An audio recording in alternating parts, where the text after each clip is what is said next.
listen whenever you make a call. If you want a revolution, I really give it to y'all. Strength is the army that hands against bands of dead presidents, determining the life of mankind. Of cancerous, how we breathe vapors. Greek got us bleeding in streets like cheap paper. Assemble the masses, melt the plastic, carbine, realign when the shit gets drastic. Lift the veil when the system's unmasked. It's just another pyramid scheme, a government racket. Divide with the power with Charles Jurassic. Nation T-Rex with covert tactics. Rise from the ashes to back the ashes. Bring the madness.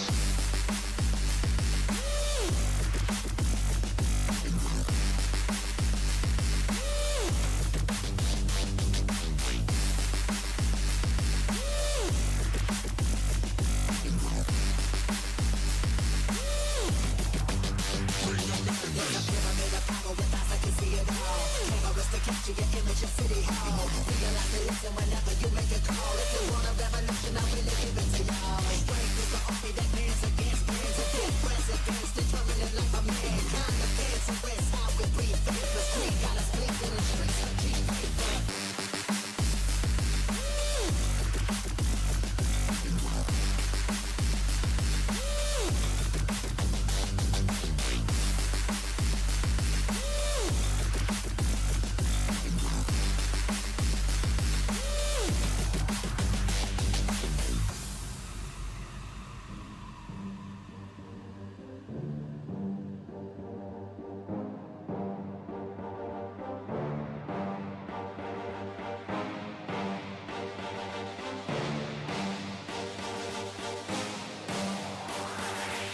There's a pyramid of power with eyes that can see it all. Cameras to capture your image of City Hall. Realize and listen whenever you make a call. If you want a revolution, I really give it to y'all. Strength is the army that hands against bands of dead presidents, determining the life of mankind. Of cancerous, how we breathe vapors. Greek got us bleeding in streets like cheap paper.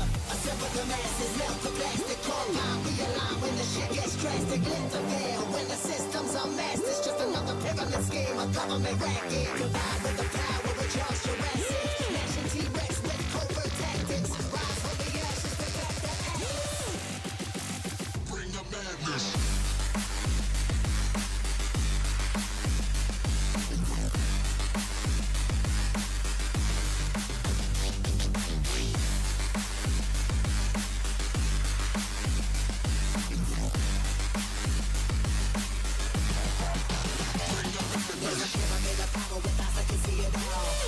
Capture your image of City Hall. Realize and listen whenever you make a call. If you want a revolution, I really give it to y'all. Strength is the army that hands against bands of dead presidents, determining the life of mankind. The cancerous, how we breathe vapors. Greek got us bleeding in streets like cheap paper.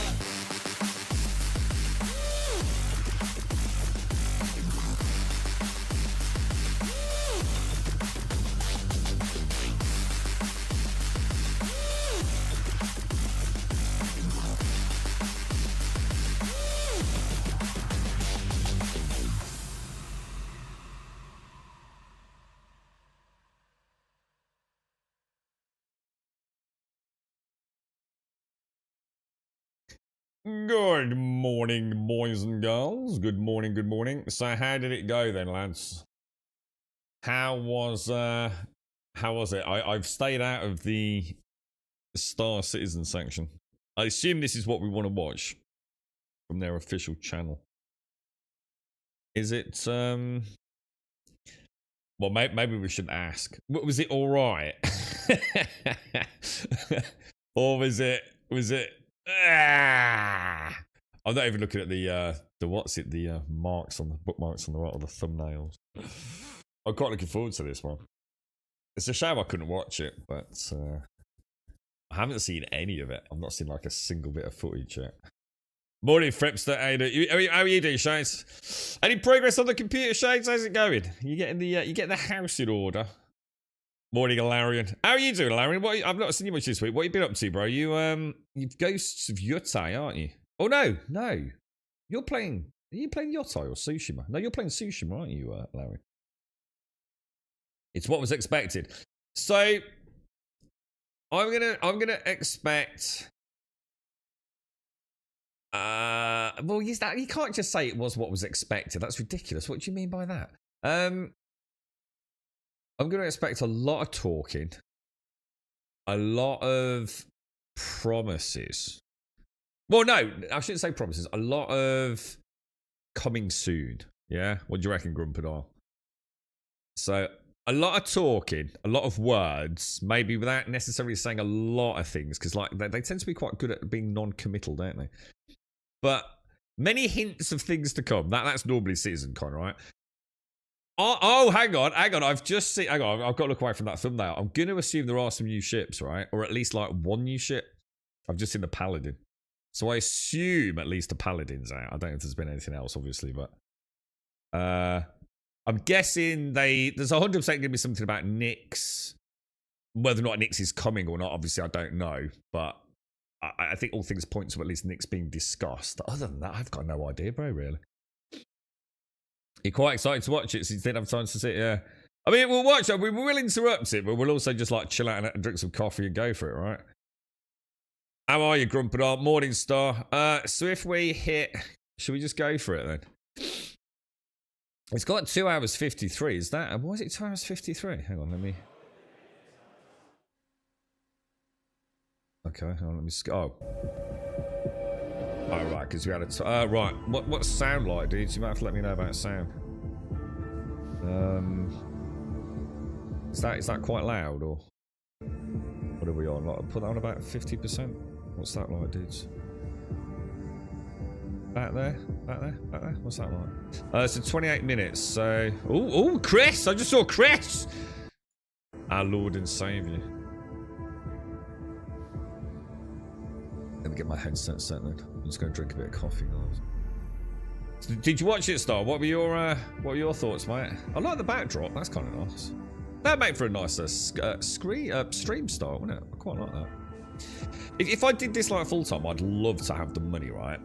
To hire, like, I don't know what do they call them? The teams that do all like these panels. It's not like an emo artist. I mean, it's someone that like does all this fancy stuff and these like screen backdrops and things. It'd be like freaking really fun side of streaming, wouldn't it? Like to get involved in all that.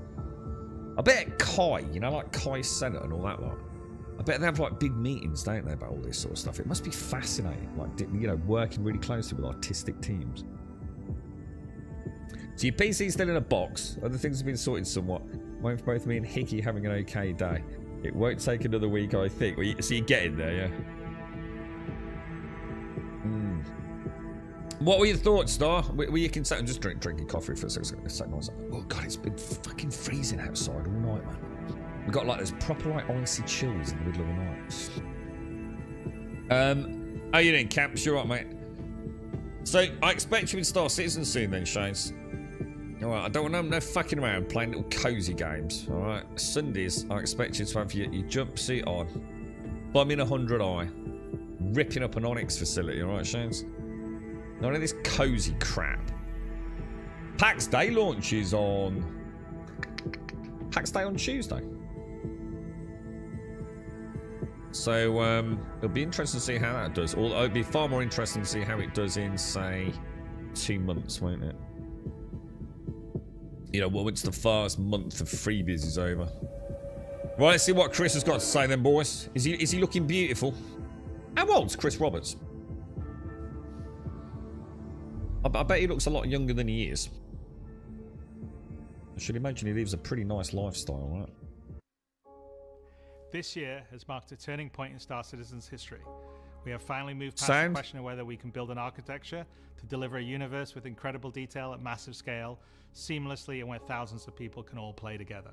Server meshing has been working pretty much flawlessly at scale for the past 9 months. It has brought a more populated and active verse, with up to 700 players online and in the same space at once. Oh, wow. It's greatly increased server performance and delivered a much more responsive player experience. I couldn't be prouder of the team. They delivered something no other online game does presently. There may be other games out there that claim large player counts, or even the ability to mesh, but none do it at our detail, scale, and seamlessness. Of course, there will be continued improvements to server meshing and to Star Engine, but having moved past this last big technological hurdle has allowed us to finally focus on quality of life and stability improvements, something that has long been overdue. We're about to deliver our 9th patch in 10 months, with content that has brought Star Citizen storytelling into new and exciting directions. We pushed more than 24 features and more than 2,000 bug fixes. And while there is still a long way to go, the game has gotten more stable, performant, and fun as a result. Very we see true. this in player metrics. More of you play every day. The daily average users is up 45% from last year. Wow. And your play time is up 15%. So more people venture out into the verse and stay there longer than ever before. And through all that, we've told the dual stories of the Frontier Fighters assault on Pyro and the moral compromises being made to combat the regen crisis. Now, as those stories come to a rest for the time being, it's time to look forward to the next chapter of Star Citizen, where the instability in Pyro and the callous actions of some pave the way to new adventures, new locations, and new threats. Last year, we announced our next Star System would be Nyx, home to the People's Alliance of Levski and bordering the Vandal threat. Today, we're proud to share that your adventures in Nyx begin not next year, but next month. No Star way. Citizen's third system comes online in Alpha 4.4. Holy shit. 2 new systems in 1 year. That's only possible because of the tireless work of our development teams, server meshing accelerating what's possible, the support teams behind the scenes, and most importantly, all of you. Now, I do miss that we're not all together under one roof this year, but in many ways, we're more connected than ever.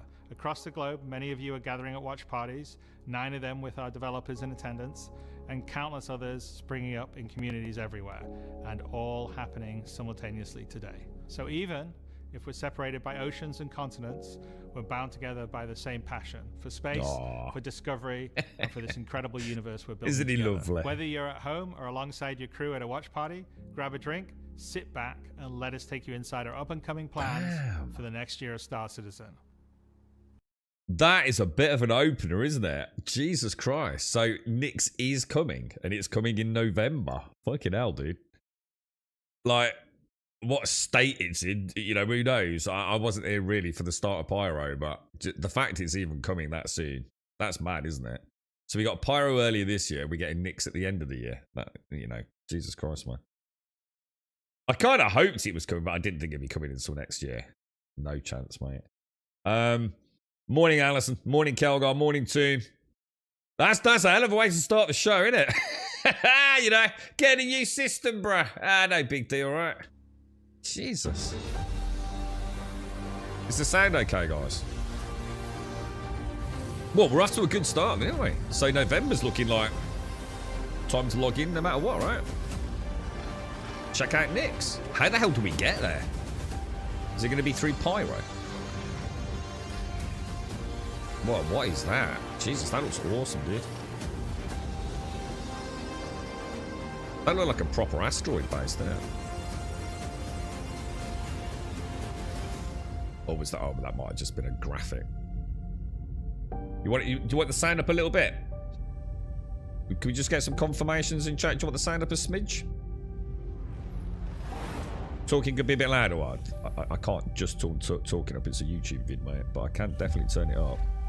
What about putting it there, guys? Try that. Just everyone in chat say up or down. With the foundational technology now in place, the content development of the game is no longer restricted, allowing us to forge ahead with building out our first 5 star systems. Nyx will see the much-loved Levski landing zone added back to the verse, while also bringing you one of its most iconic landmarks, the Glacium Belt. Here, you'll experience a new combined arms operation that will introduce new factions and new adventures for you to discover. With this edition of our 3rd star system, we're also going to do something that's at the heart of the entire Star Citizen experience, and that is to build it right in front of you. As we have done this year, with the addition of several major locations, such as the Hathor facility or the Lazarus complex, we will continue to unveil new Nyx content throughout the year. It's a slightly different approach to how we deliver Pyro, but we feel this gets the content into your hands sooner and shows our intent as we continue our march towards 1.0. I'm so incredibly proud of the work our teams have done and are continuing to do, and we're excited to have you on this next step of our journey. And as with any journey in Star Citizen, that begins with a little story. I missed it. Is it? Who's he? What's that gentleman's name? Is he like basically the dude behind it all? Is he like the lead director, content creator? Do you know what I mean? The guy that essentially the conductor of the orchestra. He's like super important, and I feel really bad because I've forgotten his name. Is it Rich someone? Is that all right, Shades and Larry and you?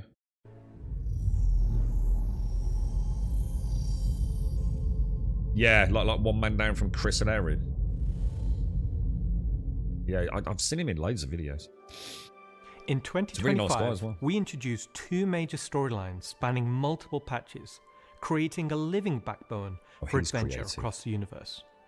The first was Pyro Must Burn. It connected Stanton to Pyro and introduced the Frontier Fighters, who are relentless, brutal, and determined to wipe out any threats that cross them.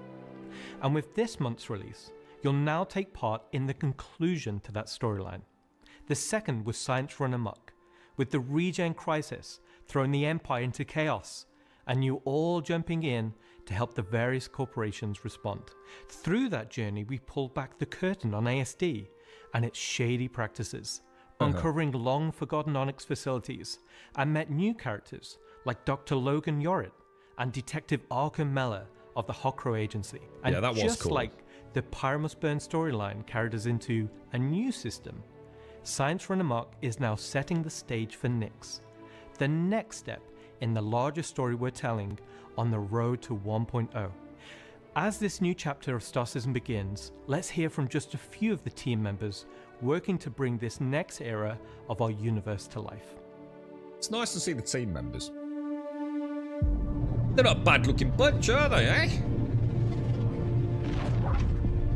God, that looks amazing. When the Nyx system was first discovered, the United Empire of Earth, the UE, came out and did scans and kind of found out that the system wasn't really worth settling. The planets were too hard to terraform, the resources were too tough to get, so they opened it up. And one company saw opportunity where the UE didn't, QV Planet Services. And so they expanded into the system and tried to mine as much as they could, making a very slim margin by the sheer quantity of resources they were pulling out. Wow, look at all those prospectors, man. The system itself sort of ran its course from sort of a large corporate interest perspective, and then was mostly left abandoned. Now this ended up being the ideal situation for the People's Alliance, who were a group of revolutionaries who were trying to overthrow the dictatorship of the Messer regime that was going on in the Empire at the time. So they went to the Nyx system and established what became known as Levski. Ah, They wanted to make it everything that the then. UEE wasn't at this time. They set up what they saw as their ideal society, where everyone's voices would be heard, where everyone would be equal. But they've fallen onto hard times. So Nyx today is kind of at an interesting point in its history. Now that the UEE has kind of transformed itself into a democratic society, what is their role? What are the People's Alliance rebelling against? And they still see the Empire as being inherently unfair. They see their role as still trying to create a free and fair society. But on the other hand, they have more problems than ever, and there's new threats lurking around every corner. And they have to ask, are they prepared to handle that? Or do they need to turn to the UEE for help? Yeah, the Belters. Yeah. It's quite. I'm really enjoying like learning more about his story. It's the first like probably Making a Star System coming back is this year. you approach it from kind of two angles in a weird way. What is This this guy's system awesome. bringing to the gallery? How does this new system plug into it, and what does it bring to the table from a sort of a flavor experience? We want to make sure that whatever it's bringing to the company is unique and has some flair to it. Always like listening to that guy. So the He Nyx looks system is very a passionate. remote system where people want to go and live free outside of the pressure and influence of the UEE. It's a remote and rugged system with a lot of hostility coming from the ever-present threat of Vandal. It's kind of like a frontier-esque thing. It's not lawless like Pyro, it's just kind of out there. Pyro's more like a Mad Max wasteland, and Nyx is more like Silverado or like Deadwood, right? It's kind of like a smaller nice. scope. the emptiness and the loneliness is the defining factor. You're still going to find gangs, you're still going to find hostile presences, but it's where people go if they want to live off the grid. I The like People's that. Alliance That sounds cool. is the main peacekeeping force in Nyx. They were unhappy with the direction that the Empire was going under the Messers. They got out.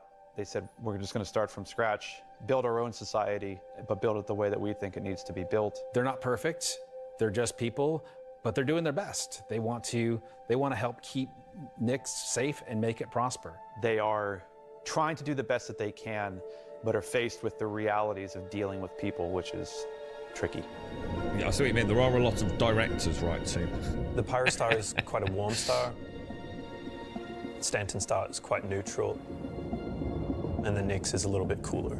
I like the look of Nyx, man. You know, I love The my system blues. has its star, and it has this dark, really, really dense gas, sort of nebulous cloud.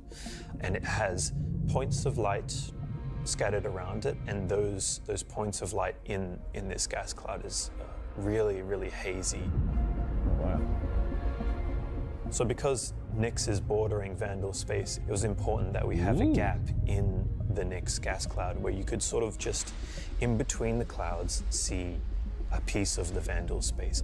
Oh, like a no It man's feels so land. close that it's even like protruding some red light. Oh, that's cool, dude.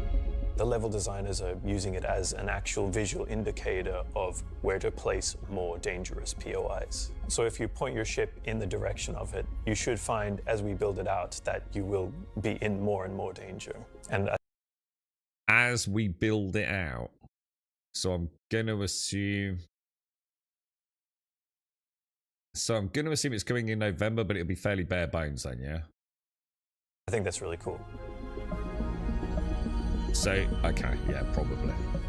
To Unless give I'm reading a more bit too much into atmosphere, I was testing out adding some sort of space snowflakes, essentially. So when you That's what I look thought they were towards like. the sun, you can sort of see that sort of like sparkle.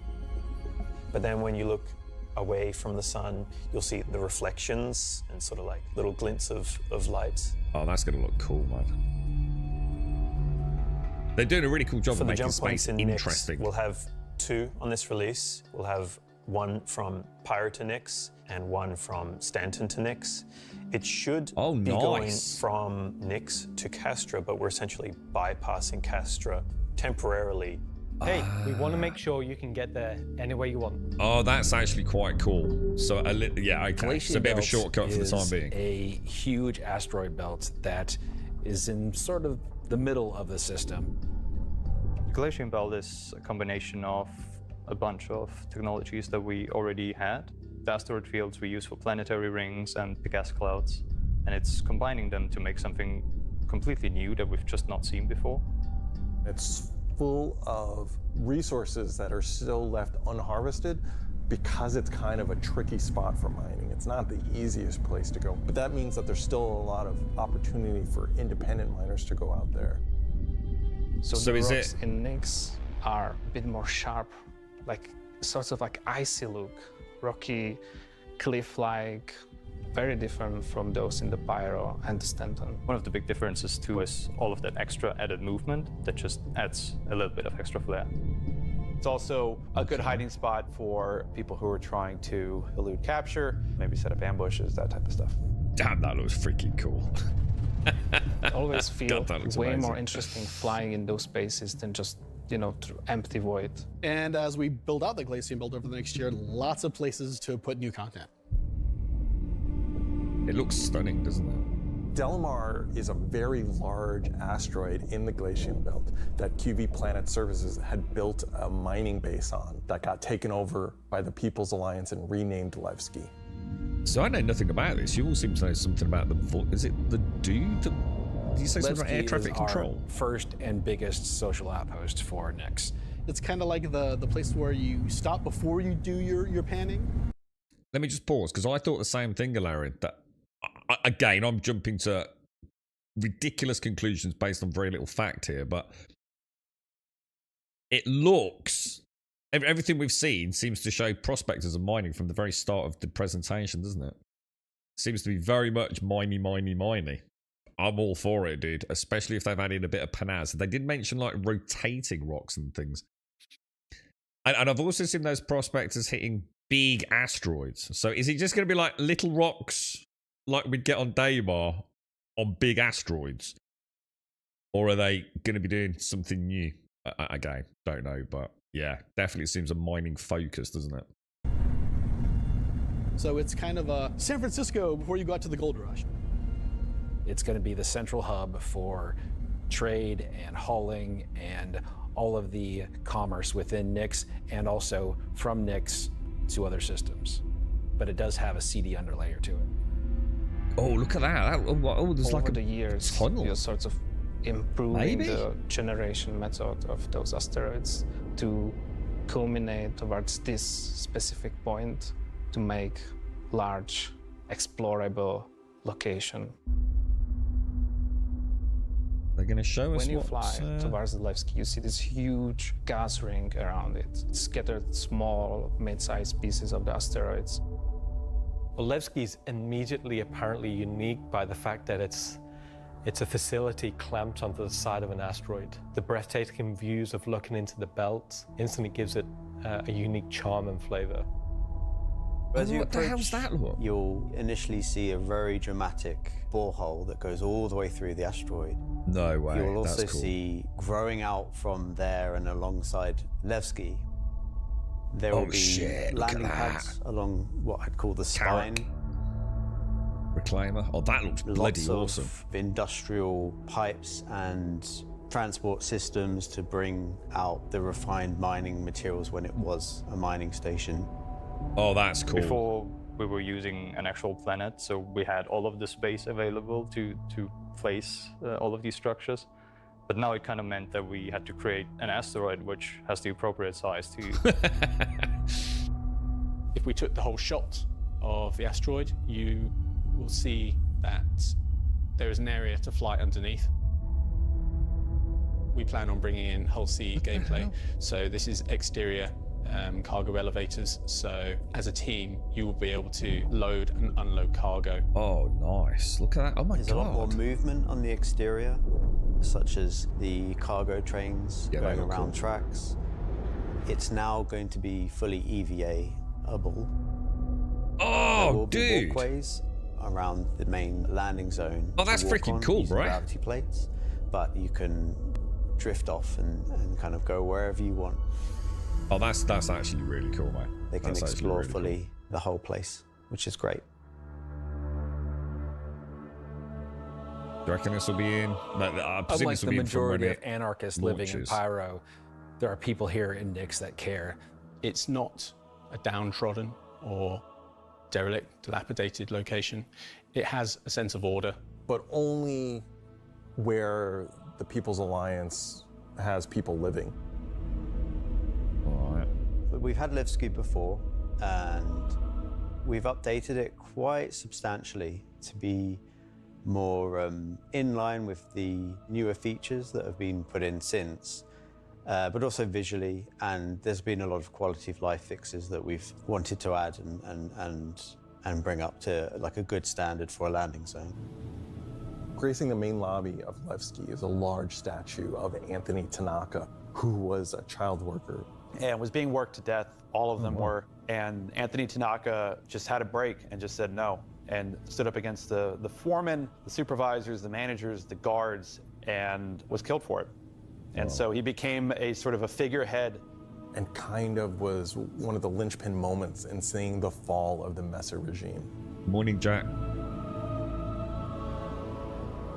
So we've So not if you seen take Levski the before, have we? elevator up to the top deck, you'll see the top view and the cargo area as well. So you can go through the cargo shop. You've got your normal kind of cargo needs. You'll have ability to trade and buy your tractor beam and other gear that you need. So if you were that's to all die in the Nix system, pretty then standard. one of Looks the good. places you might come out from is the hospital in Levski, which is called the Mercy Hospital. So Mercy Hospital is just basically, it's a local med station for all the residents of Levski, anybody traveling through the system. Again, they're trying to provide as good medical help for people as they can. Morning, Avalanche. When you arrive at the hab's location, you'll be presented with... Hang on. Levski used to be in the game. When and where was it then, dude? Well, as in this big asteroid base? A long time before you played. Some sort of old Levski was in the game years ago, I think. They showed a little bit of this new Levski last year at CitizenCon. I don't remember seeing any of this. I must have just completely forgotten it. So we have seen a bit of this already then, and it's also been in-game before. It was in the very first version of PO. I'll have to go back on YouTube, see if I can find any footage of it then. This looks really nice. It does look fresh, new, using all the latest tech. I know they've made it look very cinematic with all the Argo, Atlas, and all the ships coming in and out. But, as we get more and more players on a server. a lobby, elevator bank, and then you will take that transit to the hab room. It's got a soul, hasn't it? So within that room will be pods. And that's where the original miners would have lived. Cool. They're not the nicest, and they're a bit messy, but they're a home for people in Nevsky.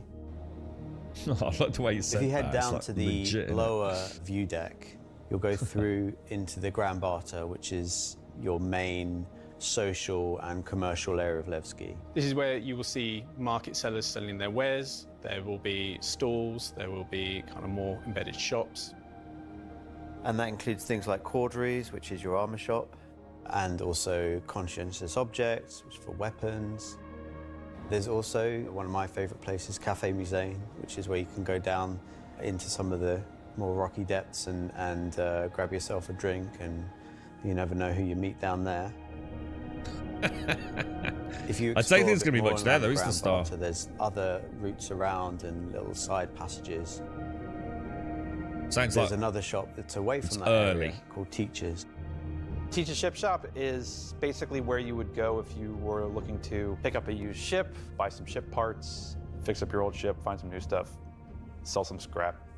We've closed up Dumpers Depot for Levski, and everything that used to be sold there will now be sold at Teachers. Okay. Another new area, as well as the cargo shop that we've added, is a refinery deck for Levski. That's where you can take your processed goods, not just from Levski, but from the rest of the Nix system, and refine and sell those goods there. As a lot of the content in the next coming releases for Nix is going to be mining related. Oh, you're right, So Larry. it's super important that Levski is a really nice hub for mining type of gameplay. Looks like we got back into mining just in time, boys. So we're really happy to bring Levski back into the game. It's been gone for quite a few years now. I think it really provided a unique environment of it's run down, but the people who live there love it and are working their hardest to make it a great place to live. This is a location that has a lot of nostalgia for you guys, and we don't want this just to be a re-release. We do want you to go, wow. It's not going to be as complete as Pyro as it first came out, but it's going to be our first iteration, and you're going to be able to see it grow as we work on it. Like with everything, we're always learning and improving and finding new ways. I mean, is there anything more Star Citizen than just building the system while the players watch us build it around them? Can add a nice dynamic to Stanton and be a much more calming of style system than Pyro. The people that would have played it before are going to love to see this come back, and the people that haven't seen it before, it's going to be a great new location. This is the first time that I'm going to be able to touch stuff and kind of bring my own content to the game, and that's really exciting to me. Levski coming back into the game is a huge milestone personally for me. So I worked on the original quite some time ago, so seeing it come back and updated and improved and better is fantastic. Yeah, cool, man. I didn't even know it was there. So it's going to be a fairly bare bones system to start with, but content coming throughout next year, I guess. Looks really nice, though. So we've talked about Levski, we've talked about the Glacian Belt, but you're probably asking yourself, what's the new gameplay activity we're going to be doing? So let's find out. Welcome to Nix is your first experience in a new space station in a new solar system. It's a mystery to be solved. There's things for the player to explore and look into. There's going to be some twists and turns, of course, some combat, and if you're lucky enough to survive, maybe some good rewards.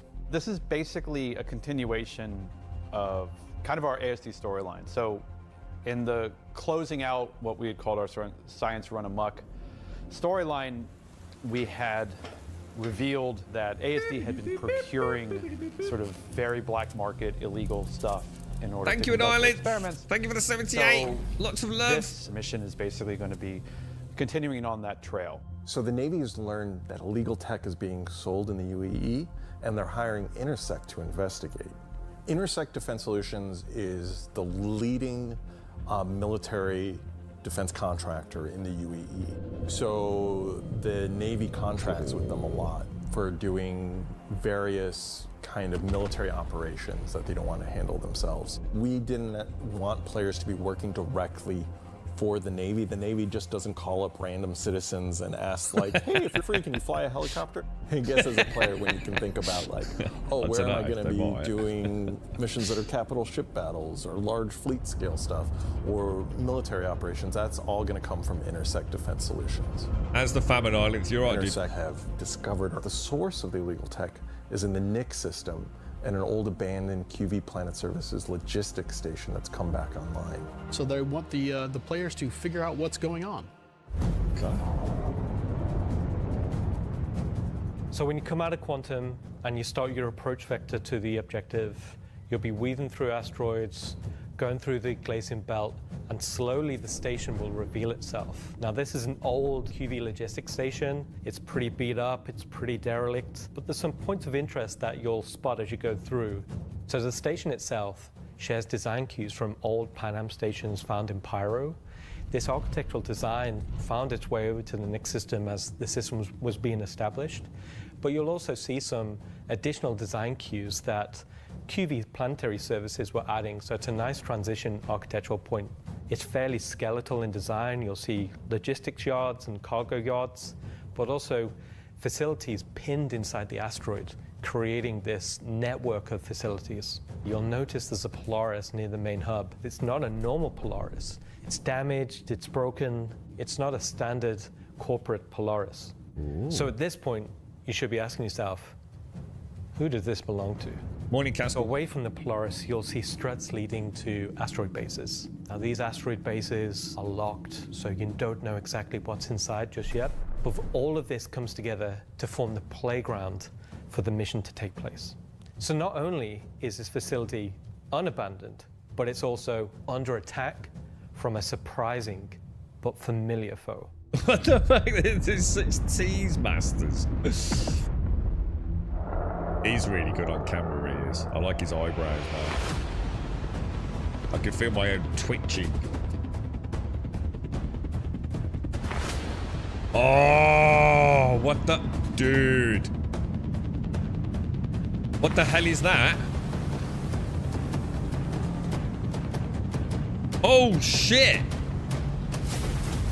For the first time in the PU, the Vandal. No! For real? So the Vandal are a nomadic, very, very, very violent. I know that one. spacefaring race. Not that one, the other one. They've been striking out against outposts and such in the NIC system. They don't really know what they want, don't know why they're doing it, but it seems like whoever's running the station is really pissed them off. Holy shit. Parties have been arriving in the system, and they're unaffiliated to any clan. There's small groups coming in and picking at them. But as time goes on, those raids are getting bigger and more frequent. They'll be the scythes that you're familiar with, glaives and blades that those. we all know and hate, I think I and know a new those. craft for the PU, What's that? Vandal Stinger. What the fuck, dude? You will be contacted by some civilians on arrival asking you for help. So at this point, you have a choice. You can either bug out, mission over, or join the fight. This will be the first time since the PU launch that you'll be able to fight against Vandal aggressor ships. This fight will be intense. The player should be able to deal with them, but they will have to be prepared and they'll have to come back in to fight off this initial wave, and that won't be the end of it. First contact, boys. After you fight off the Vandal ships, the mysterious inhabitants of the station invite you to come on board. To which Intersect sort of will encourage you to do, because it'll help further their investigation against what's happening here, why these QB stations have come back online. You dock your ship, you board the station, and it turns out the inhabitants here have a real surprise for you. The player will be immediately ambushed. These guys are not your friends. Of course, it's not going to be easy, because Oh, the shit, people dude. that are inhabiting the station are going to fight you every step of the way. The fight will be challenging, but this definitely will be the warm-up phase of this mission. This will be the players getting a sense of what exactly is going on there, who these new people are. They'll be in unfamiliar armor. They'll be wielding unfamiliar weapons. And we want you to get a sense that you are in a new place, in a new territory, fighting a new faction. So Damn, after you bro. survive this initial ambush, you get back in touch with Intersec, and obviously the question is, who are these people? Why are they attacking? Why are the Vandal attacking them? At this point, there's more going on here than anyone thought. Don't tell us too directive much. from Intersect is to explore the station and collect as much information as you possibly can. Along the way, you're going to get to explore some new areas. It's not just the space station. There's the disabled capital ship. There's asteroid bases nearby with obvious installations there, other forces that the Vandal have been attacking. There's a debris field. Explore the locations in any order you want and try to find out who these people are and why the Vandal are after them.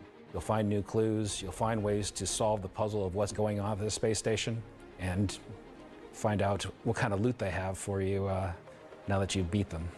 And of course, this is a legally open station, so anything you find is yours to keep and sell, maybe even give to Wicklow. He's a cheeky man, he is. He's got the glint of the devil in him.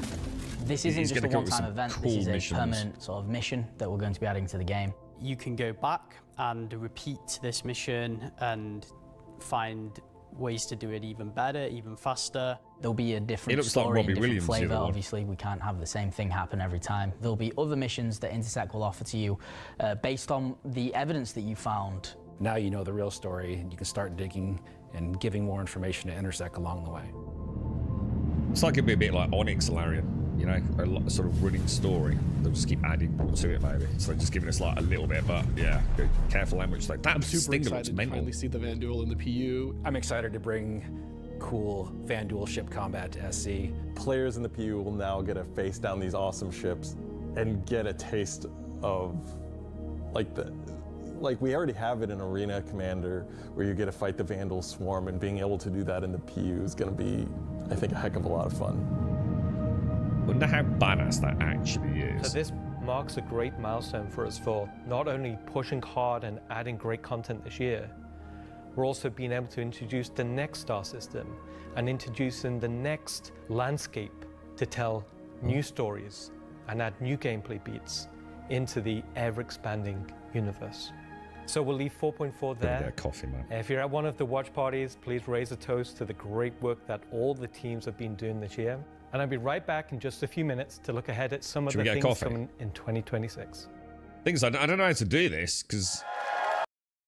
Do we just leave it like that? Shall I play some music or something? Otherwise, hang on. I'll be back in 1 sec, guys.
Awesome, boys. Awesome. Right. Coffee.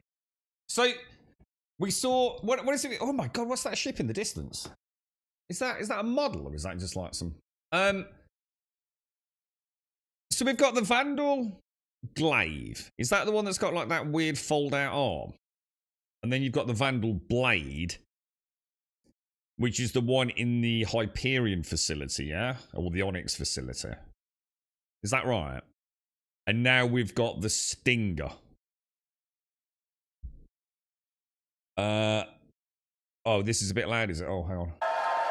Hello, everyone. That's Jared, yeah? And welcome to the Voyager Bar in beautiful scenic Orizon, where the staff of Cloud Imperium Games Manchester is gathered for their very own CitizenCon Direct Watch Party. Hello, boys and girls! As the dozens of such events happening at locations around the world, we've gathered today to watch this sneak peek at just a little of what the next year of Star Citizen has in store for everyone.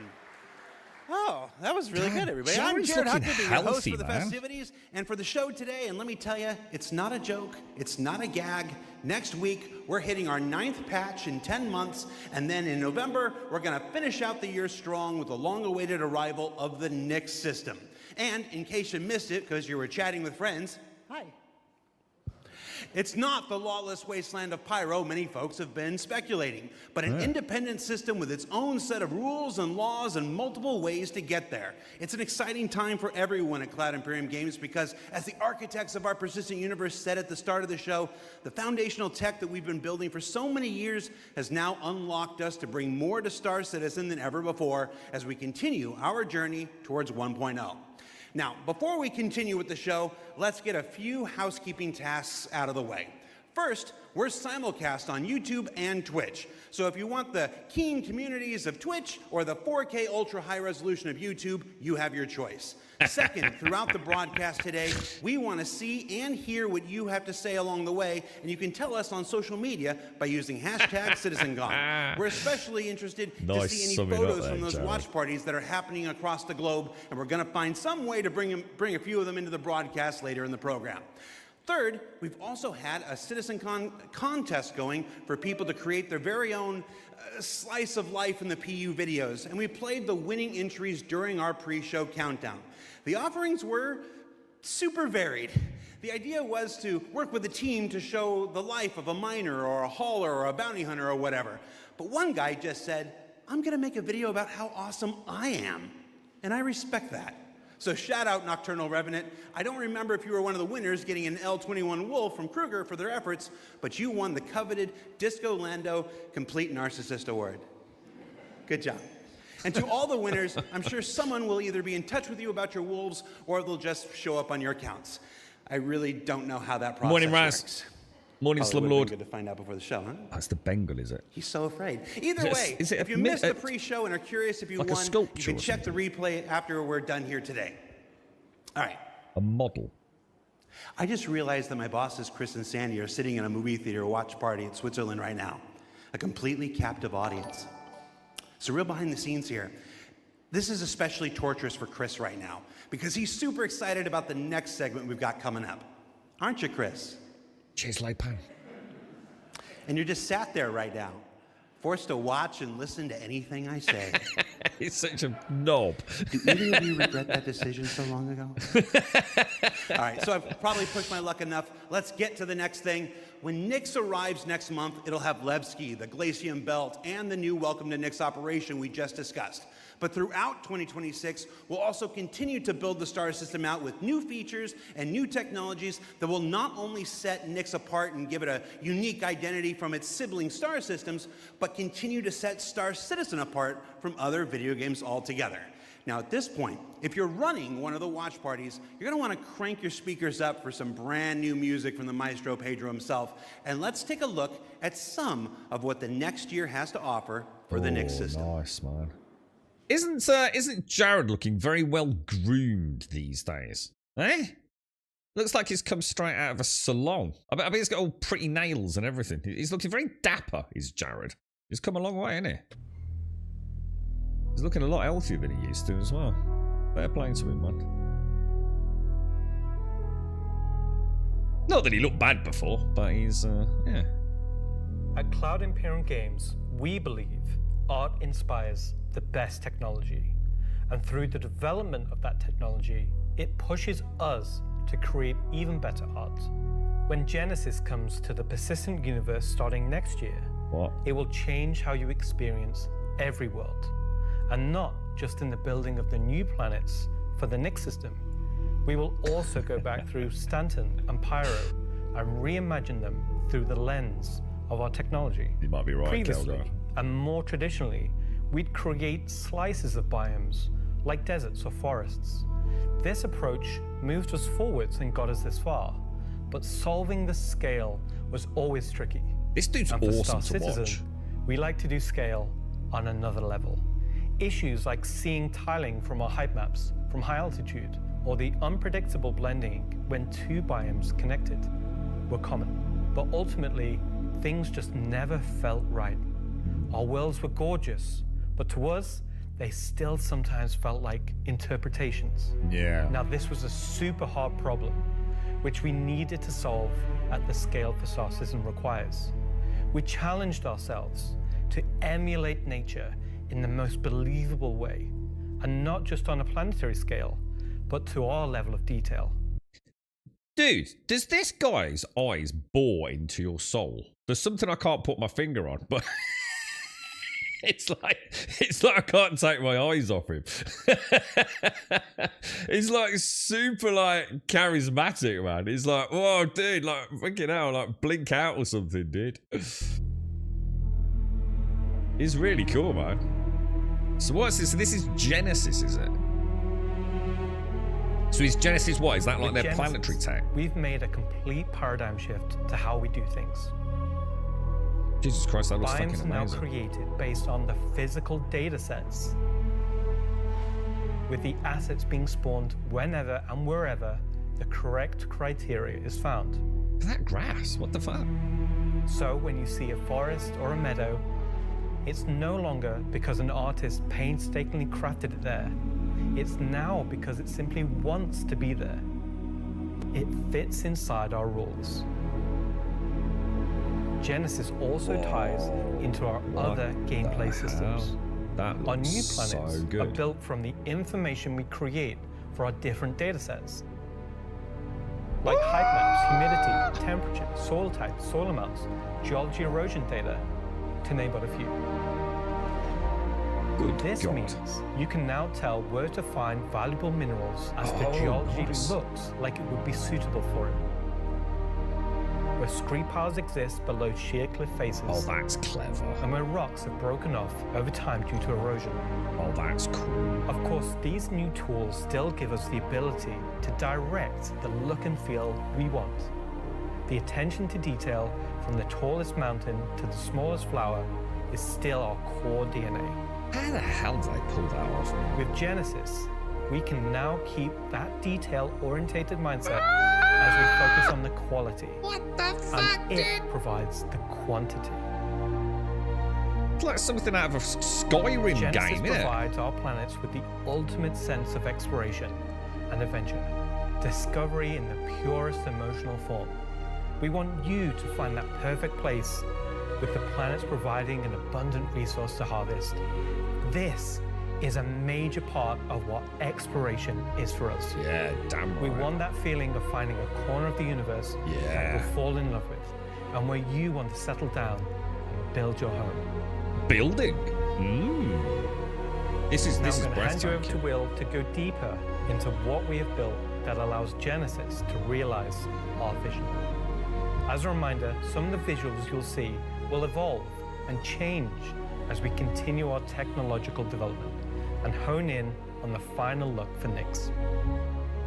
Wonder how soon we'll see if this is just pie in the sky or like Thanks, what Ian. Told You So. So, in case it's not already clear, Genesis is our name for a group of technologies that are improving our ability to build worlds, refining those that we've already created, and ultimately expanding our persistent universe to the scale and quality that we all expect. I work on planet tech, so let's talk about how that's continued to evolve since our presentation last year. And instead of just highlighting some really cool biomes that we can create, let's go ahead and show how all this work applies to the upcoming planets of Nyx. Okay. Let's have a look. So there are 3 planets in Nyx. Nyx 3 is a gas giant, and I think it's blue. It's not going to surface. I don't really know. Think? Nyx 2 is a yellow, toxic. It's got like this high pressure atmosphere, and it's like a very volatile planet with high risk reward gameplay. It's going to have some really interesting biomes for you to discover, but for now, just know it's going to be dangerous, because today we're going to focus on what we consider to be the hero planet of this system. Oh, the hero planet. Nyx 1 has got a rugged, remote beauty. It's got a diverse set of biomes, from weathered rocky mountain ranges to vast sweeping forests and grasslands, and from... Is that for real? Or are we just getting showcased something that we'll never see? You see the draw distance on that then with the trees? damp, expansive wetlands to claustrophobic, festering swamps. That looks so good. These that core looks biome so concepts good. give us a fantastic platform to hone our technology. In some cases, because the current tech couldn't do them at all, or because we want to completely step up our game for them. Oh, look so, at that dude! Let's approach this planet in much the same way that you, the player, will. Re-entry sort of flames, look. The orbit appearance of the planets going forward is far more tied to what is present on the surface. Previously, we had different data that drove the orbital and ground coloring. That's because the orbit was designed to look like vegetation that we'd place on the surface, and the ground coloring was trying to be a mix of soil, rock, and the organic compound coloring that forms the kind of colors there. Okay. Now we author much more of the data in a unified way. When you look at Earth, you see blues and greens for ocean and vegetation, and brown or yellowy tones for sand and soil. We wanted to keep it as simple as that. The same set of textures and data that define the color of the soil, sand, and rock on the ground are used to create the orbital look. We then assess the presence of vegetation and competition between different species on each part of the planet, and use that to blend in tones of green, including variations due to species health and the current season. This creates a far more complete image and allows you to identify features, geologies, and potential points of interest all the way from space. What the hell, dude? Let's go down to the surface and start with something closer to what you're used to, but in a whole new light. Oh god, that just looks absolutely insane.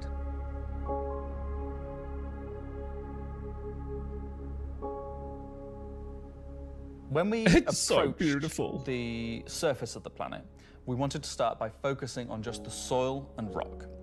One of the things that was missing from our terrain previously was simply feature complexity. Looking at our contemporaries, we lacked detail at the ground scale. To combat this, we've added a new layer of data. That layer is called the medium tiles. These are intelligently placed on top of the existing 4-kilometer terrain tiles based on slope, soil type, and other erosion data.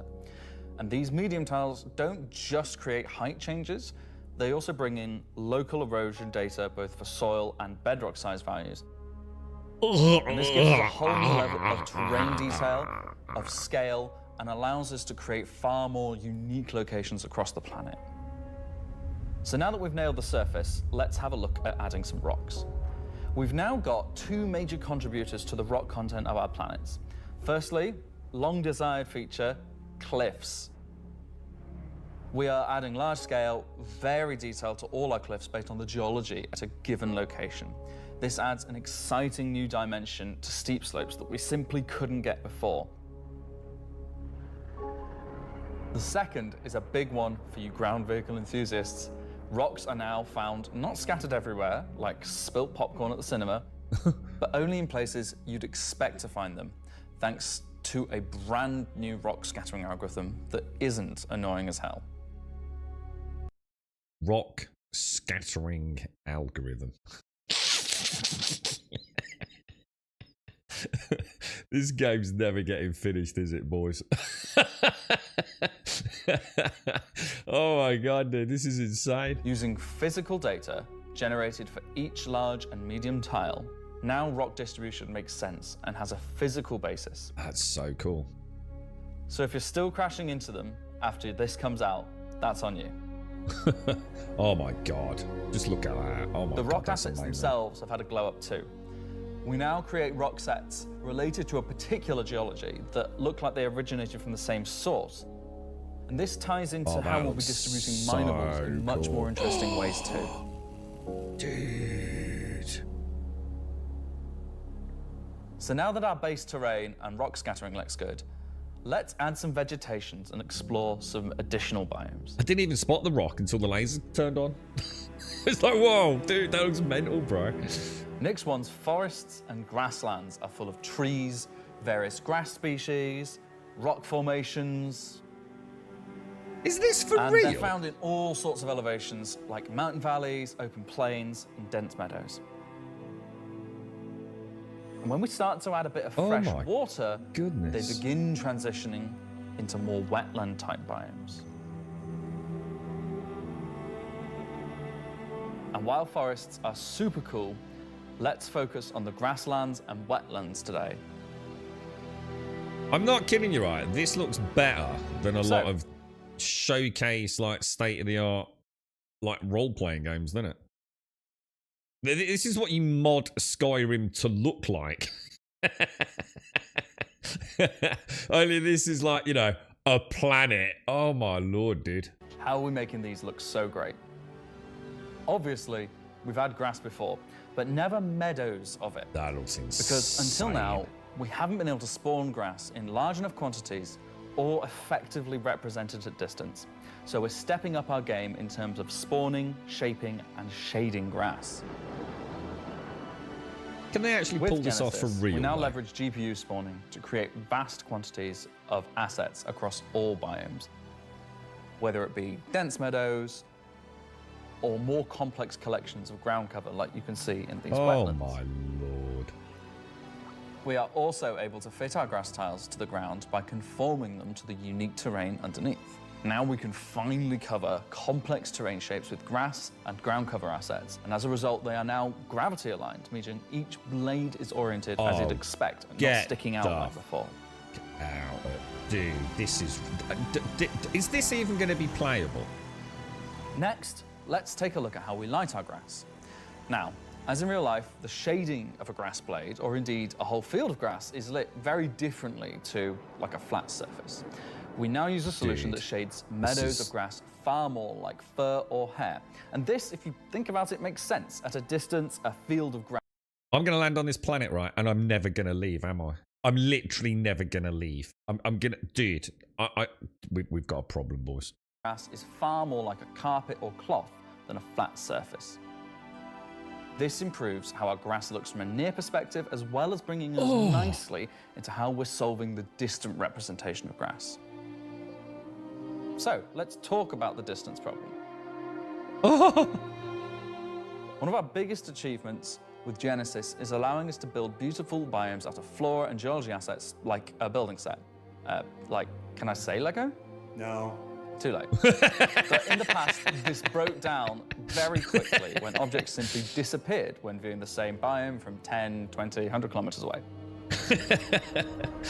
Because we don't hide planetary transitions and allow you to view complex regions from very large distances, there are almost infinite perspectives from which you can see a location in Star Citizen. So, how can we afford to evaluate complex spawning logic at runtime for the entire swathes of the planet? Enter the virtual terrain. Oh, shit. Virtual terrain, or VT for short, is how we now cache and represent our terrain at varying scales.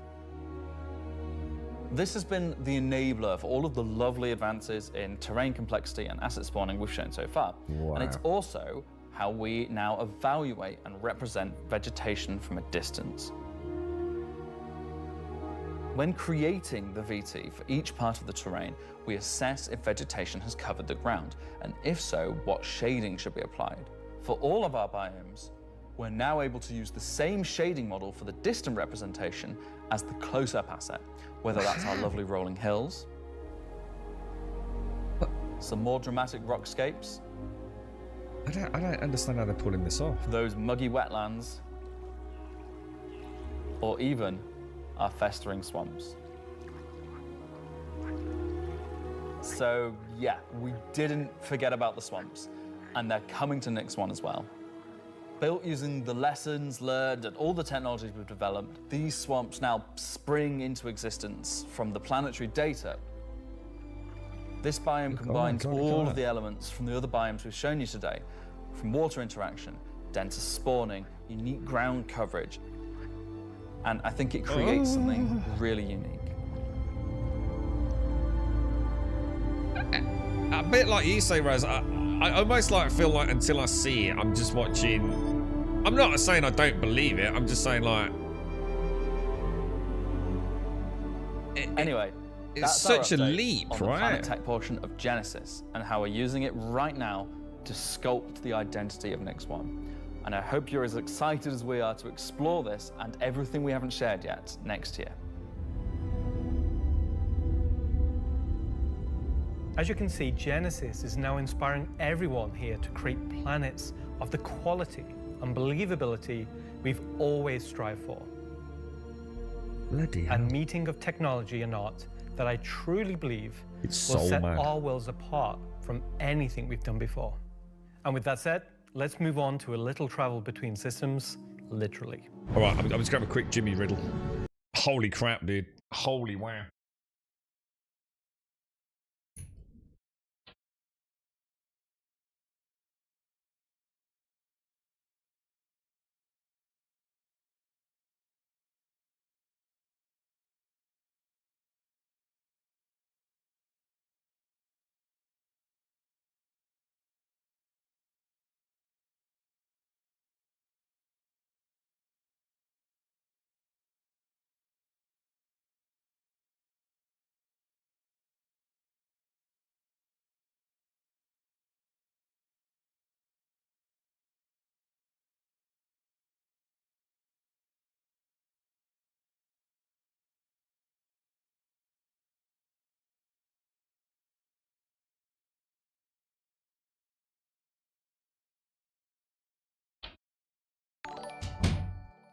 Oh, boys. I'll tell you what, right? If that had been like an Elder Scrolls, you know, reveal trailer, we're just going to show, you know, we're not showing you anything in the game, but we're just going to show you the environments of the next single-player Elder Scrolls game.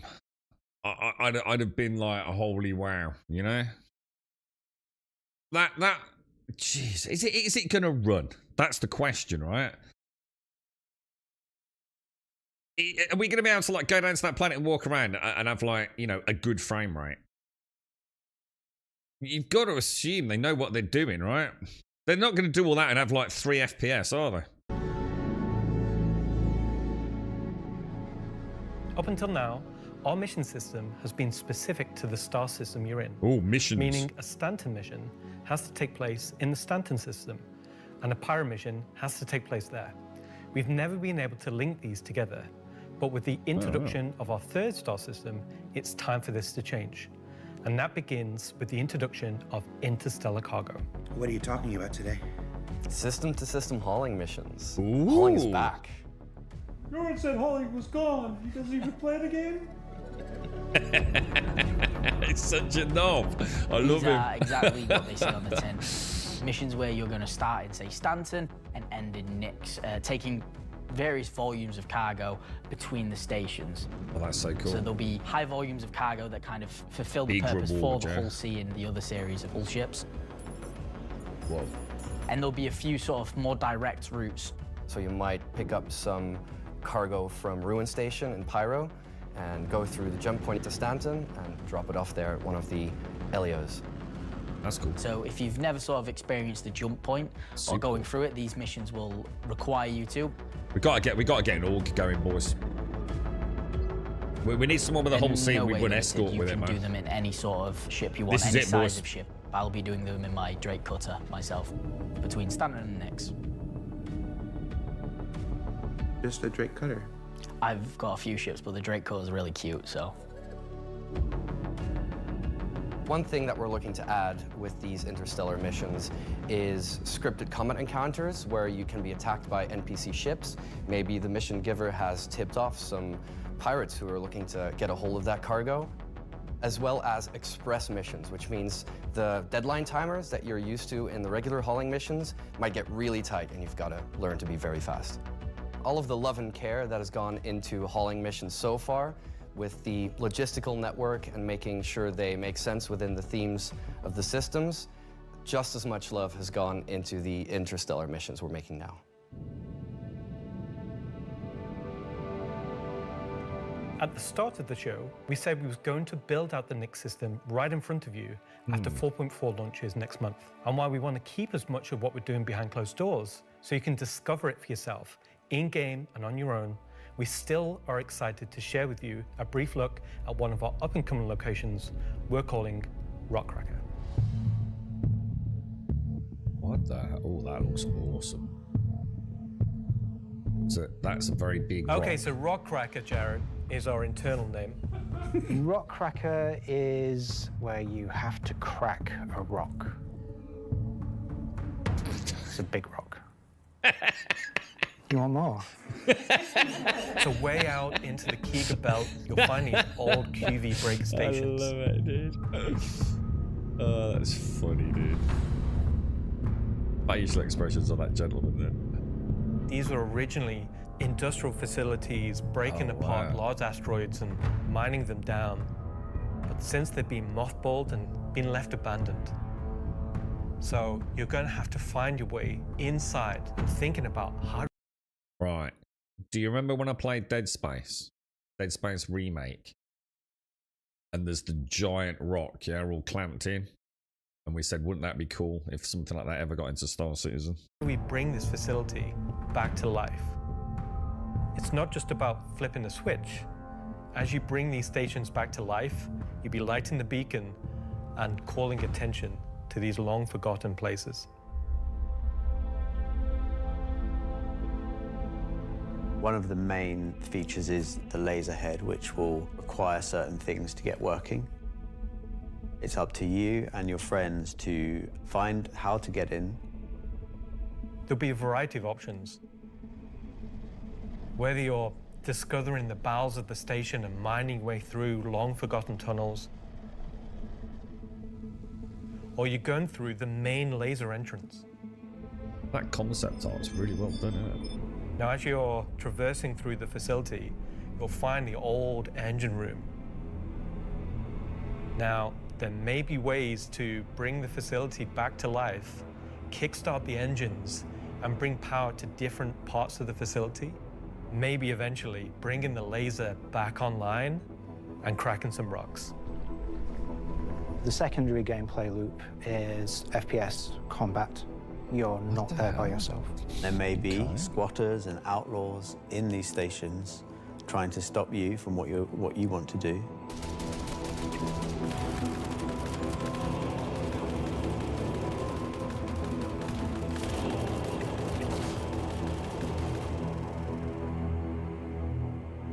Badass. How's the PC, Caskell, if you're out there? Is she humming? So you found these old facilities. You've brought them back to life. You've systematically brought power to various functions of the facility. You've activated the laser. You've fired the laser. You've broken apart the rock. Awesome. That looks so cool. And then you'll be able to fly your ship inside and see what's there. What the fuck? Oh my god, what the hell, dude? So you fly a ship into an asteroid? Yeah. You just get into your ship and fly in and start searching around and trying to find the pieces that you want to mine. Dude, that is fucking cool. I'm really excited about Rockcracker because it's a sandbox activity.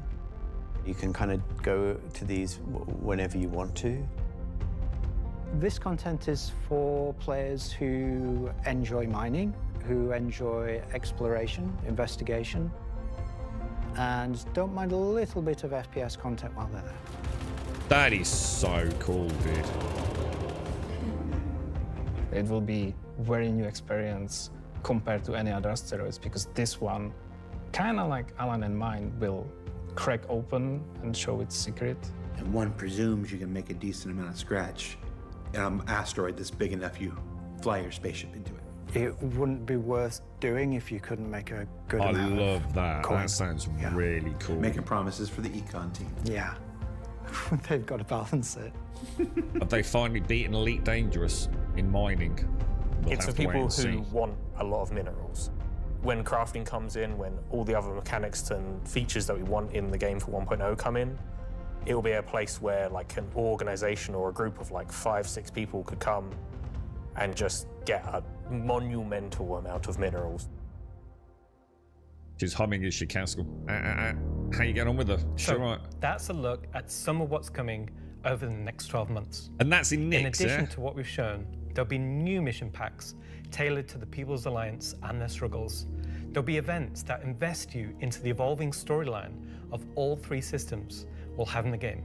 And of course, when we begin populating these with new planets, there'll be a whole host of ground-based POIs, settlements, and structures inhabited by those trying to make their way in the verse. And all of this in service of building star systems that complement the massive corporate yard of Stanton, the lawless ganking of Pyro, and now the new frontier of discovery for the Nix system. Should I say ganking? You already did. Morning, Mario. Morning, Zin. Good job, everyone. So yeah, a whole lot to take in there. Interstellar hauling is the beginning of a massive expansion to the mission system that'll let us connect these 3 star systems like never before.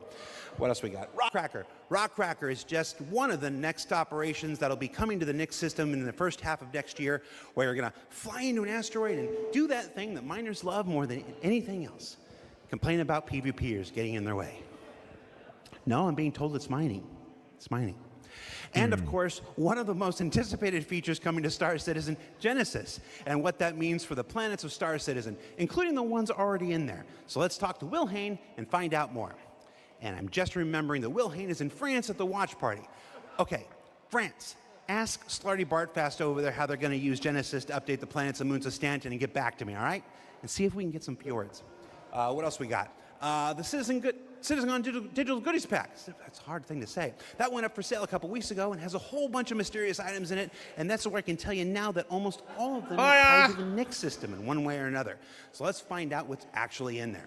There's a gunship flight suit and helmet, 2 armor sets from that mysterious faction causing a ruckus with a van duel, and an Intersect BDU sweater and outfit, a couple of crazy weapons that I'm certain we're going to learn about in just a few minutes, some slick Levski swag, and finally, to celebrate the long-awaited addition of the Van Duel to Star Citizen, a cool Van Duel knife and adorable plushie, which I swear to love and squeeze and cherish forever. So yeah, it's a pretty solid haul for this year's Digital Goodies Pack, which you can still pick up right now on the RSI store. So now, let's go ahead and transition into our next segment. Much of what you see in the show today has been the culmination of a lot of people's work in... That looks so good. All right, I had a dream about like this once. Yeah. Okay, so against everyone's better judgment, the thing is finally happening. Can I help you? Oh, dear. How do you think the show's going? Good. That's We're getting so the Nix cool. Star system and the Van Duel are coming. Kind of been a lot of Nix, right? Well, yeah, but it's a major milestone. It deserves a major showcase celebrating everybody's hard work. And you got more, right? yeah, the spaceship's So coming. cool. Cool. Wow, it's like they only scanned the original community portion of me. If pictures steal your soul, imagine what face scanning in PCAP does. Well, this has been super cringe. I think it's So I'm quite head well out. done, actually. Bye. Oh, That's actually really cool. regular CitizenCon is still better. You should have done that. Of course. Thank you. Part of me that isn't a soulless marketing puppet.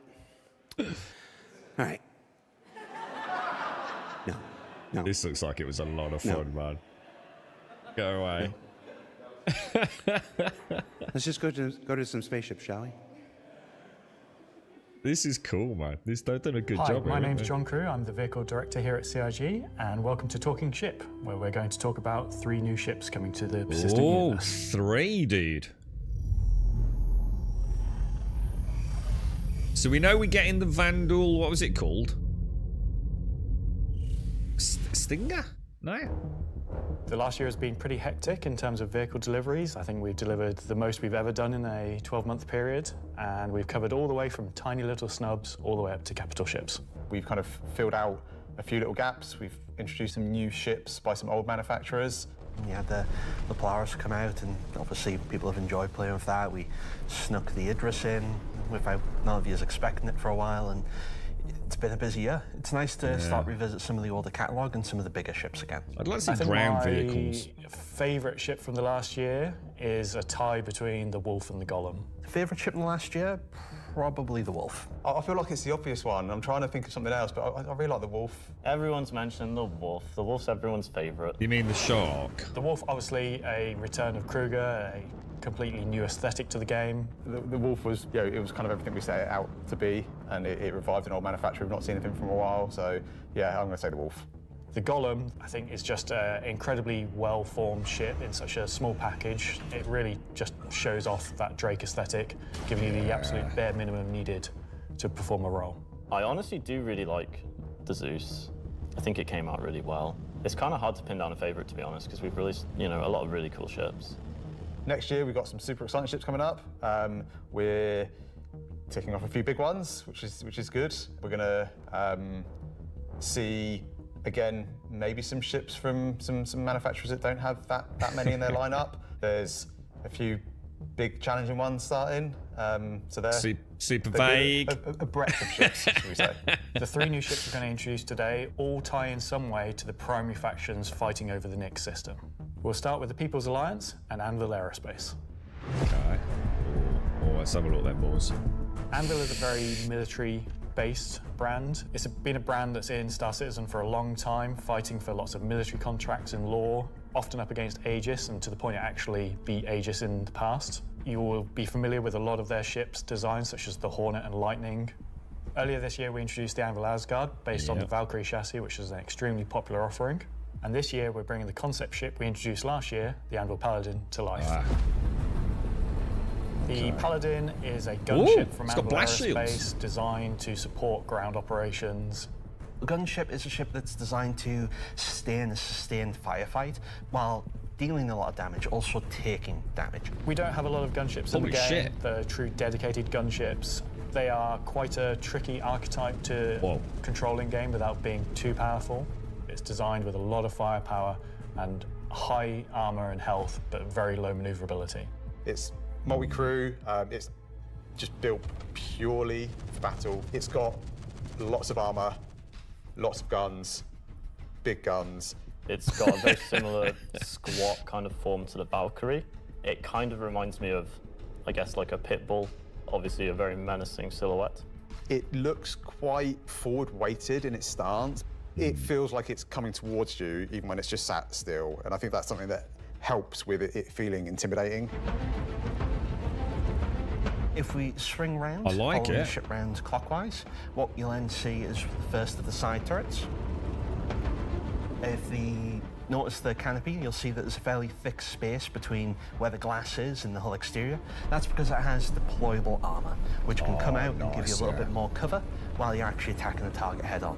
It's got these really nice kind of dual connected wings with the turrets out on the sides, just to try and give as much kind of range for those turrets as we can get. Which is controlled by one of the 2 remote stations underneath the bridge. So can the if you come around to the rear, you'll see a rail. Now that rail is the main turret of the ship, controlled by the co-pilot. So you've got full 360 coverage underneath, full 360 coverage on top with it, and then the side turrets also have 360 coverage that way around and 180 out sideways. So really you have, between the turrets, pretty much 360 coverage in all directions. Damn, that's cool.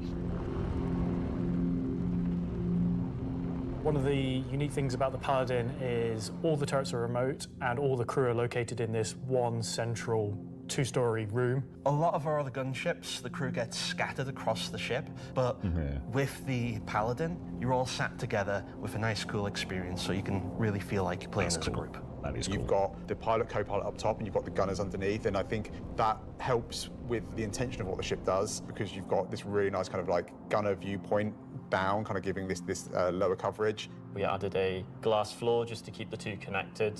I think that really helps with the feeling that you're all working together and communicating.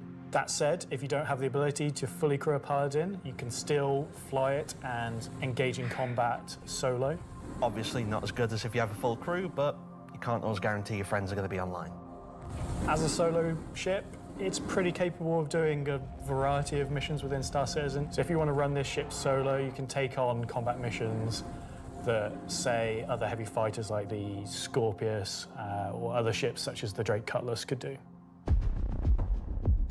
We'd have to see how maneuverable she is, wouldn't we? Coming aboard the Paladin, you enter into this sort of armory, ready room area. You have a variety of suit lockers and weapon racks in this room. Everything's very militaristic, stripped back, simple. It's a very functional space, but you'll find everything you need in there. One of the improvements from the original concept is we've added a small dedicated cargo bay area, allowing you to store actual SCU crates. Forward of that is the route to the lower gunners, and then upstairs, it's got an actual staircase, look. Bridge area. That's cool. And then off that central area, you have the dual living quarters, one on the left, one on the right. And then at the rear, you have the main sort of engineering area where the majority of the components are. Looks also nice, within the upper traversal area, you also have a little breakout area with seating, food machine, toilets. Use our referral code, Raz. I think it's a very cool looking ship. I think we did a really nice job of taking what was there in the concept and adding an extra level of detail and trying to kind of push things forward. I think it hits the nail in terms of a really solid military ship. It's really complementary to some of the other ships in the Anvil lineup, so something like the Valkyrie, where you've got this big drop ship. You know, the Paladin's there just to make sure it's safe, make sure no one messes with you, and just basically scare people away. The thing I like most, I think, about the Paladin is that it's very clearly got a crew of 4. Morning, Starkey. And they all kind of work and operate under the same conditions. You know, the pilot, co-pilot, and the 2 gunners, they're basically all equal on the ship. There's one toilet, everyone's got the same style of bunk. When they're at work, everyone's at the front of the ship together. It's really odd to me that you called out, you like that there's one toilet for 4 people. Well, you know, it's you all work together. You're all equal at work. You're The toilet seat never gets cold. Toilet seat never gets cold. Yeah. So that's the Anvil Paladin. Whilst originally a military-built craft, it's the perfect ship for folks on the frontier trying to defend against threats. And talking of threats, let's move to our next ship, a replica from Hesperia. Love that. So this is like the Prowler stuff, isn't it? Prowler Hesperia facility. are a high-end manufacturer. They specialise in recreating exotic and particularly alien spacecraft. Effectively what they're doing is they're remanufacturing them, making them a little bit more suitable for kind of human flight. And the latest offering from Hesperia is the Vandal Stinger.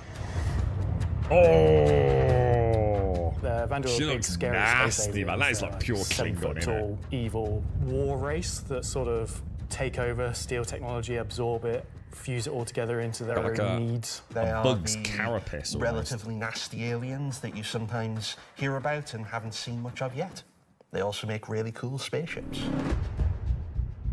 The Stinger is a Vandal heavy fighter it's like an insect. I love it. Higher tier sort of ace pilots or high-ranking members within their clans. The Stinger is a competitor to something like the FA or, I guess, the Scorpius.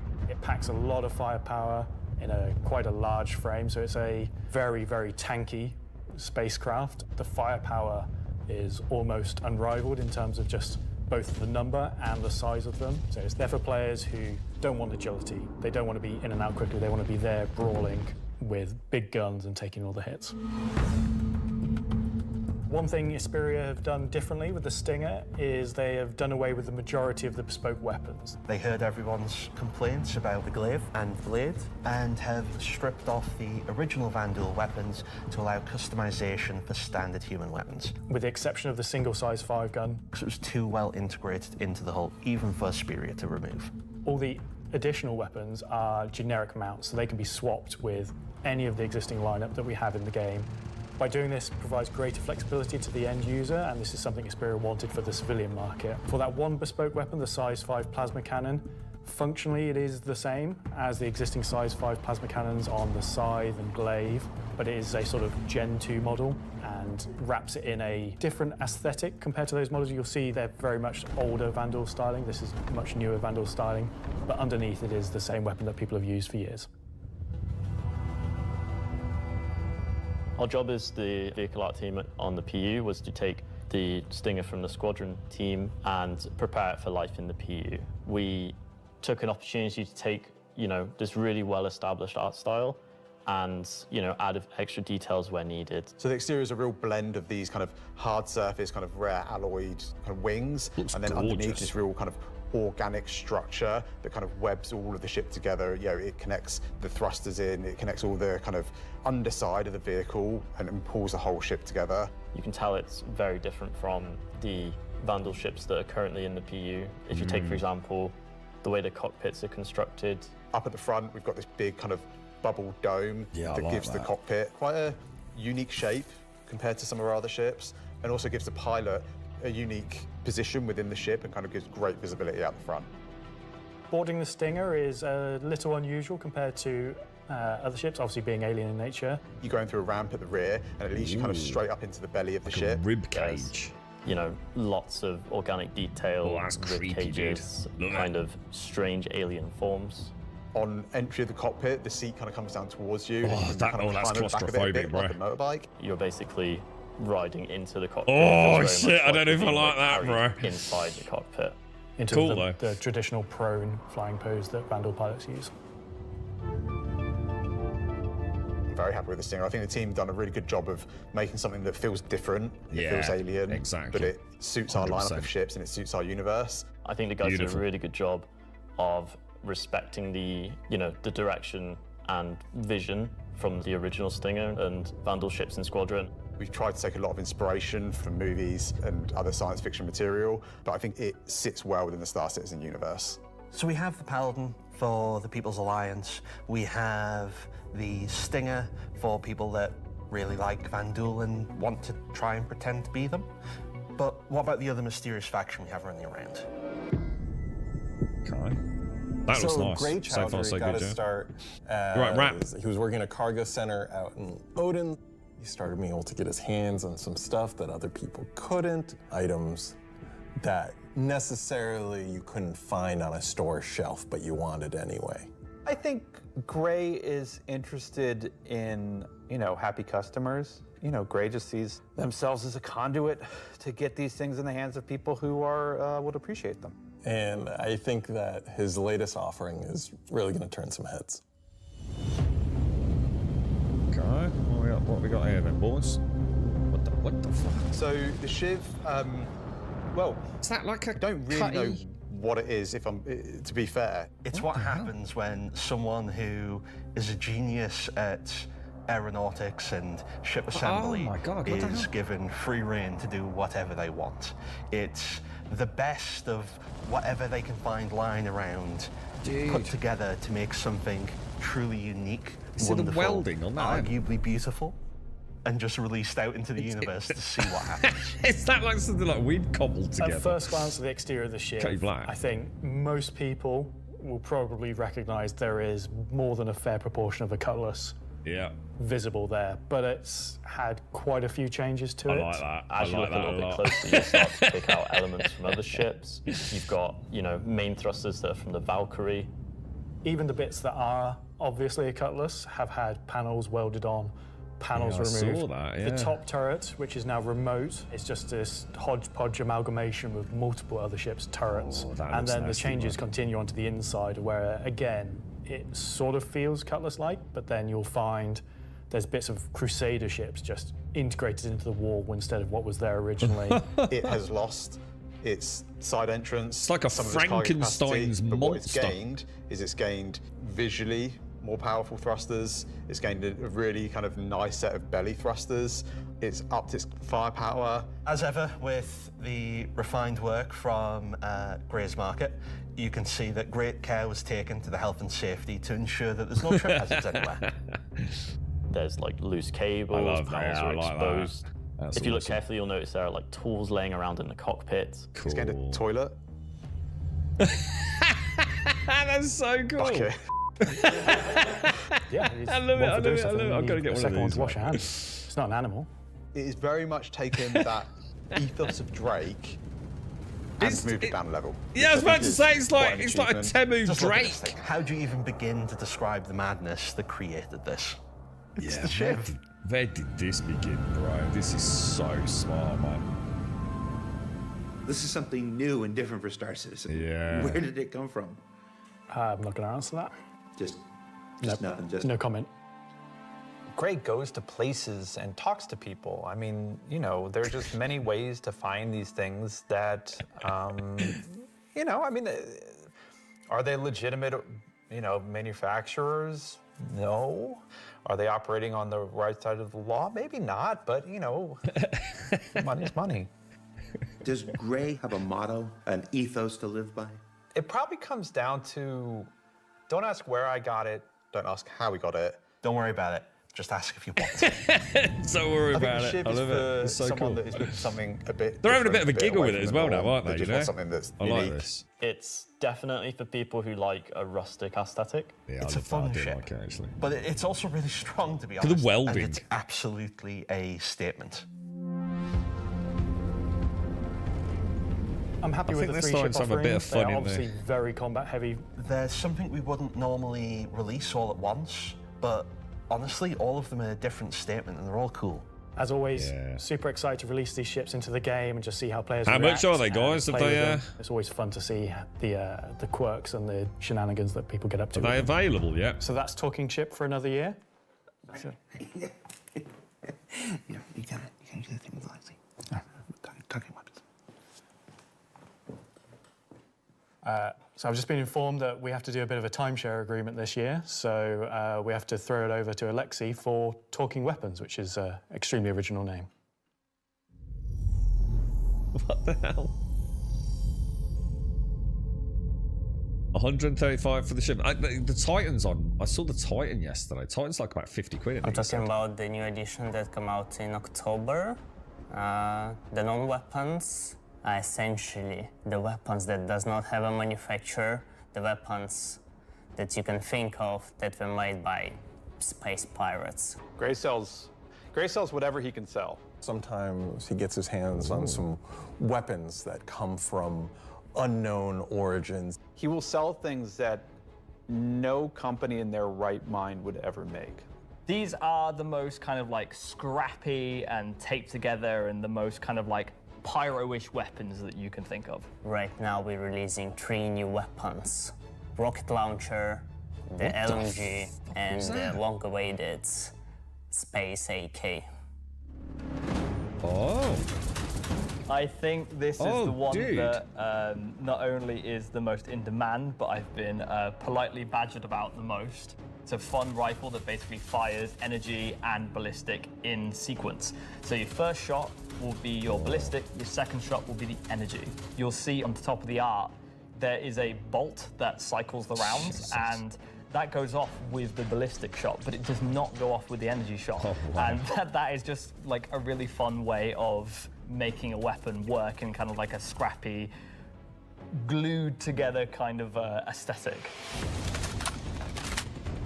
The LMG, this thing is a really fun, slow-firing, hard-hitting beast. It will bring the 50 cal, and the only other weapons that have this right now in the verse are the Bearing Sniper Rifle and the Coda. Honestly, if you even get hit by one, you just instant tier 1 injury, back to medical. Not cheap, then, killer. Are you even trying anymore? You know what? We made all these really complicated, fancy guns, and some people just want, I want a slow-firing rifle. Give me a scrap-together box that fires the biggest thing you can possibly find. That does look pretty We cool. don't have actually. a rocket launcher of this caliber. Yeah, It but will that be looks 3 like some grenades. straight together that you pull into the tube. It actually is, isn't it? And fire towards your enemies. The cool part about it will have an arming distance, so you will not be able to just point it towards an enemy. It's also going to have a lot of spread. What? So essentially, It's like you're something gonna out of have to get fucking very close with Borderlands. your launcher to be able to blow up ships with a single payload in it. You can't actually aim with the apparatus, because you've got the tube on your shoulder, and you try to aim it, you have to physically put the tube in your head. So we were like, oh, we can't have an aiming apparatus for this. And then we realized, like, it's in the spirit of being a tube that you can't use the aiming apparatus, and you just kind of like, all right, I think that's the middle of the screen, I'm gonna hit it. It's in the spirit of being. Yeah, first class. In the spirit of being a tube, bro. Are we gonna talk about binoculars? Binoculars are really cool. Dude. We don't have anything like this in the verse. Binoculars, yeah, I heard about I this. think it will be really convenient to use something that's dedicated to look for the things, especially far away, instead of using your sniper scope, for example. Will the binoculars have glint? I'm not aware of this one. Probably not, because binoculars are not something that you need to be aware of. It's really funny because obviously, due to Glintgate, as I beautifully internally call it, basically there was a lot of community feedback basically saying like, oh, I really like spotting people. I really like playing a spotter. And essentially I was like, oh, this community wants to be able to spot people from distances. And what can we make gadget-wise that doesn't require new features? And it was like binoculars. And I prototyped a thing which essentially was just a scope in a hand, and it worked. So we've got some really cool binoculars coming that allow you to spot people from distances. And how much damage do the binoculars do? Depends on how you throw them. Good answer, bro. Good answer, dude. Thanks, Alexei and Zach. That's the end of this segment for this year. So that's talking ship and weapons, unless anyone else is going to come and tell me something else. It's been an exciting year, and I think the next year of ships is going to be even more exciting and expansive than this year. So, Raz, you just need to, if you're going to buy the game, and you can always play a free fly, which will cost you nothing just to see how it runs and everything. So you don't have to even buy anything. You could wait until November and you'd be able to free fly during something they call IAE. But you can buy in right now today at the cost of like pretty much what a standard game would cost. About £50, I think, gets you the Titan starter pack, which is just about the best start you could possibly imagine in the game, to be honest, dude. And then all the other ships you can basically buy in game, apart from the ones you've just seen. They normally release a new ship, so real money purchase only for a few months, and then they roll them into the verse, purchasable for credits. There are a few exceptions which are like, you can only pick them up for real money in very rare periods of time. But you don't really need to worry about that stuff, mate. No, it has no impact on most players. But yeah, you don't have to pay anything. Should I upgrade the Redeemer to the Paladin? It's a tough one, isn't it, Killer? Because you've got to think, right? If they're not careful, everyone else is going to be saying the same, and the Redeemer becomes defunct, right? I mean, I don't know, dude. I just don't know. I mean, the Redeemer's a lovely ship, right? It's just that she got the one thing that we loved about her, which was the size 5 guns removed, which makes a bit of a mockery of it. But the thing is, Killer, it's going to be like this until 1.0, and even beyond 1.0, I would have thought. That small caveat, subject to change. How are they going to sell the Paladin if the Redeemer's better? Well, we either nerf the Redeemer or make the Paladin better, don't we? Are they even in the same league? I just don't know, dude. Price point wise, you'd be chasing your own tail forever, won't you? I think everything's changing so much in the core of the game. I mean, engineering is going to change everything, dude. So I don't think there's a right or wrong answer to it, to be honest, mate. I mean, obviously, the point is, how often do you use the Redeemer? The chance is probably not a lot at the moment. If you can upgrade to a Paladin for a reasonable amount of money, you get a fresh new ship to fly. So it's a bit of a no-brainer from that perspective, isn't it? Oh, my bad.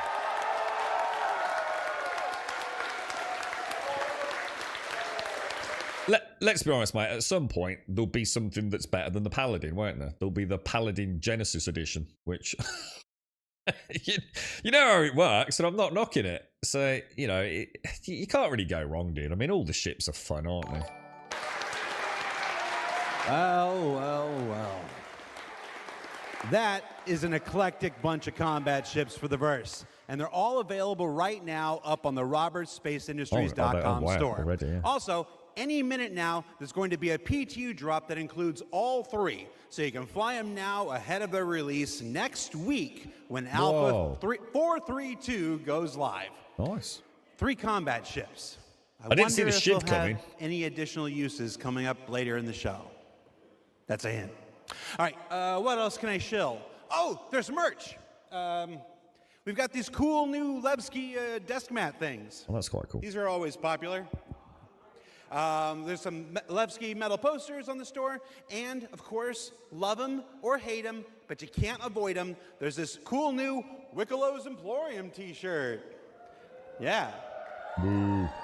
There's also a page published earlier today with a bunch of links to offerings from our third-party partners, from eye trackers to gaming chairs to voice packs to spaceship models from new partners like Planet Ring and Pigeon Spaceport and more. You can find all of that on the RSI website as well.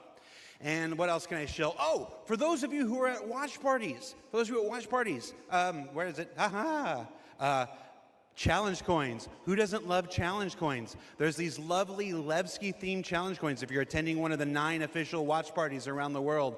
There's also a digital one of these in the goodies pack, so you check those out. Don't leave today without getting your Levski challenge coin. All right, what else can I shill? Now I'm kind of tired of shilling. All right, let's find out some more about where we are. Simon, can we move? Can we do? Oh, yeah. Look at that. Okay, here we go. Pardon me. Excuse me. Hi, how you doing? That was my best angle. Hey, I gotta be careful. Last year I took 3 steps and tore a muscle. All right, so this is the 9th floor of CIG Manchester's Manchester office. That's It is swanky as hell, isn't it? This is the room where we have lunch every day, and if you get here early enough, croissants. If the weapons team hasn't stolen all of them. Not bad. Over here, we got some cool mannequins representing different aspects of the game. You got the ever-present, Hurston security armor over here. That's really cool. That looks so You got cool. your Duster's armor right here. You got this guy from a game that we're not talking about today. Marine armor, yeah, it's all pretty cool. And then when you come over here, that was got a nice little naughty. recreation area. There's some sim pits over there for people who need to test that kind of Jared. stuff. Oh, We yeah, got look this at that. cool Krigeri Bengal carrier. Come over here, shoot it. good, doesn't Go down the nose here. Watch this. It's very cool. I'm gonna go over here. Oh, that's so good, dude. Can you see me? Shit, that's Hi, Mom. cool. All right. So yeah, and what are you doing, Richard Towler? All right. I thought John went to Washington, D.C. Let's see, what else we got? We got cool Voyager bar here. This is where we get all kinds of breakfast goodies, coffee, stuff like that. What a place to work, Hey, man. Who remembers the big coffee controversy of 2016, where everybody took to Reddit and pondered the question, do devs deserve coffee? I do. You want to see what next year's big controversy is? Check this out. I'm going to come over here. Do devs deserve coffee? Welcome to the Star-Garita machine. Yeah. Do devs deserve frozen deliciousness? What the hell is that, dude? I don't know. Go to Reddit and let us know. What do All right, let's see. Let's go over here. I thought it was gonna be like a slushy. Competition winners. We have the list of competition winners. Can we put that on the screen? Yeah, sorry, competition winners. Remember the competition for the CitizenCon winners? The people made the videos, and we gave them a Kruger L21 Wolf. We actually have the names. They're behind me. Look. I love the Orice and Blossom trees. That's so cool, man. All right, that's cool. Also, everybody's got food. Do I have food here? Oh, somebody's supposed to save me pizza. All right, so we got. Oh, you guys saved me a lot of pizza. Let's see. There's like 3 different kinds of pizza here. God, What if we just combine them into like a challenger situation here? Oh, now I'm hungry. God damn it, Jared. That's a CitizenCon throwback if you're not familiar with. Chuck us a slice, I have now bruh. crafted my own pizza experience. And that is a terrible segue into our next segment. Gemma, Gemma, are you there? Yes, Jared. Can we fire up the FPS crafting segment while I try to chew this off camera? I was about to say, regrets now, Jared. I think it's one of those like cheese. It got a normal crust and a cheesy filled one. I think. Wrap. Star Citizen, at its heart, will always be an enormous sandbox experience where you can set out to tackle the universe in whatever ways you want. But that doesn't mean we can't shape parts of the universe here and there to better suit our needs. That goes for both you and us. Let's start this part of the show with a look at how crafting is going to change everything from resource gathering, refining, and even combat when it comes online in the next few months.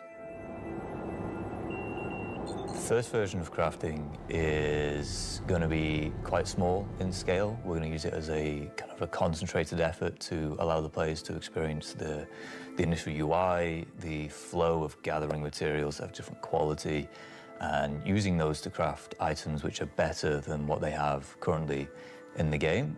The first version is going to be primarily FPS items that you can craft, weapons and armor. Nice. That is. For Star Citizen, crafting is our primary progression mechanic. Star Citizen isn't your standard MMO.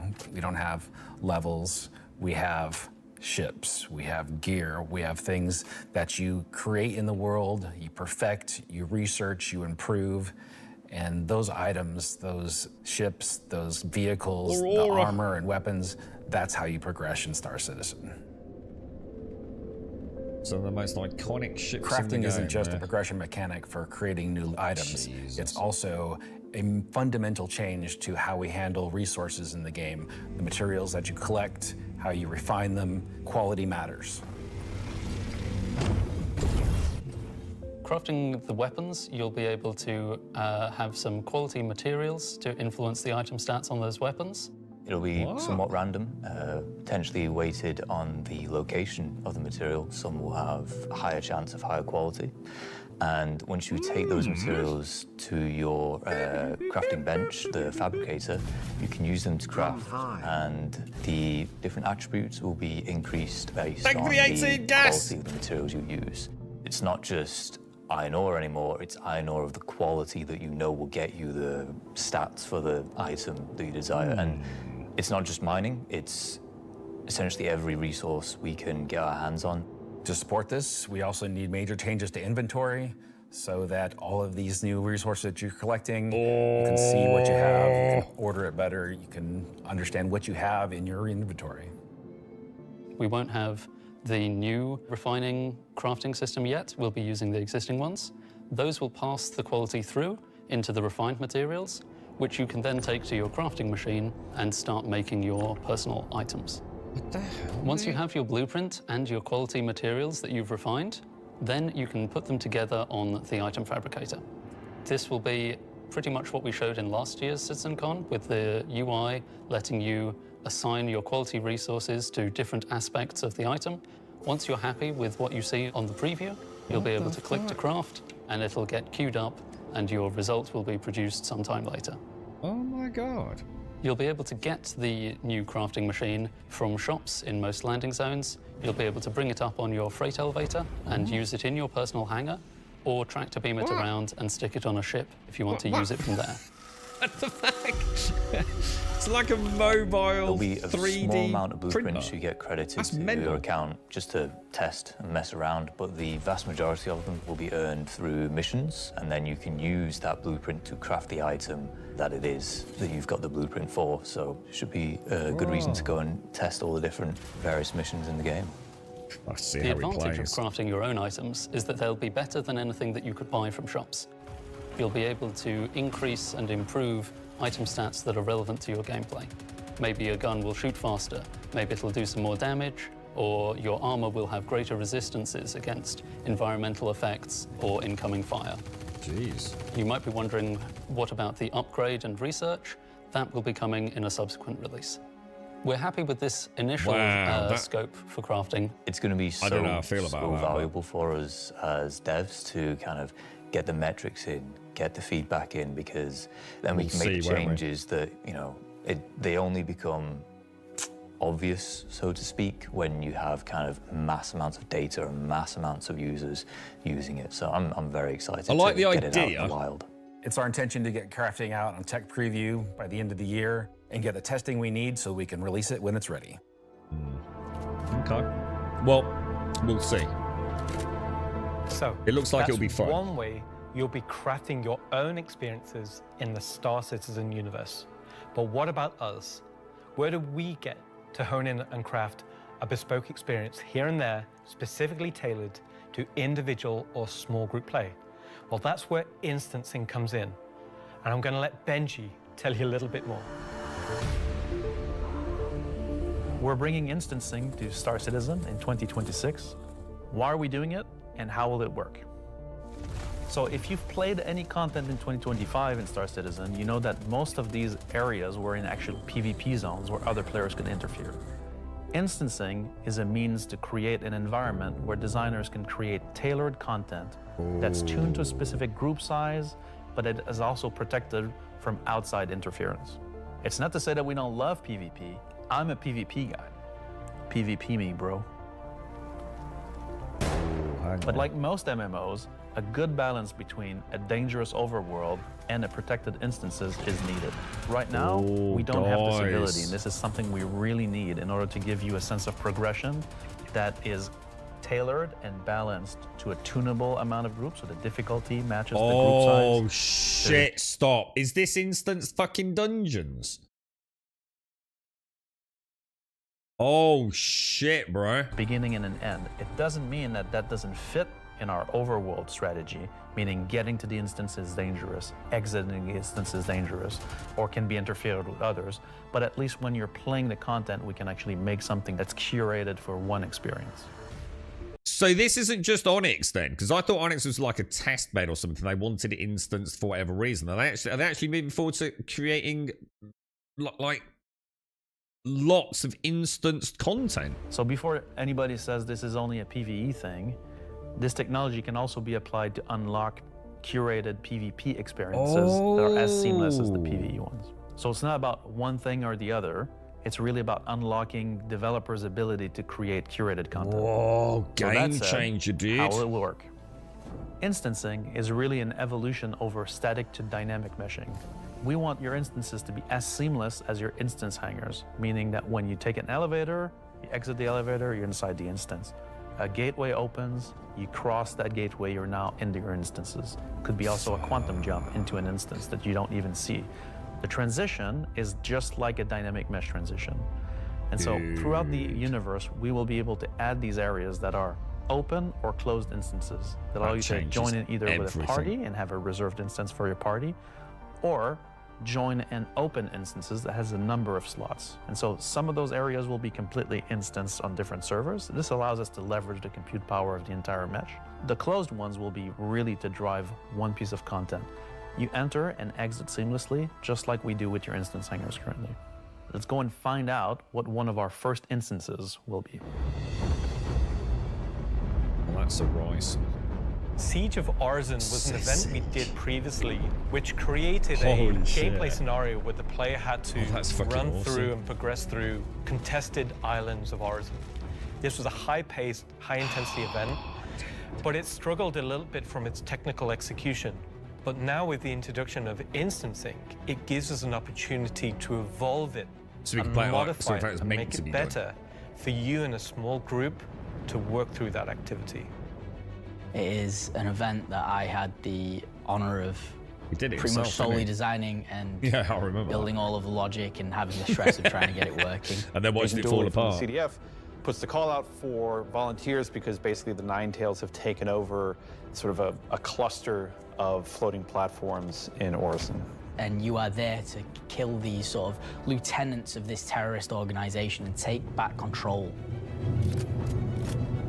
So in our current thinking, Siege of Orison is designed for about 15 to 20 people fighting. So you, your friends, or your org will go in, you'll all have sort of dedicated roles. Some of you might be the tank who brings in the heavy weapons and sort of pulls the fire.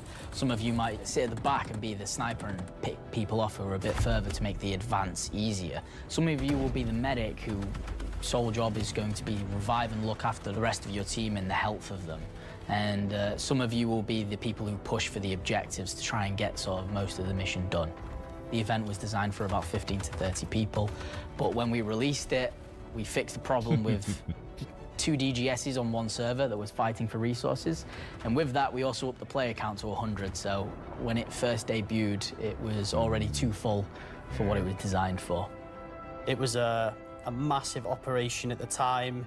I think that bringing it back and giving it a refresher will be a fantastic addition back into the PU. So imagine if Siege was a instance that you could go in and play solo, or if it was a public event that you could go with your friends, or you could join up with random players on the server. There's lots of ways that we want to take a look at Siege, how we can make it a more approachable piece of content. I'm excited, to say the least, to bring back Siege of Orison to Star Citizen and to sort of have it be one of the first tests that we have for instancing and really get it back to sort of a core experience point where it should be. So while the next season is quite heavily focused on Nyx, I'm also very happy that we're not really ignoring our other two systems of Standard and Pyro, and we're going back there and we're sort of improving and expanding on the player's life in those two systems as well. Wow, I didn't expect this. This kind of changes everything in a way, doesn't it? Yes. And while things like Genesis, interstellar hauling, crafting, Siege of Orison, and more will reveal next year, will continue to bring life into the existing universe outside of Nyx, there's still one more exciting use for instancing we're building right now. It's an earlier look than normal, and some of it is still in white box, but we're excited to share the first look at a major content release of 2026, and what it means for progression-based gameplay. As an evolution of our Building Interior initiative, you won't discover it by accident, because when it's complete, it will be found deep within the heart of Levski itself. This is the Municipal Works. Okay. So inside the facility, you'll find huge vaporization chambers, old processing plants, industrial tunnels, and eventually into the old turbines, which are still pumping heat into the old rock.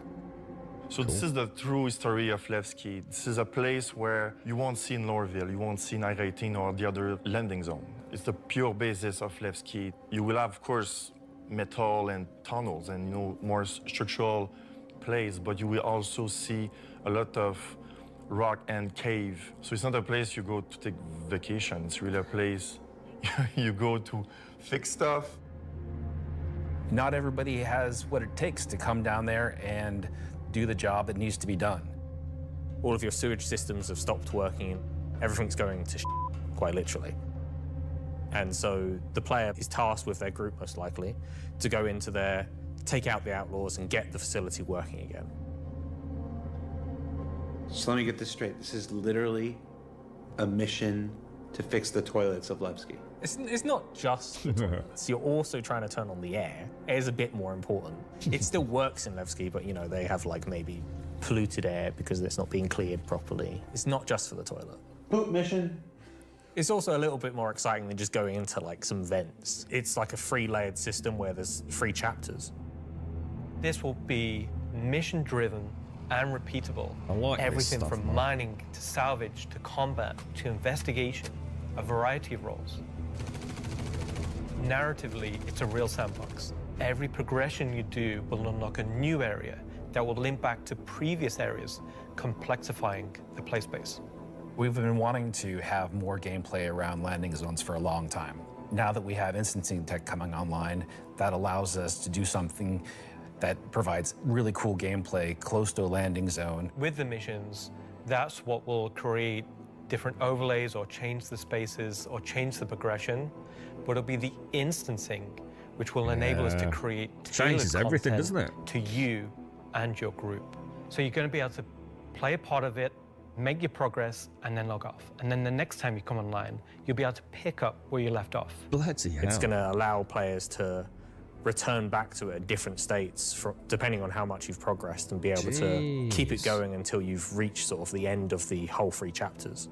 Where you're not going to have other people getting in your way. It's you, your team, your party. It's a way of giving players content where they know exactly where they're at and they can keep going back to it and improving sort of their own progress and ability to jump through them in faster and faster times as well.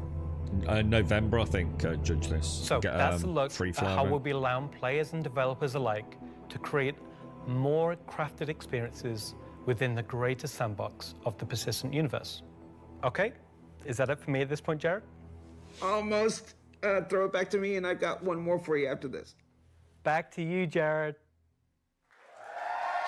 Genesis and instancing is huge, right? That's right, yeah, that's a pull the plug on the instancing, didn't they, Hillies?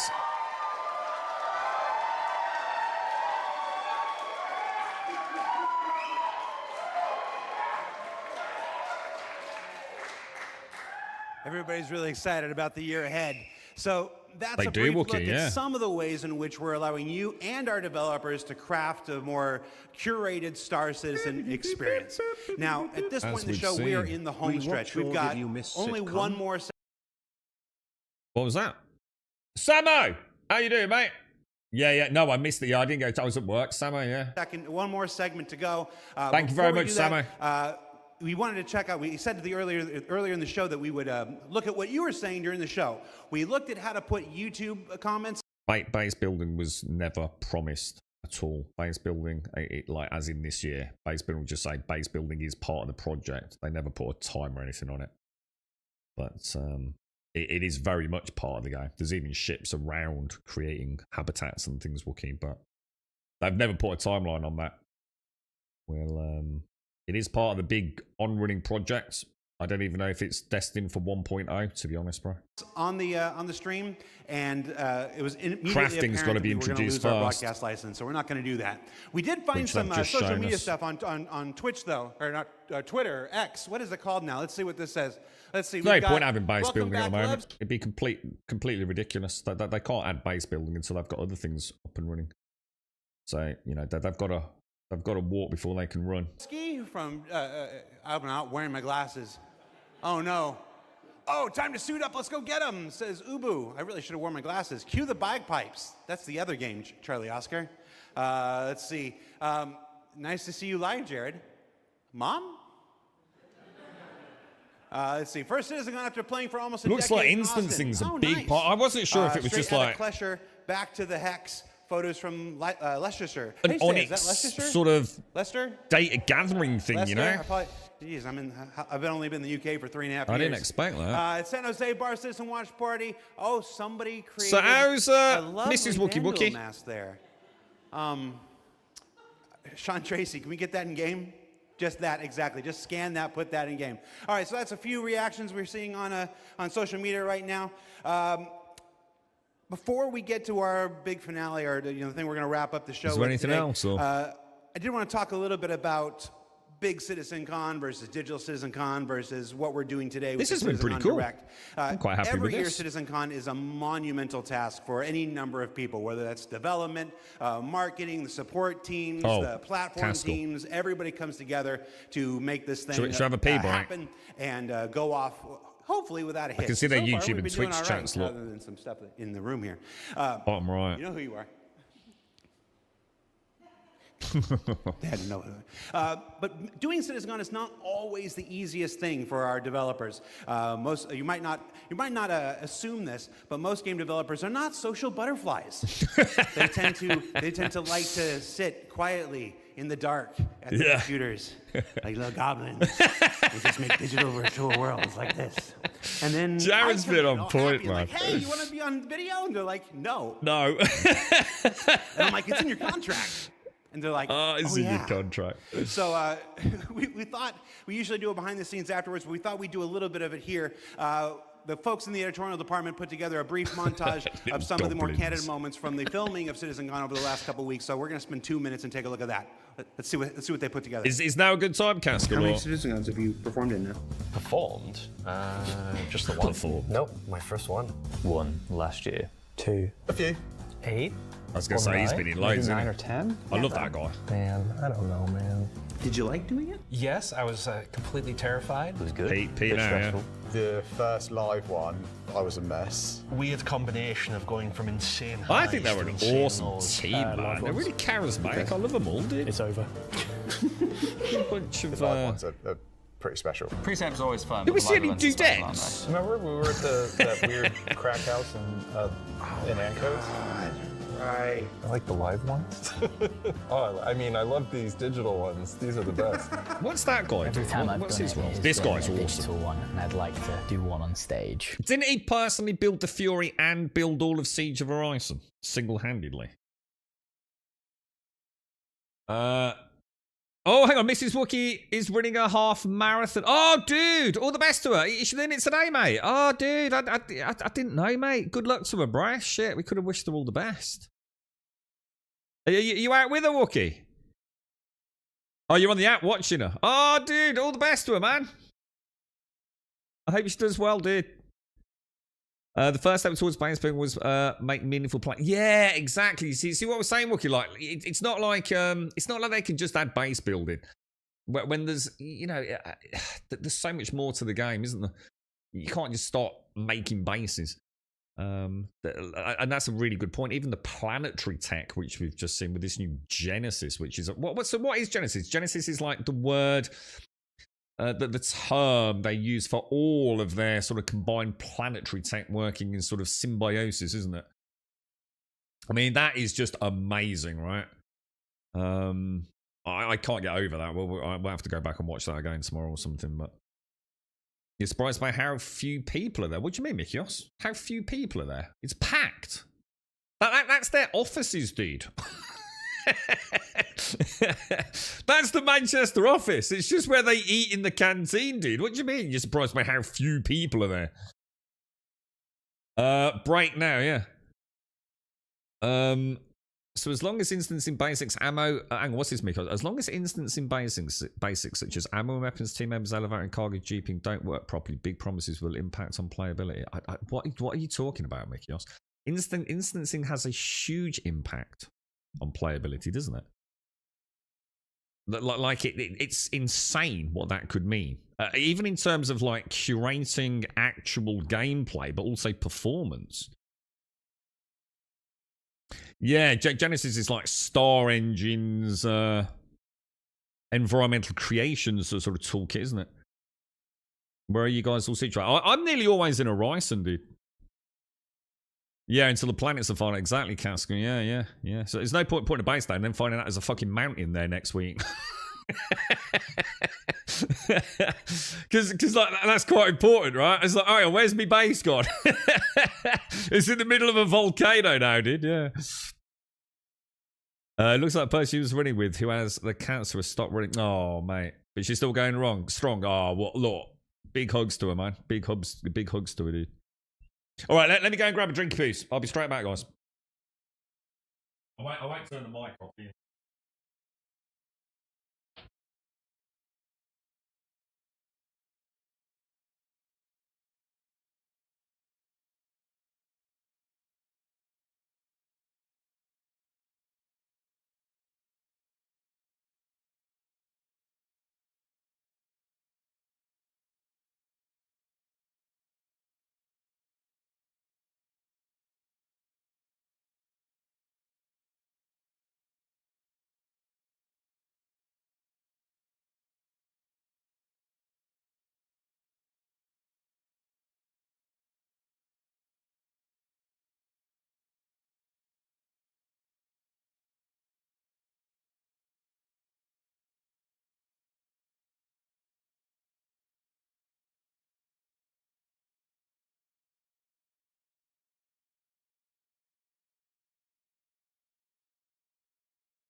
Right.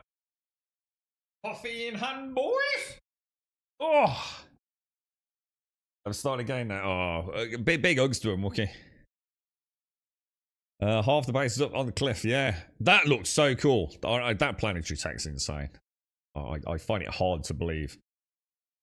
Like Raz said, I'll believe it. It's not that I don't believe it. It's just that I want to see it, and like it's all very well. It's like anything, isn't it? It's all very well showing something that's beautiful. But is it playable? That's the big question, right? I've got every reason to believe it will be. They're not going to put all that planetary tech into play, so they need to have it, like I said, run at 5 FPS, are they?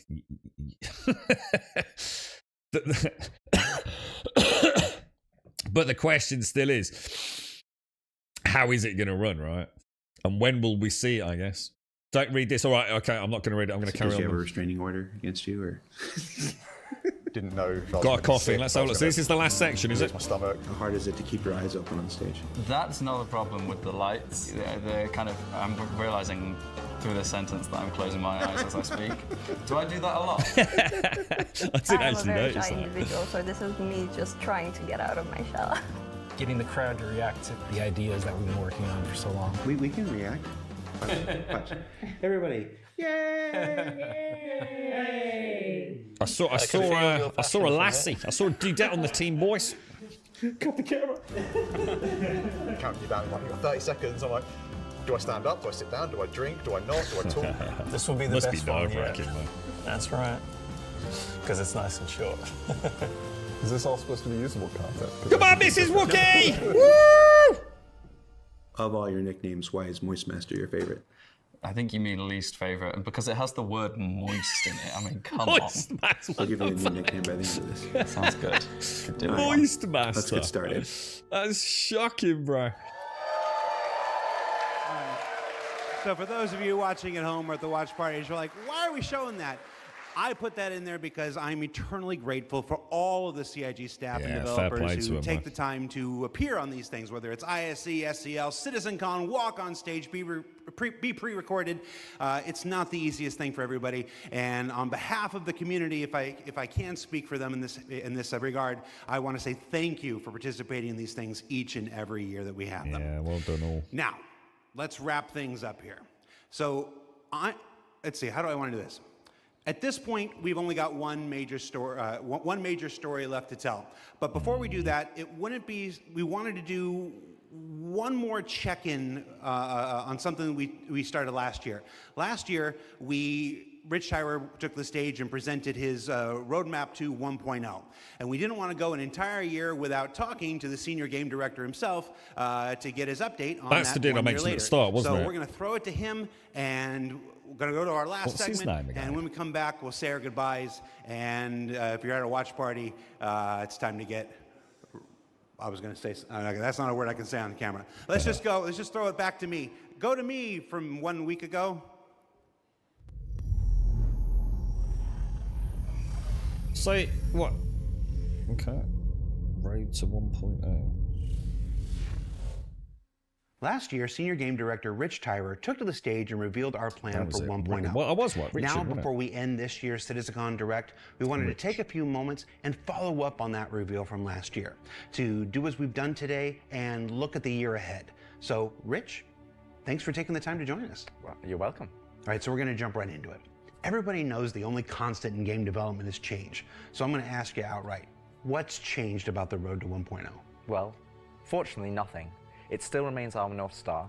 The team is busy working towards that goal in the background, and every patch this year has moved us towards that goal. And if you haven't watched the Star Citizen 1.0 presentation from last year, I highly recommend you do so, because everything in it is still relevant as of today. I should probably watch You that again, mentioned actually. every patch this year has moved us towards that goal, so I want to dig deeper into that. We've done, at this point, 9 releases in this year, more than any year prior. How does each one of these not just sit as their own moment in time, but move us forward on this road to 1.0? Well, last year I discussed the framework of 1.0, how all those complex systems can tie together. And one of the core aspects of that was the main story, which became the spine of the universe, which brought all of the locations, mission givers, guilds, and all the different areas of the game to the players. Now, what I didn't talk about from last year was all of the content that was going to support that framework, add the flesh to the bones, should we say. And I think that's where this year has moved us towards that goal. If you think about previous events of previous years, they've generally been locations that we've put into the verse, but they've been transient. We've taken them away, like Siege of Orison or Zenithreat. We've added them to game, and then they've been moved away. And I think with the addition of the patches this year, when you look at the Hathor facilities, Onyx facility, it's been these are relentless, isn't it? permanent additions to the world that not only have their own story, as when we release them with the patches, but they'll also become points of interest and areas that the larger 1.0 narrative will utilize. Since we're on story, I'm gonna stay with this here. Since we launched the PU back in 2015, it's always been this sandbox where players can do what they want. They can bring their own story to the verse, and that'll never change. But how important is it that we also build this concurrent narrative of our own, this crafted experience, if you will, alongside that? Well, we're trying to create a living, breathing universe. And that includes both the player stories that you mentioned, that they can go and enjoy and create their own memories together. But it also means that we want to have a universe that gives back. We want areas and locations to feel like they're believable and real-life locations. And if you look throughout this year and the patches that we've worked towards, we've had an overarching story that's moved from patch to patch, and we're going through some of those cycles right now. We've also been introducing mission content that has fully voiced dialogue and facial animation, which allows us to inject some of the meaning and the why to what you are doing as a player. And I think story is integral to Star Citizen as a connective tissue that ties all of these different complex systems together, because it takes players on that journey throughout the game. To see this big turn this year to start injecting story into the verse, I think people are really responding to it. So everybody knows, and you mentioned just now, that this year we changed a whole lot about how we operate and how we release things. It's been insane, hasn't it? Gone? I think it's gone very well. I think it must have been the mantra brutal. that I've always been pushing this year, right at the beginning of January, was patch always goes. And I think this year is... That explains everything, doesn't it? The patch always goes. Jesus, man. That must have been a fucking tough call to make, you know. Seen a different development strategy for how we've been moving the game forward. That's where this different strategy has allowed us to really take a wider approach. And we also have to remember that Star Citizen is played by tens of thousands of players every day.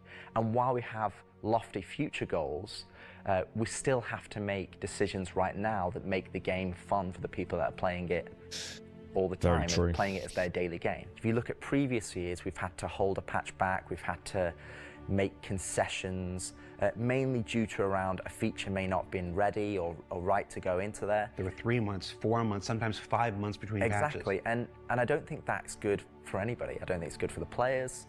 I don't think it's good for the development team. I think it's better to have regular cadence of drops. One good example is this year for A Line of Mine.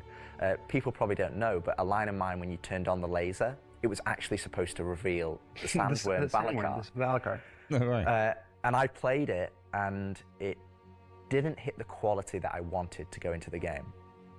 So we changed, and I took it out, and I made that decision alongside Chris and Erin, and we've held that back, and we're going to work on that towards a future patch. But I think definitely the more regular cadences has... I was going to say, Alarian, I feel like this guy has had to fight tooth and nail to get Erin and Chris to agree to this change this year, dude. And I'm going to be honest, when you're sitting there playing it and it's all falling apart around you, like it did in, what was it, 4.2? I can't remember what it was, but with the resource drive, with the freight elevators.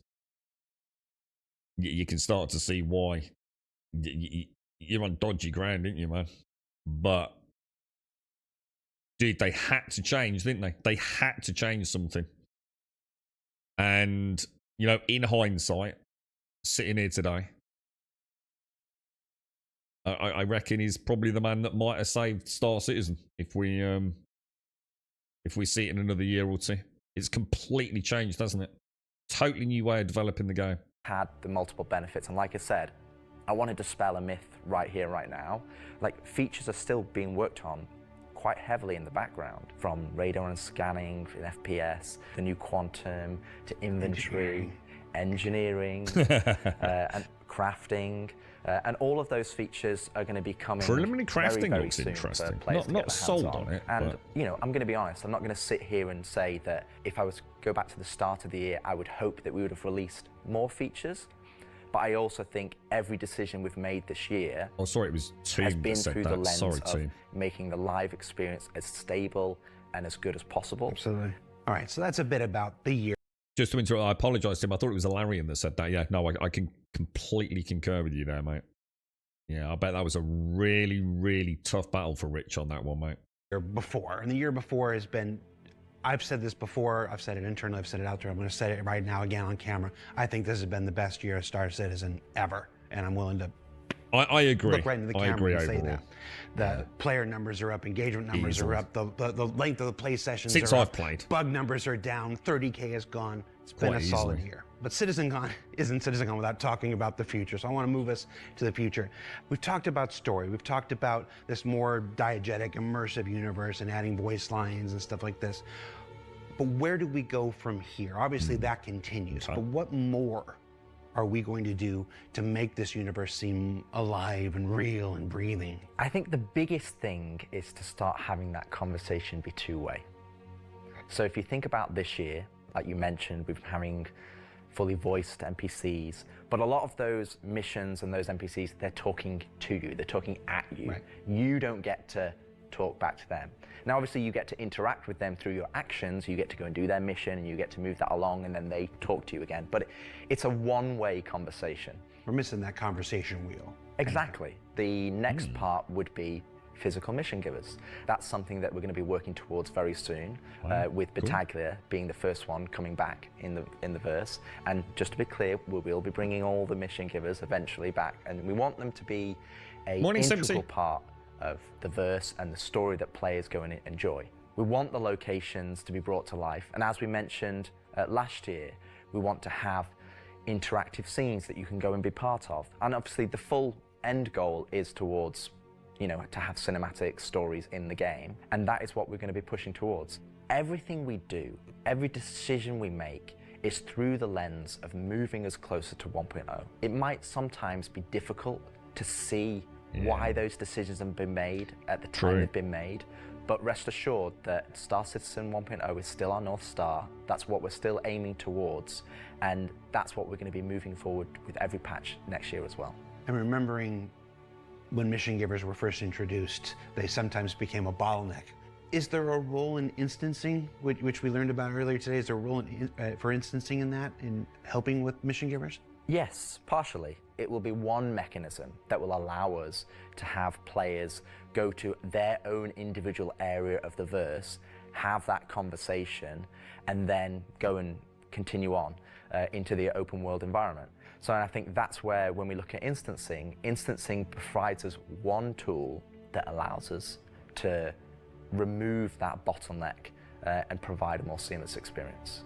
Happy you said that, because that's one of our last topics I want to get to, is how we reconcile instancing with the persistent universe. Like, for the last 10 years now, we've been building this giant, seamless, persistent universe where everybody can come in and play together.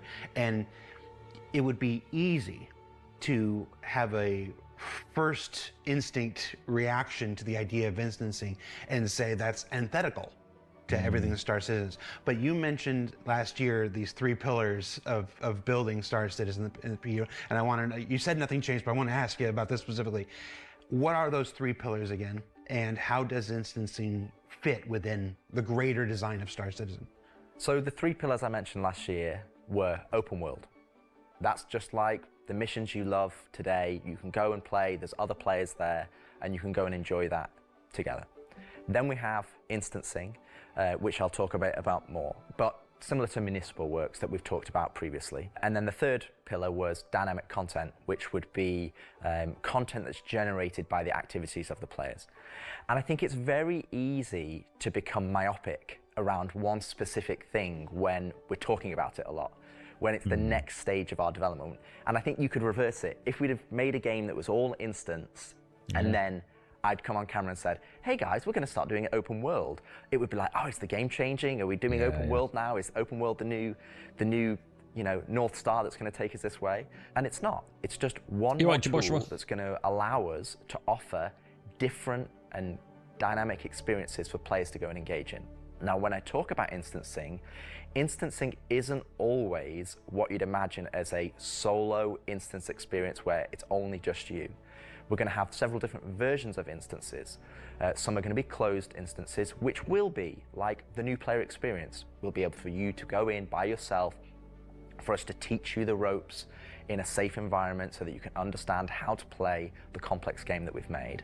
But we'll also have open instances like a cantina or a bar where we might say, hey, we only want 50 people to come in here because we've got mission givers and we've got other NPCs for you to talk to. Makes sense. And you would just walk in and it would be seamless. You wouldn't know that there was an instance. It's not going to get a loading screen. You would just seamlessly walk into that location. It would be full of other players and NPCs, and you can go and enjoy the content. And that's, I think, something that instancing is going to provide us. It's going to give us a tool to offer different dynamic content, or curated content, as I'd say. It allows us to create experiences Options are good, right? that are different to the open world experiences that we've already made. And it's not to say that we won't continue our open world development or only do instance content. It's going to be a mix. I bet there's some drama out there, right, at the This is one of moment. the pillars that will move us towards 1.0. We will eventually work on dynamic content that will move us forward to 1.0. And all three of those pillars will interweave to create the full Star Citizen experience. All right, so we've hit a lot of the bigger topics, the feature work, engineering, and FPS crafting coming to tech preview soon, stuff like this. We've talked about instancing and how that's going to work within the universe. But I want to ask you this one last big one. It's very easy to say Star Citizen is this kind of game and that kind of game. Those of us who spend our days making it know better.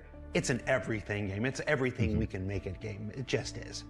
But at the core of this is still spaceships. You know, that life of spaceships.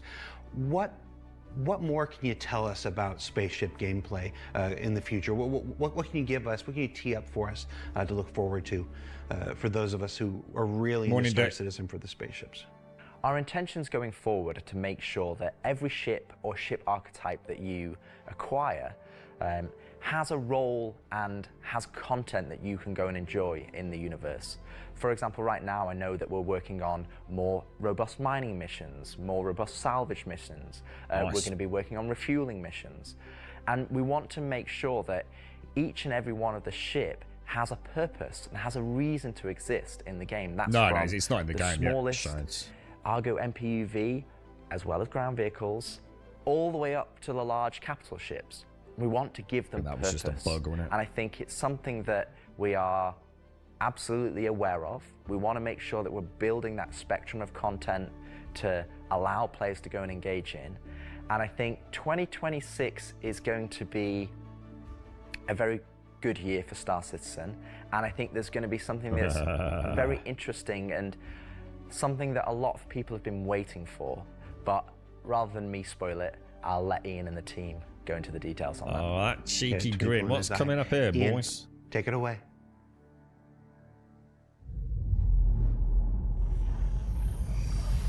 The grand finale. A space for spaceships. Okay.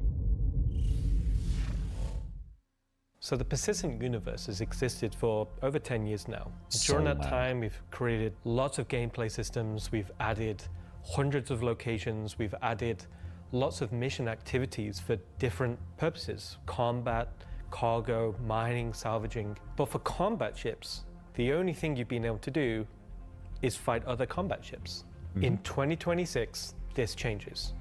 We're going to be delivering a spaceship-focused activity space which incentivizes the use of different gameplay roles These are going to be scenarios where you're going to have to plan and strategize and create operational tactics to overcome your objective. So what you're going to see is very early.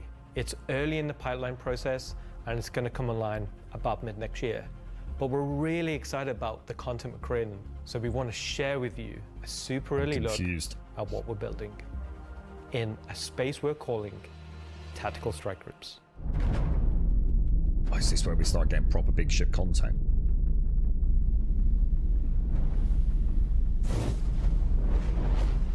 The People's Alliance are still trying to get to the bottom of what this new faction is really doing in the Nyx system. They've sent a capital ship to check out a station and run it into more than they can take care of themselves. Unfortunately, that team came under attack and members of their groups were taken hostage.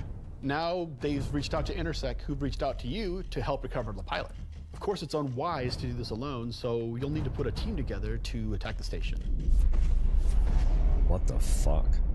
When you arrive, you will have this big asteroid, kind of broken asteroid, and on this you will have this space where you will find 3 big arms. Okay. You will see in the middle, you will have this big energy core. Okay. Everything here has a purpose. It's not just for the show, just something nice to see. You'll see a People's Alliance-owned Idris that's just on the outside, and it's going to be getting harassed by this unknown faction that you have met before. So your first objective here is to clear out the ships. There'll be waves of these ships, so this is where you want your light or your medium or your heavy fighters, whichever playstyle you prefer. Is this instanced? This is instanced. While one part of your group is dealing with the fighters, now it's time to actually assault the station. Oh my god. Oh, nice. This station has been outfitted to resist all of the obvious way of attacks. Somehow they've incorporated Vanduul capital ship killing turrets. No way. These turrets ignore small fighters, and they have the firepower to destroy even the biggest capital ships.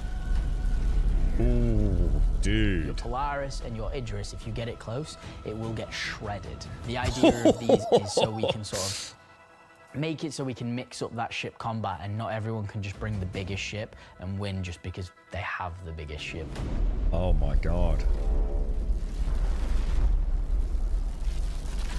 You have to send out your best pilots to navigate the superstructure and take down where precision comes in, that may damage your bigger ships. Precision targeting to take the turrets out.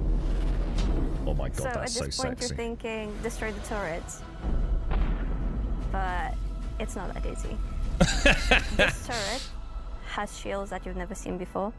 It won't take any kind of damage.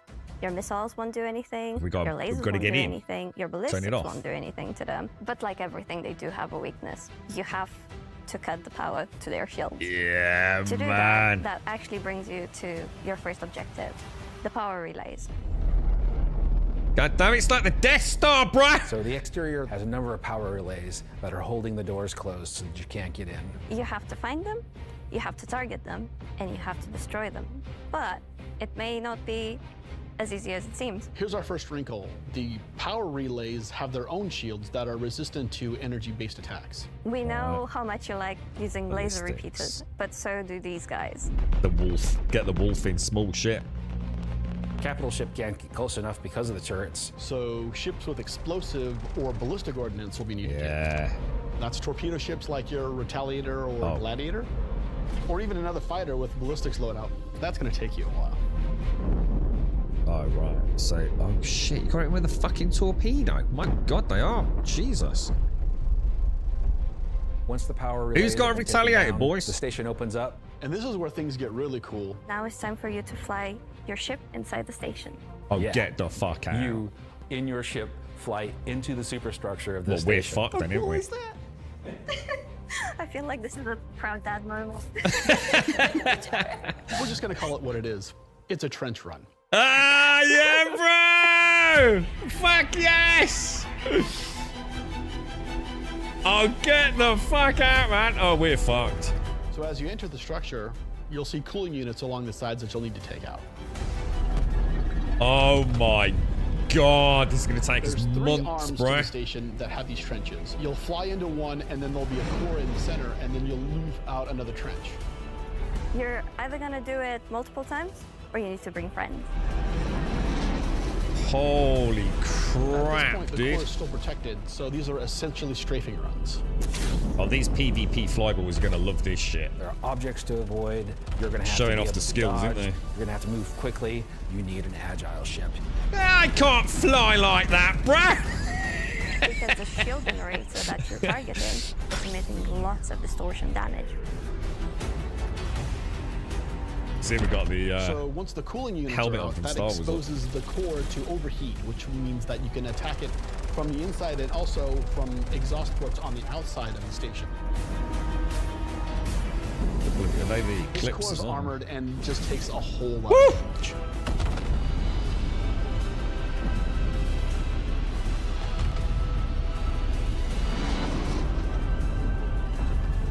That looks Once the narrow power core as goes down, hell, the turrets bro. come down, and then the capital ships can get closer. Why is that important? Because during all of this, you spend a lot of This is ammo, better than munitions, and Molten Core. ballistics, and you're going to want to top up. This is where we're gonna get our new feature in: ship hangar refueling and rearming. Get the fuck You're gonna out. be able to land in the hangar. Get select the ship fuck and be able out! To use the same interface as you are right now at stations to refuel and rearm. No way, Specifically bruh. for ships like the Idris and the Polaris and other ships that are designed to have other ships land inside them. Of course, it'll be more than just those 2 ships, and you'll find out more once we get closer to release. But this is a really important feature that we're really excited to get out. You're not bringing your own Idris. The People's Alliance has a Idris there that can provide a safe port in a storm, allow you to set back up and head back out. And it's a good thing that you've rearmed and refueled too, because now another group of ships is coming to attack the People's Alliance Idris. Oh, shit. Oh, dude. So while the fighters are protecting the Idris, what's happening at the station? Well, that's where the dropships come in. Now you've got to take a fire That's the team paladin, in. right? You've got to land. You've got to fight through an onslaught of FPS enemies that belong Come on, to pickle this pirates! unknown faction, and you've got to open a hangar door which will allow It's you to Star release Wars! captives from the But station. better! This is so cool. After you've opened the doors and that person's taken off, you've just got to make sure they get to safety. Oh, that turret on the bloody paladin, So man. at That this thing point, looks all of this beast sounds mode. pretty simple, but there's an additional complication. So up until this point, it's just been you versus the enemies in the station. But the enemies in the station have their own enemies. Whoa! The Van Duel neighbors who really don't like these guys for some reason It will just come keeps in getting and wreak havoc crazier, on man. everything. And they're not going to discriminate between you and the station. They're out for blood. When you alert the Van Duel by destroying the power core that the station's now vulnerable, you're on a that's time clever. limit. Van Duel are coming, they're going to come hard, they're going to keep coming, you're going to have one hell of a fight. Oh, wow, man.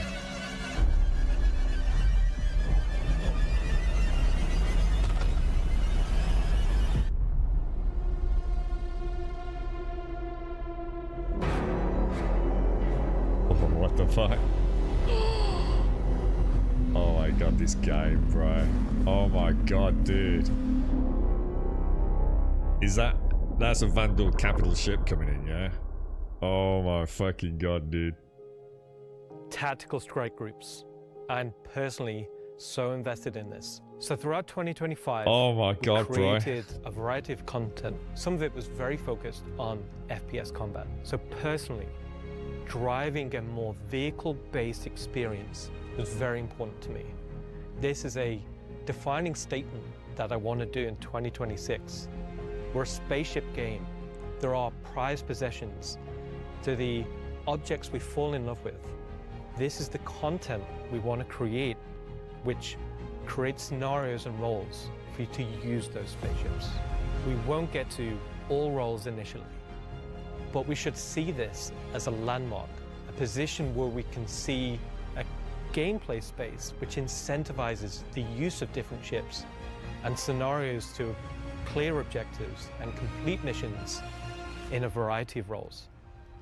And in the future, we can use this to expand on. So I hope you're all just as excited as I am for tactical strike groups.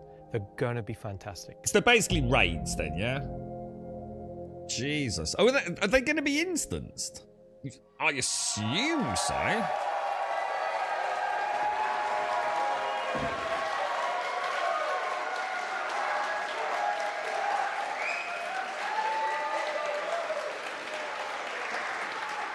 Okay. Jesus, this game, man. Woo! Why do you still have the puppet? John, come home. All right, so tactical strike groups. You know, it's been a long road for the last 10 years. The PU's been around. We've done lots to build stuff for mining ships and for salvage ships. And as Rich said, we're currently building out even more for those. And our first refueling missions coming online in 2026. But combat missions. Oh, hi, Aaron Roberts. Aaron Roberts. Oh, is that who that is? But finally having enough of the foundation in place that we can begin to build real spaceship operations, in any other MMO they'd call dungeons. It's really exciting for me, and that's why we're ending the show this year with that. So yeah, that's been CitizenCon Direct. Thank you for taking the time to share this with us. Again, this is just a glimpse at some of what's coming in 2026. I've seen the Twitch chat and the YouTube chat like, oh, you're spoiling everything. I promise, we ain't. Yeah, no, they're good enough to So before we let you entice us, go, haven't they? that's it for me. Thank you so much for tuning in. And as with every CitizenCon, the last word shouldn't be mine. It should belong to our founders and CEO. Dude. So take it away, Chris Roberts. I hope you enjoyed this glimpse into some of what the team is cooking for the near future. God damn Of you, course, Chris! We're not going to spoil everything that's currently in progress, and many features we haven't discussed today are in active development, like base building, social, and trade tools that are very much a priority. These, along with bringing the final polished features from Squadron 42 into the persistent universe, will make next year the most exciting yet for Star Citizen. Finally, I want to extend a heartfelt thank you to everyone at CIG for working so tirelessly and with so much passion to deliver something that is already special and will only get more so as we continue. He's And of like- he's course, like an angel to all of you with for the making music. all this possible with your Like support a and little feedback. cherub. We couldn't do this without all of you, something that I and the team appreciate every day. We are very lucky to be allowed the time and the money to build a game of all of our dreams. Yeah. Something that is only more Jesus. apparent as the video game business becomes more monolithic. We are one of the few large independents left standing, and there That's is true. no way we would be allowed to dream as big as we are on an original game and take the time to achieve that dream if we were Easy part to forget or that, funded boys. by any of the few remaining mega game companies. So thank you. He's in And I look Switzerland. forward to seeing Griffin. you all in the verse this coming year. He's in Switzerland with his wife, isn't he, at the moment?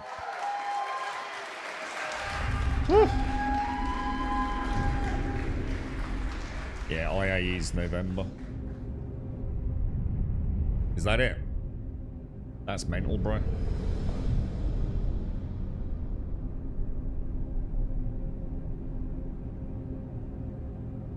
That's just bonkers, bro. That, oh my god, that, what, Jesus Christ, that Planet Not next. Tech. Let me go back and have a look at that. I'm just going to have a quick Jimmy Riddle.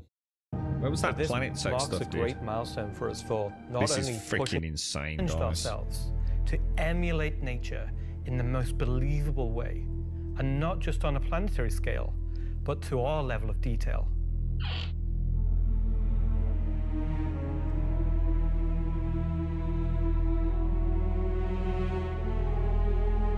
With Genesis, we've made a complete paradigm shift to how we do things.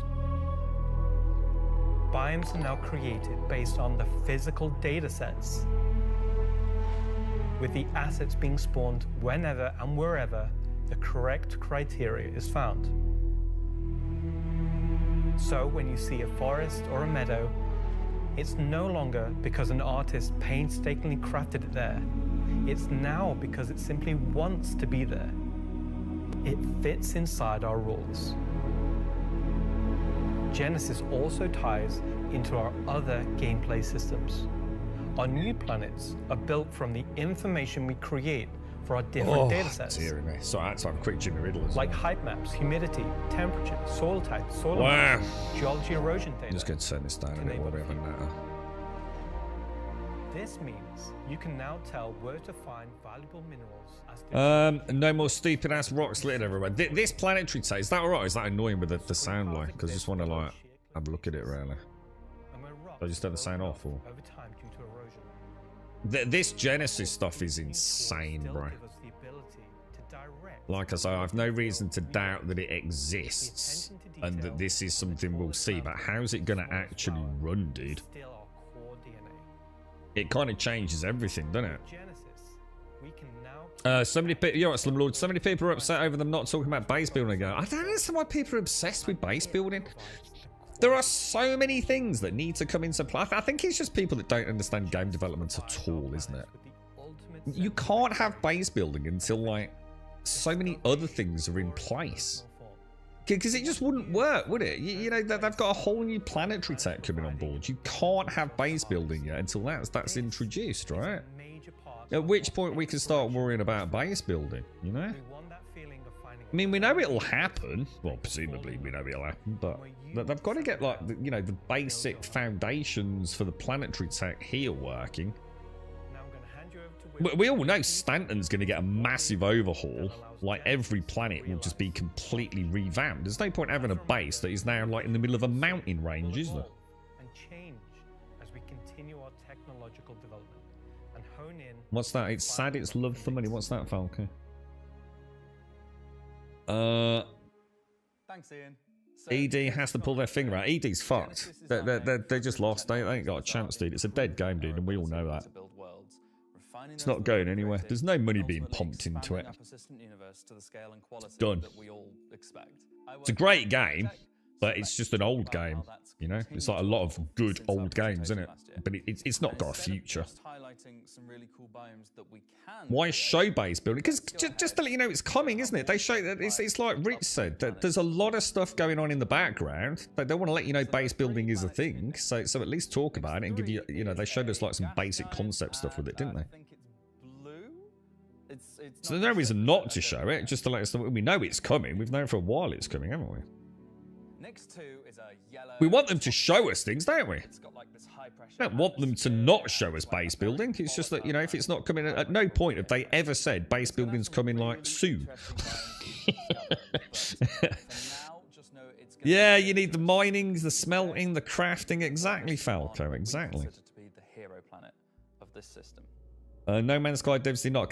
Don't start the stupid comparison with No Man's Sky. I'm sorry, but I'm tired of it, dude. I love No Man's Sky. You know what I mean? I'm sorry, dude, but you can knock up a base in No Man's Sky in 30 seconds, dude. I dread to think how long it's going to take to put something together in this game, dude. It's just an old, dumb comparison, Mikios. They're two completely different games, bro.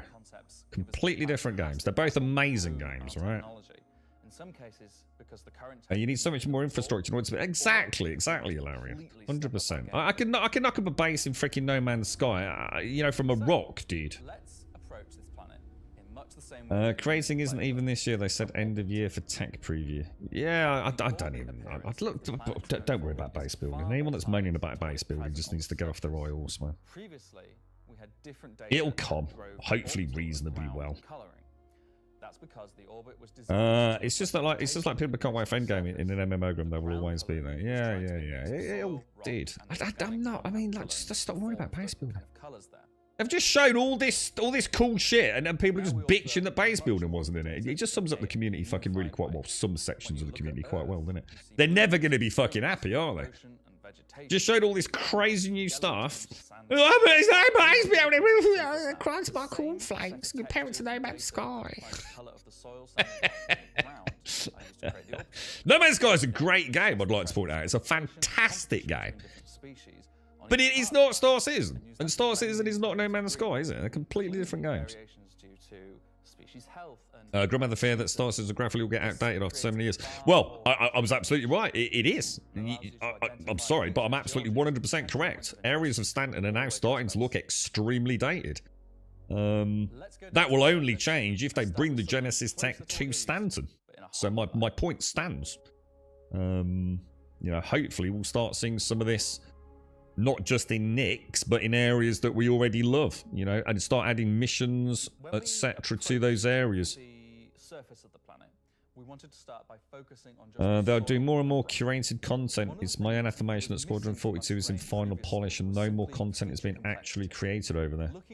I've had a year of transition and now the content from that team in Star Citizen is being rolled in earnest. Yeah, I mean, it's a shame we didn't. I would have loved a 5-minute, right at the, maybe not at the end, just a little section on Squadron 42 would have been nice. Just show us, like, I don't know, just a little clip of gameplay would have been lovely. You know, just so she's not, like, you know, been put to one side for CitizenCon. But, you know, it is what it is, right? You've got plenty of hours of No Man's Sky. It's an awesome game, dude. It is an awesome game. But even that happened, dude. I mean, literally, I mean, you say nothing happened, because I built, like, a load of habitats, yeah? And then one of the planetary updates in No Man's Sky, my habitat was, like, basically then underground. Most of it. It was all clipped out, dude. So I was pretty pissed, to be honest. But I built that base probably in a few hours. In Star Citizen, that base could have taken me, like, freaking 6 months, dude. And I'd be pretty upset if my 6-month, you know, work together as an org base has now just been hidden in a volcano. So, again, we're back to the original point. You know, they've got to run before, or walk before they can run, should I say. Scattered everywhere, like we'll have to close Stanton at some point to start the renovations. It'll be interesting. Well, they won't have to close it, Peanut. They don't have to close it, do they? Like one day you log in and just, you know, like Calliope's got the new planetary tech. They don't have to shut it down, do they? Now rock distribution makes sense and has a they don't shut the whole game down just to add, you know, new things to it. So of course they won't have to do that. After this comes out, that's on you. By then, tier 0 recovery won't be there. The salt will flow when you lose your crafted items. Yeah, I'm not convinced about crafted items. Jesus fucking Christ!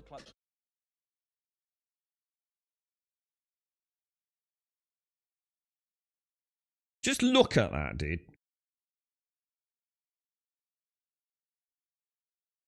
They originated from the same source.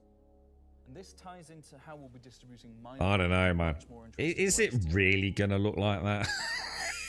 I don't know, man. There's this deep element of skepticism here, bro. Gravity-enabled grass as well. Oh my god, dude. It's like I said, if this was a showcase for, like, the next Elder Scrolls, if old Todd Howard was on going, we're just going to do a little flyby, some of the environments in the next Elder Scrolls game, I'd be like, oh my god, it's so beautiful, bro. This is on a planetary scale, right? They're found in all sorts of elevations, like mountain valleys, open plains, and dense meadows. I don't know, dude. Yeah, I'm very interested in that. We saw that very briefly, didn't we? That inventory heads-up display, Falco. Having a little trouble. I did a Warbond upgrade on my starter pack. Confirmed it in my hangar, but the ship is not appearing in-game. Don't know. Have you turned it on and off again, bro? How are we making these look so great? He did at least mention 42. Yeah, but it would have been nice to have a little mission walkthrough. Even a 5-minute walk down a corridor would have been nice to see it in all its glory, right? Oh, you have to approve the upgrade. So check the hangar. You have to approve your upgrade there too until... Ah, there you go then. Cheers, Mikios. Thank you.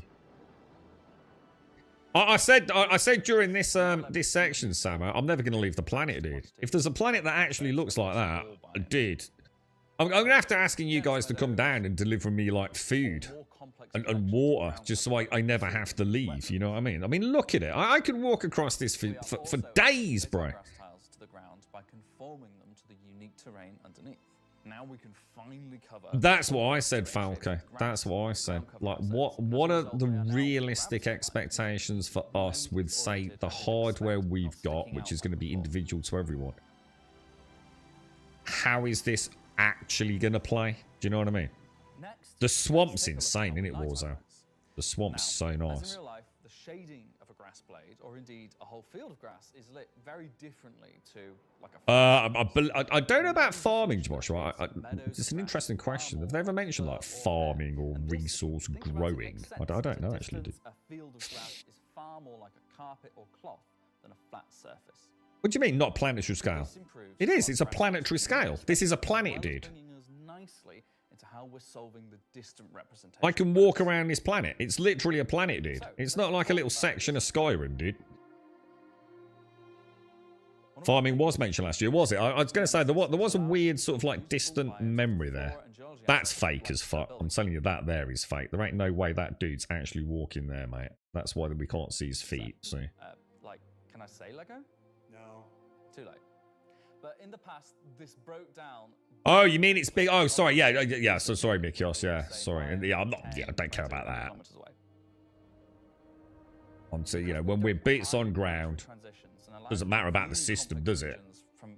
When we're bits on ground on a planet, if it actually looks like that and plays at a reasonable frame rate, then it's time to say, anyone that sees that has got to say you were wrong about Star Citizen at some point, right? It's mind-blowing, the technology that must be getting implemented for this at this scale. Be very interesting to see what Light No Fire's got up their sleeve over at Hello Games, isn't it? And it's also how we now It's just bonkers, dude. represent vegetation from a distance. They mentioned the seasonal stuff as well, didn't they? Depending, also whether the crops or vegetation have been destroyed and things as well, didn't they? Shading should be applied for all of our biomes. Getting a bigger GPU, but the thing is, will you though? You know, I mean, we didn't hear any mention around Vulkan API, did we? Because I thought we were getting like the full Vulkan API sort of launch later this year. I don't think they mentioned it. But this is another game, right? What we're seeing here is a completely different game to what we're currently playing. How and this is presumably showcasing Nyx, isn't it? I think, is it or isn't it? What do you mean a reason to go to these places? The reason is look at it. That's the reason to go there, dude. You've never seen anything like that on that scale before, Griffin. That's reason enough, dude. And I think it creates something really unique. It's fucking breathtaking, bro. Vulkan update is supposed to come soon. This is Nyx 1, is it? So we might even see this. What, you're telling me we might see this in November? I find that hard to believe, but I suppose if Nyx is coming in November, the planets have got to be there, right? Right now to sculpt the identity of Nyx 1.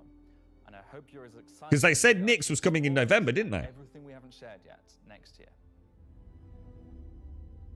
It's just 1 month and we can look at Nyx, maybe not at this planet. Yeah, I'm going to say, I mean, you know, will Nyx, you know, will the planets even be there? You've got to assume so, right? They're not just, I mean, I suppose technically they don't have to be there. They could just have Levski, couldn't they? And then add the planets later, but I wouldn't have thought so. I mean, I don't know. I mean, you know, I'm not going to get my hopes up. It'd be nice if we can see this, but... Yes, they do the weather systems. Actually, they didn't show weather, did they? Actually, that's a good point. Or seasons, when you think about it. They didn't show seasons or weather, but they did show some very beautiful environments. They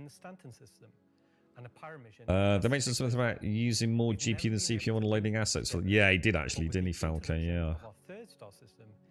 Yeah, next month for Nyx, isn't it? Because like Nyx 1 is coming there. Oh, so Nyx as a system, Peanut, is coming in November. We'll be able to jump to it, but Nyx 1 as the planet won't be until next year. Ah, right, okay, thank you. That makes sense. So it is, it's like Levski the belt. No, that's fine, that's fine. That's cool then, yeah, that's cool. Various volumes of cargo between the stations.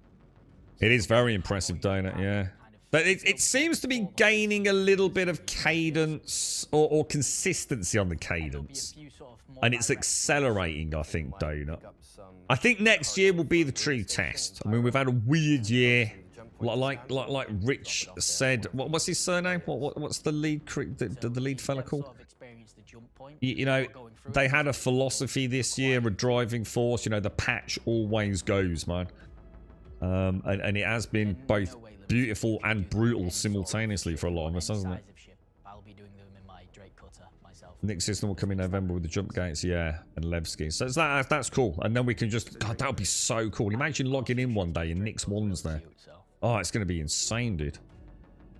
One thing that we're looking to add with these 10 years in development. See why it's getting many negative comments on it. Yeah, you see, when people say 10 years in development, well, what you got to remember in mind, bear in mind, is like, you know, I'm both, you know, a fanboy and also a realist when it comes to Star Citizen. It's so easy to throw around 10 years. Ashes of Creation's probably not far off 10 years.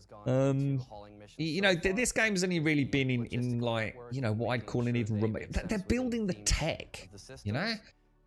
This isn't like, oh, let's take Unreal Engine and build a game. They're having to actually build an engine in order to build the game.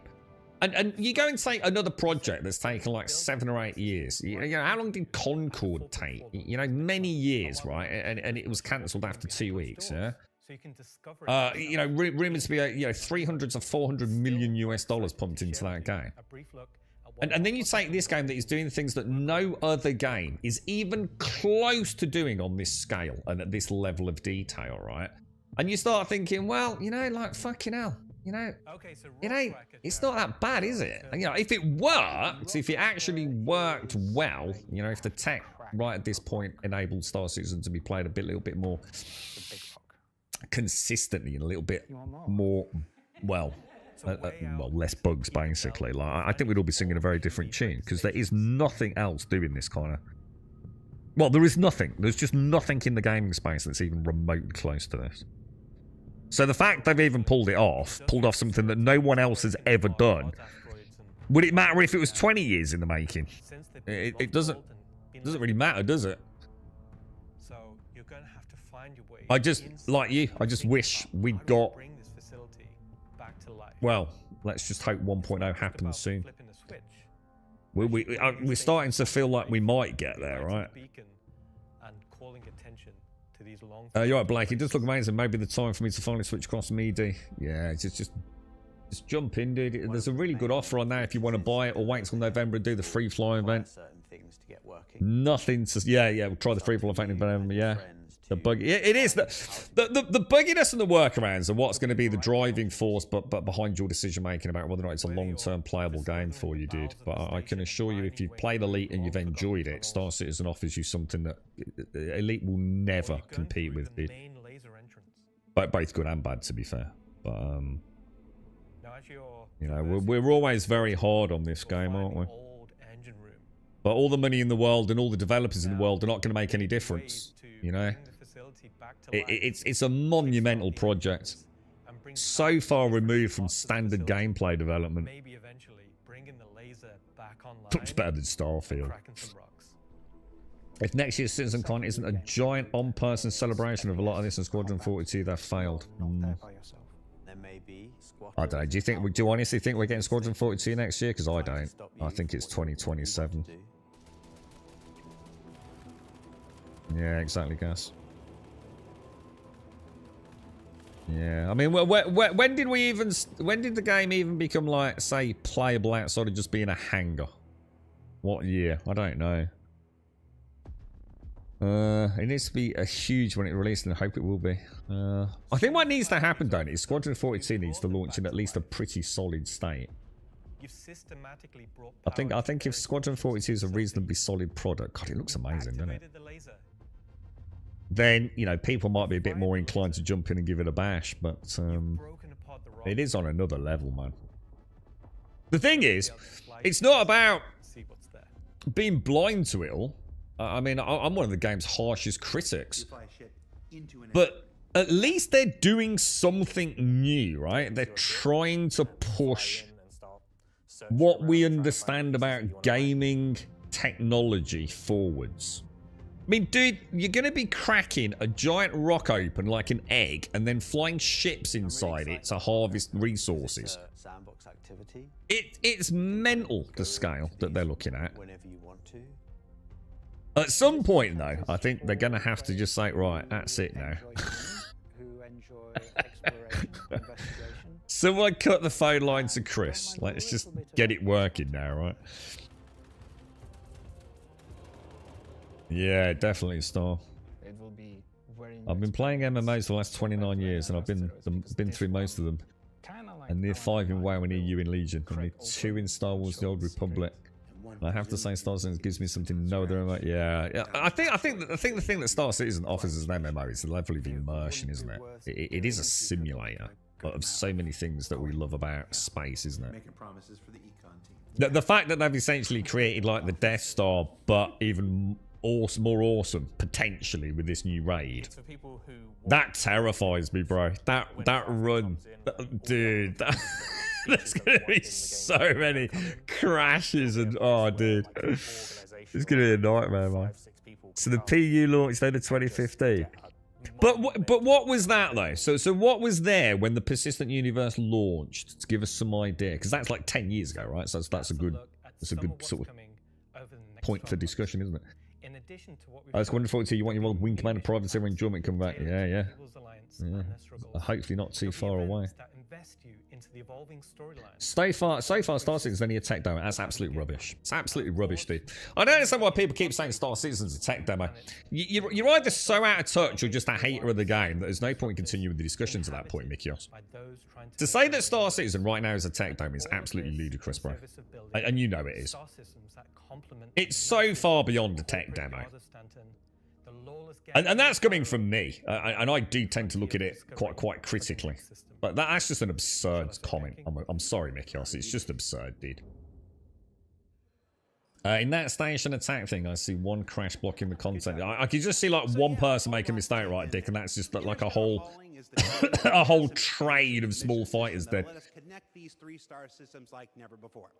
What else we got? Rock Cracker. Will they ever get there? I don't know. No. I suppose the point is, I don't think they ever will get there. Because I think they'll always be adding things, won't they? What we really want to focus on is 1.0, isn't it? You know, I mean, this year, if all goes well, we would have got 2 new systems. Now, to be fair, Nix in particular won't have a huge amount of content there. But it's a place to start. I mean, just think about all the content we've had this year. You know, Onyx in particular, and is it a line and mine and things like that. And we're going to be getting things like Siege of Horizon being reintroduced as an instant slice. All I can say is it's been an awesome CitizenCon. Most of what I've seen looks extremely believable. We'll find out with Nix, won't we? They're committed to Nix like literally in a month's time, or however long it is. Yeah, so PU was Port Olisar above Crusader, yeah. Oh, I'm sure it was a disaster, Peanut. Yeah, I bet it was a total disaster. Yeah, I'm quite looking forward to the mining. It's actually really cool, because I literally just got back into prospecting, didn't I? Well, I'll have to do that. We'll have to get that thing sorted, Gas. I will do it, dude. Get the golem up and running. Oh, God, Casco, imagine it, dude. Oh, dude, that looked like a nightmare, bro. It's going to be a freaking disaster, dude. But I can't wait to have that disaster. This was a cool section, I must admit. All right, I had a dream about like this once. Yeah. Okay, so against everyone's better judgment, the thing has finally happened. Yeah, I only started, I don't know when I started Peanut playing Pro. I mean, I've been a backer since like day 1. Well, whatever year that is, that 2012 or something like that. But I only started playing a few years ago, really. I came from Elite Dangerous. I thought, yeah, I'm going to have a look. It's probably going to be a bit of shit. And that was it. That was the end, really. Come on, Mrs. Wookie! Woo! 5 kilometers left. What's the SEO on a golem? I actually don't know, dude. This has been super cringe. I don't know. It's like Alarian said, wasn't it? You know, like when you hear them.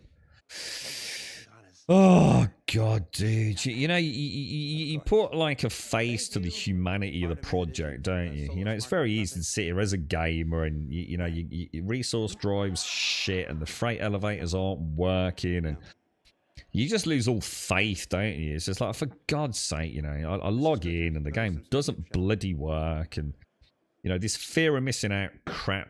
Hi, my name's John Crew. You know, with resource drive and welcome to Talking Ship. You just end up like just you know, it's just it's 1 step forward and 2 steps back, and then you watch something like this, I don't know. You know, is it?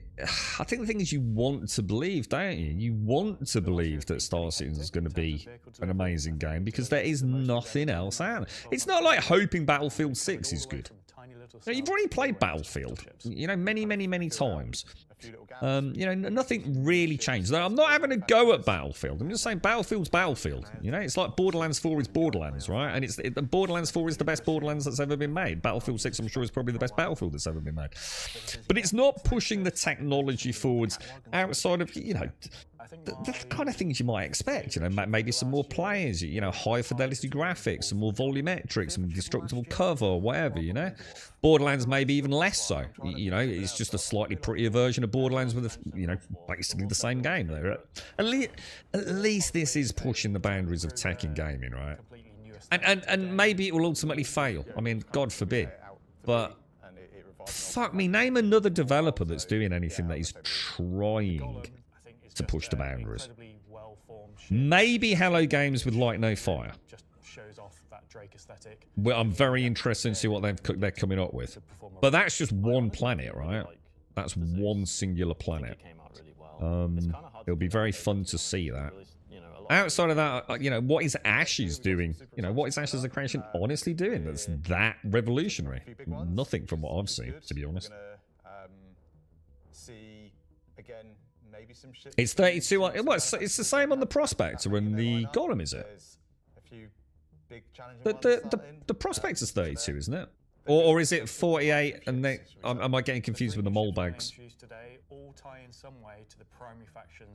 Yeah, that's what I thought too. Yeah, Prospector without the Argomags. Jesus Christ, the Golem's got some... Dude, that seems like really weird, doesn't it? Yeah, so they said next week we'll be getting... What are we on, guys? 3... Well, I don't even know what we're on. We're on like 3-4-1 or 3-2-1. We're getting 3-2-2 next week, is it? I didn't see the Stinger in the PTU yet. Yeah, they said that was coming, didn't they? That Stinger look... The new ships look really nice. The Paladin looks great. It is. It's like you said. Was it Tomb? I don't know about the Redeemer versus the Paladin.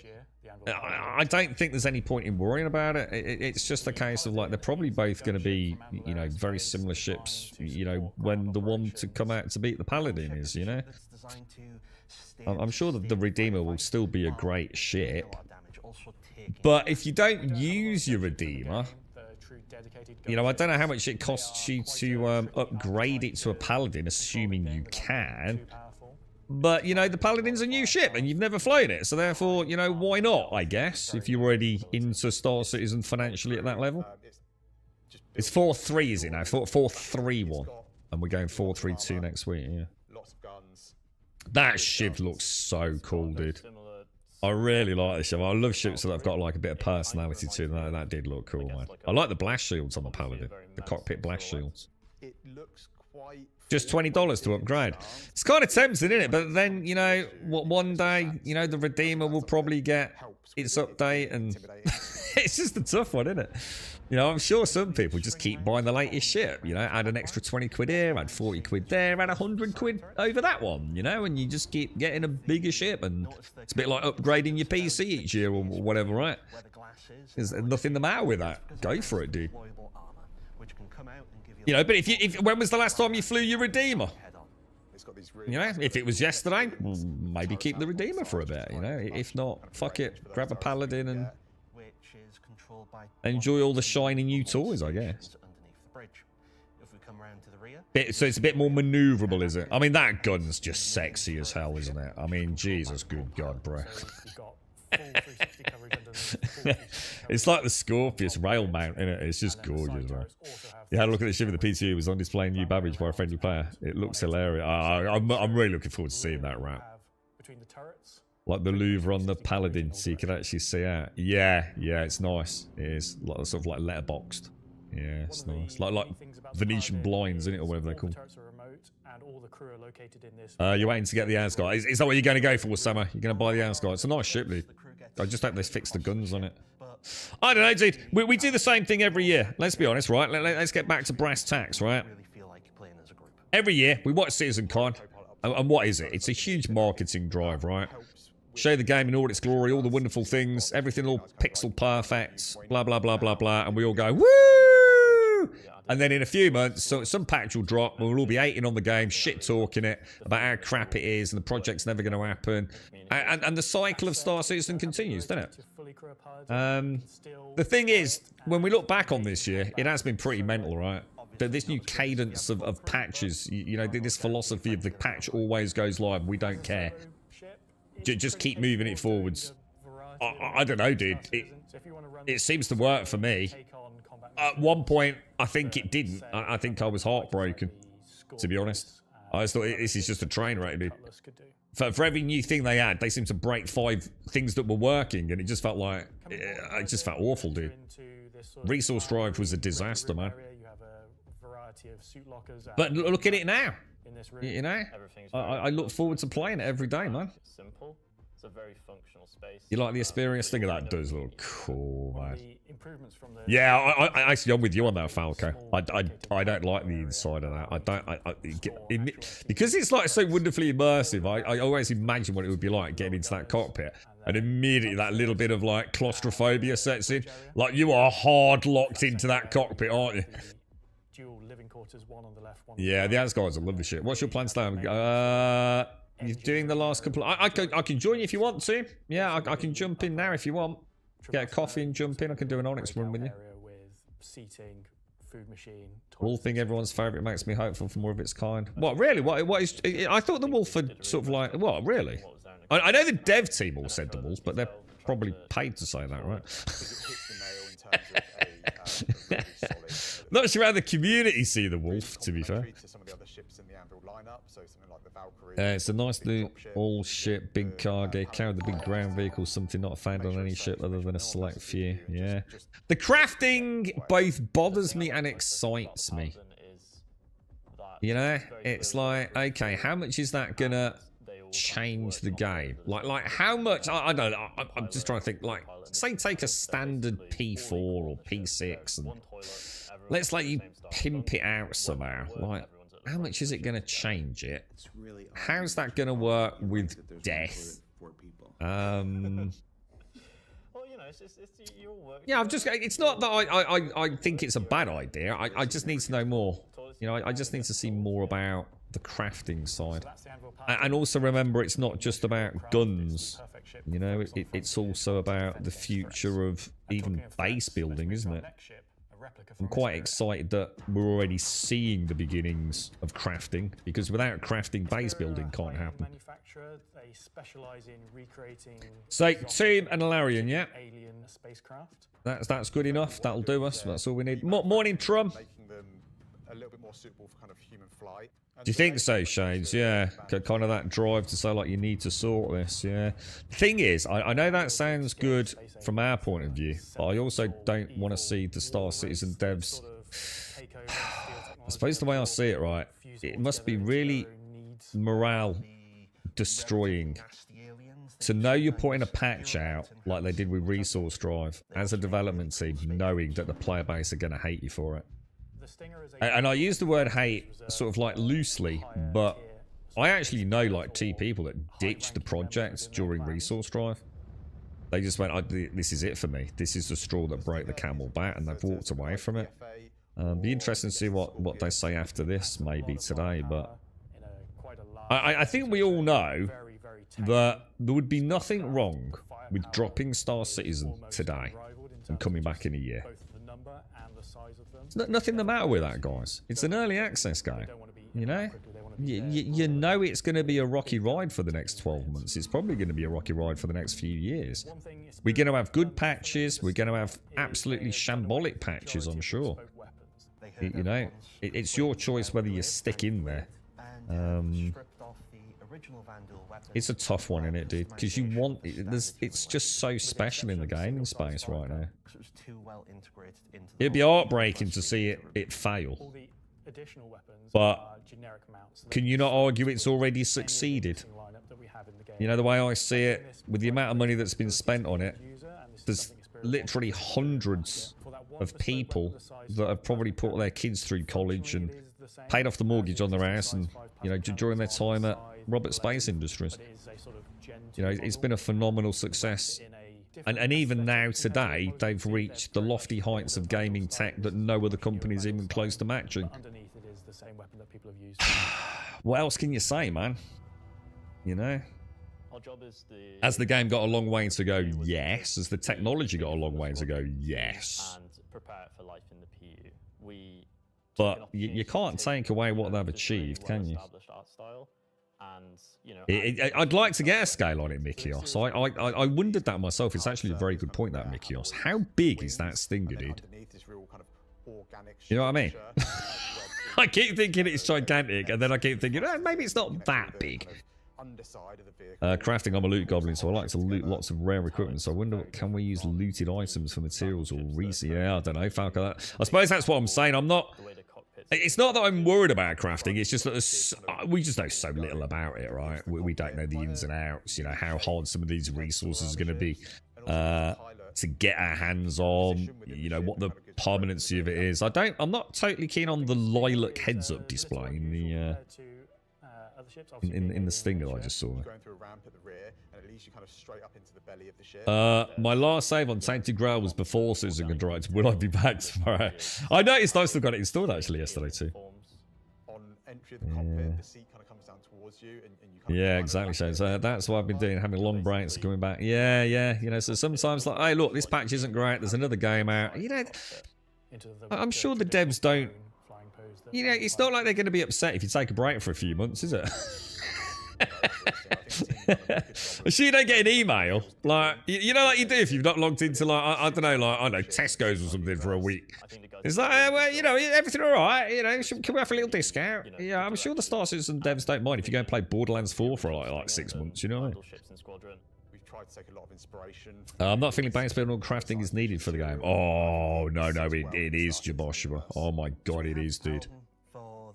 I mean, like, why would you not want base building in the game?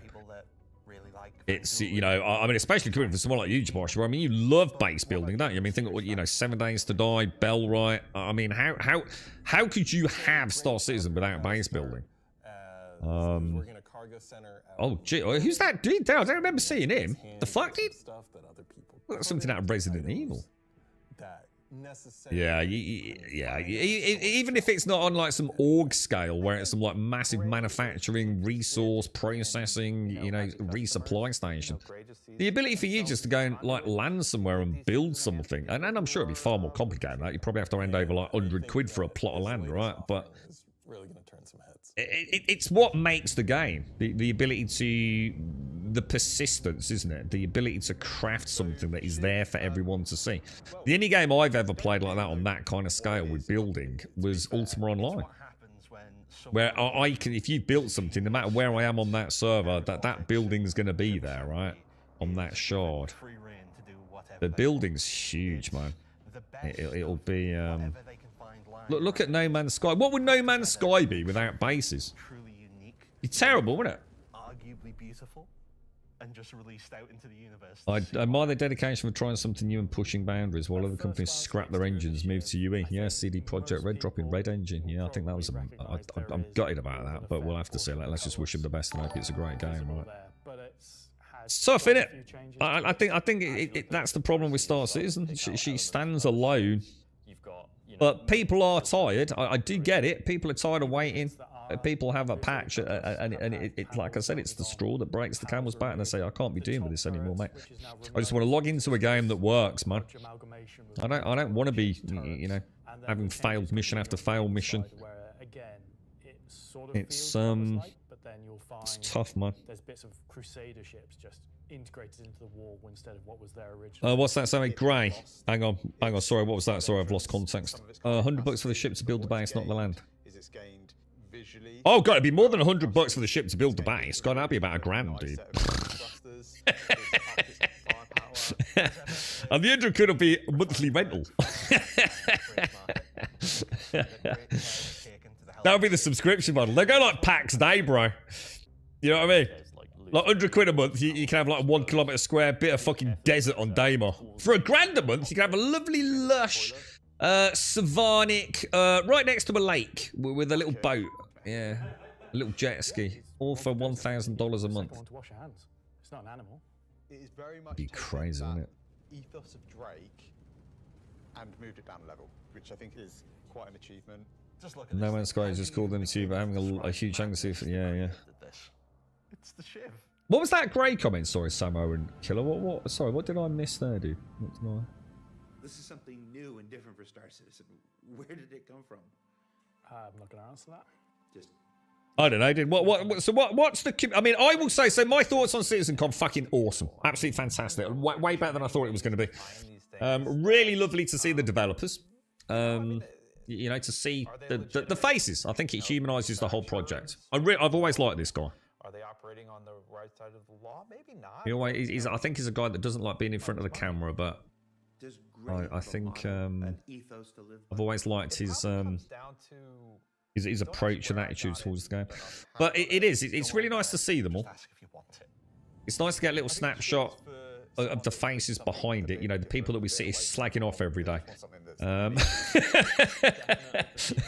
For being incompetent fools. You know, as if we could make Star Citizen. Yeah, why'd you fucking neck him, bro? You ain't got a clue what these guys go through on a daily... You know, Monday morning they walk into the office, it's like, oh my god, bro. Not this code again. Ah, it's going to be the end of me, Chris. You know, it is nice to see them and get a dose of reality as, you know, a gamer that thinks they knows everything. Oh, I could do a better job than them. Why don't they just use Unreal Engine? Yeah, whatever. So I enjoy that. I think it's very grounding. I think it was amusing. I think Jared does do a good job. I think he's a great frontman. He has a bit of a giggle, doesn't he? He seems to get on well with the team. Nice to see Chris, you know, just have a chin wag. You know, it's always nice to see the man behind it all. You know, he's the man that started it. He's the guy with the dream, isn't it? So it's nice to see him a couple of times, beginning and end. Some nice new ships, some fantastic new technology. You know, the discussion around instancing. This dude's really interesting as well. He's a very interesting guy to listen to. Best CitizenCon you've seen? Only seen a couple, but still, yeah. I like the one where they showcase Star Engine. That was a good one. Was that a couple of years back? Gray sells whatever he can sell. I think not being in a live environment has helped. It's like you said. I mean, we all know that a lot of these guys are probably very introverted. Putting them on a live stage or a live interview, it must be nerve-wracking. So, in a way, I've got no issues with these. I think it takes the pressure off a team that weren't hired to be frontmen in the first place. You know? That they can sit there with Jared, hopefully relax a bit, and have a genuine discussion. You know, I'm sure some of it is very much scripted. They've got the questions beforehand, of course they have, but... It is. Again, it's the humanity side of it, isn't it? You know, they've probably felt much more chill, pressures off this year. It's like, you know, like you're at school and you have to go and stand up in front of the classroom and talk about, like, I don't know, like your pet or something. And like you're a bundle of nerves. It's like, oh God, you know, what am I, you know, what the hell, dude? What's this teaching me? You know? Give me a bleeding heart attack, sweaty palms and things. But yeah, I mean, Levski looks awesome. Levski looks so cool, dude. You enjoy the relaxed approach? Yeah, the relaxed approach and the behind the scenes bits. Yeah. Not a corpo showcase. Yeah. It is very nerve-wracking to be up on stage when that's not your... Exactly, yeah, they weren't hired for that, but like Jared said, but it is in their contract, you know? And, you know, I'm sure it brings a great deal of anxiety to some of these individuals. So you know, kudos to them. You know, it takes some fucking balls, man. To go up on stage live in front of a huge audience, right? Digital. You're a bit confused by the ship being classified as a heavy fighter, having only 2 S4 guns.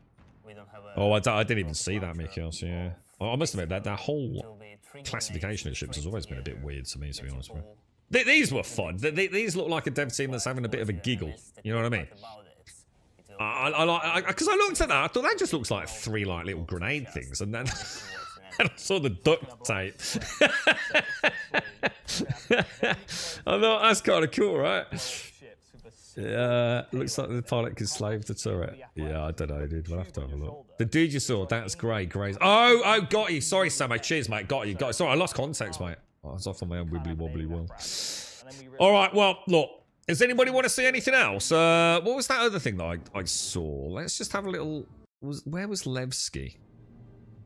They wanted to make it. That was all the Genesis. Whereabouts was the Levski stuff? Was that like in the middle section or? You set up what I feel like it was earlier than that. Society where everyone's voices Was Levski earlier on?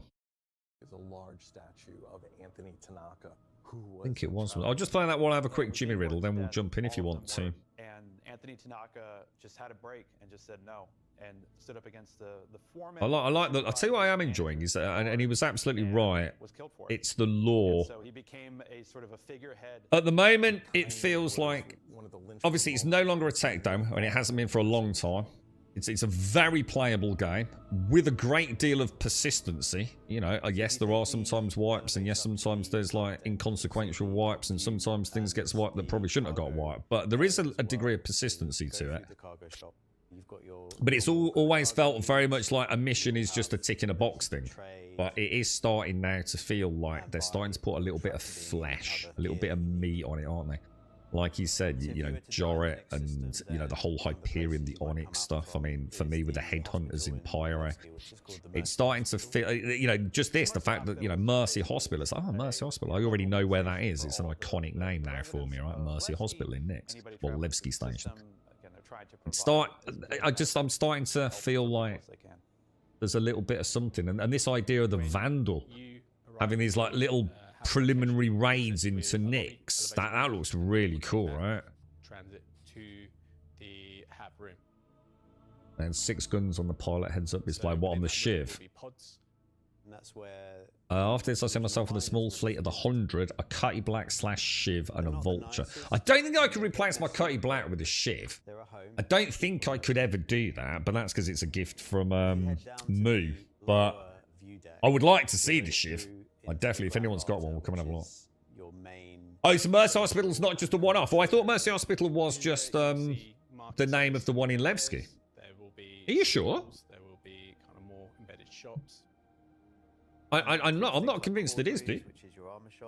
But Mercy sounded like it was like the name of a hospital, specifically on Levski. There's also. You don't really like the shit for me. It would need some real firepower to replace my K. Well, hasn't it got more firepower than the K? Grab yourself a drink and, you know, sure, get all 3. I would already know, wouldn't I, dude? Wouldn't they? Oh, I suppose no, well, we wouldn't know, would we? Because they're not out yet, are they? But we'll have to have a look. Right, anyway, look, what I'm going to do, let me just come out of this then, dudes. Right, let's close that down, Let's boot up the old Steam-a-rooney.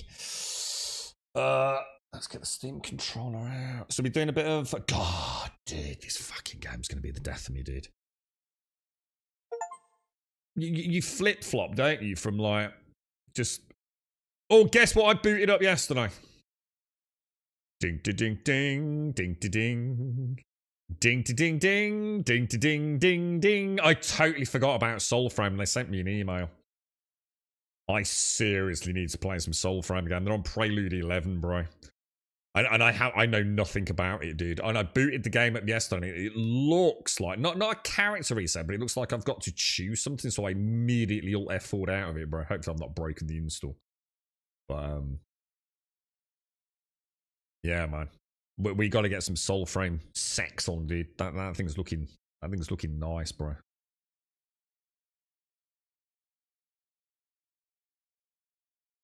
Grim wants a forever game. Might never leave the new planets. Dude, if that next planet really looks like that, dude, I'm just dropping down in a Pisces C8R, yeah? And I'm just going to say, like, dudes, can anyone please just drop me some feed off, like on a Friday morning? And I'm just going to play, like, let's go and have a wander around, dude. Dude, I'll just cinematic slow water the entire planet, dude. I'll get lost and probably drown in a swamp, but... the point is I'll still have tried, right? I can't, dude, you give me an environment like that, bro, but with spaceships and guns, that's crack cocaine to me, mate. Crack cocaine, bro. Is Star Citizen on Steam? No, but you can make it on Steam, like I do. So all my screenshots and things are there. We're doing a Hyperion or Onyx. I'll meet you at Seraphim. I've got to get myself all sorted. Throw some pickles down from orbit. Pickle drop off, yeah? What's Hyperion? Hyperion's what we call the last run, isn't it? It's like the last run of the missions. It's the 667,000 mission, is it? Just do whatever you need to do, dude. We'll just come and do them with you. Hyperion's like the grand finale where we break into what is it? Site what's it called? Is it Laboratory B or something? I can't remember. Right, I'm just gonna grab a coffee, have a Jimmy Riddle, and I'll join you in the verse balls.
Right, I'm back. Let's have a look.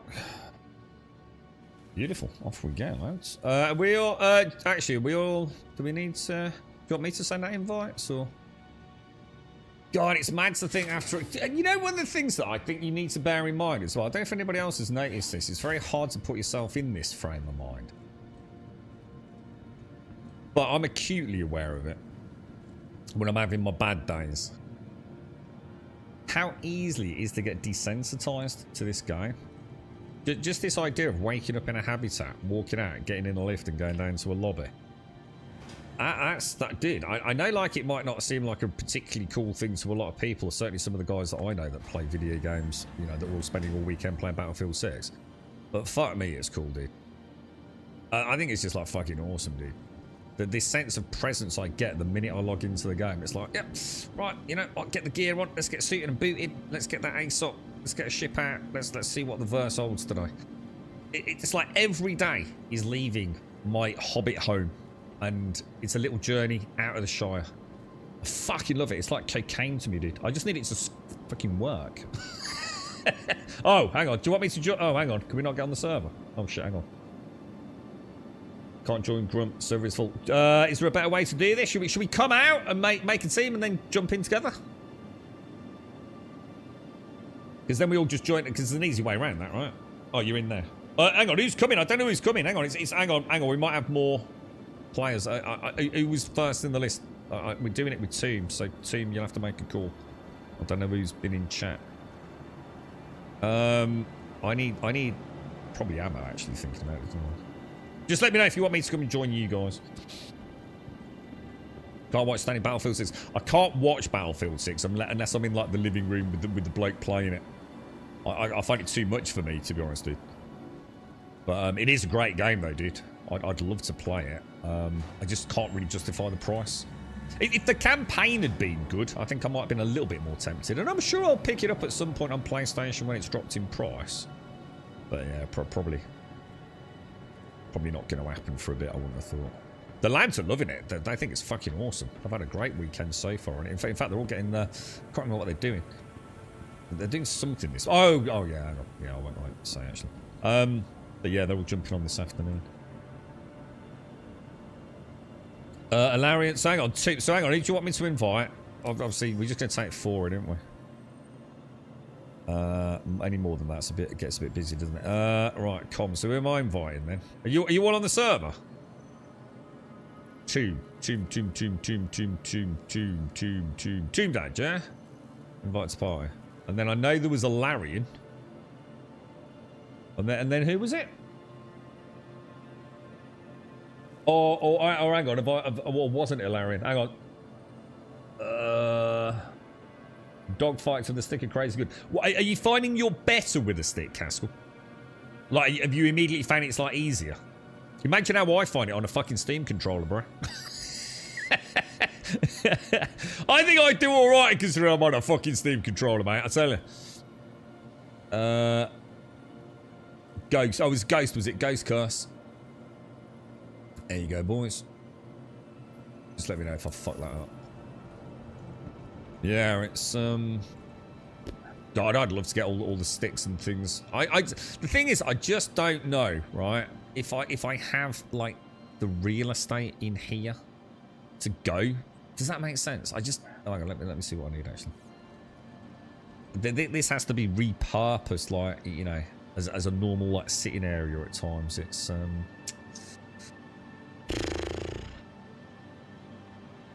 I'm not even sure I like the... I've always liked stick and throttle, which isn't necessarily great for this, is it? I just like my throttles, man.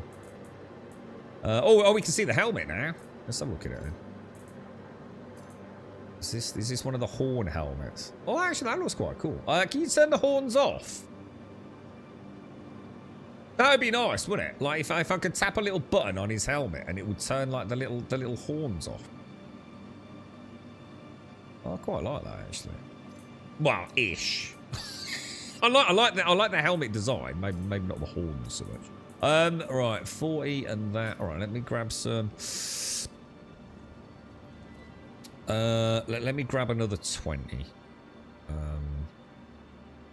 P4, isn't it? I'm going to assume the first mission's a really simple one, isn't it? Because it's only the big grand finale that is like a long run. All the others are pretty much in and out, aren't they? Oh, I need a drink as well. Oh, well done, Mrs. Wookie, if you're out there. GZ. Congrats, man.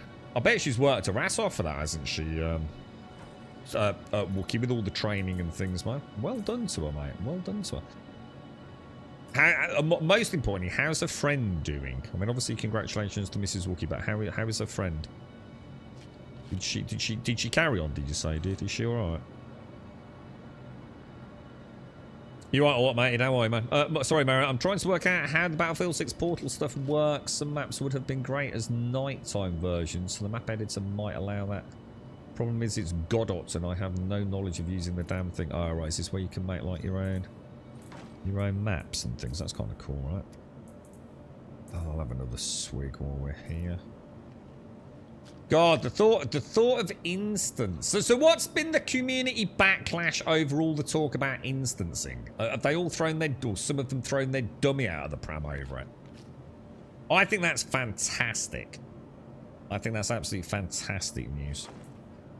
I think sadly, as much as I love the ideology of the seamless PU, I also am acutely aware that some people are simply fucking assholes. And there has never been a better example of that than when we did the Valakar run. And we literally, live on stream, had a gentleman that waited... Who's this?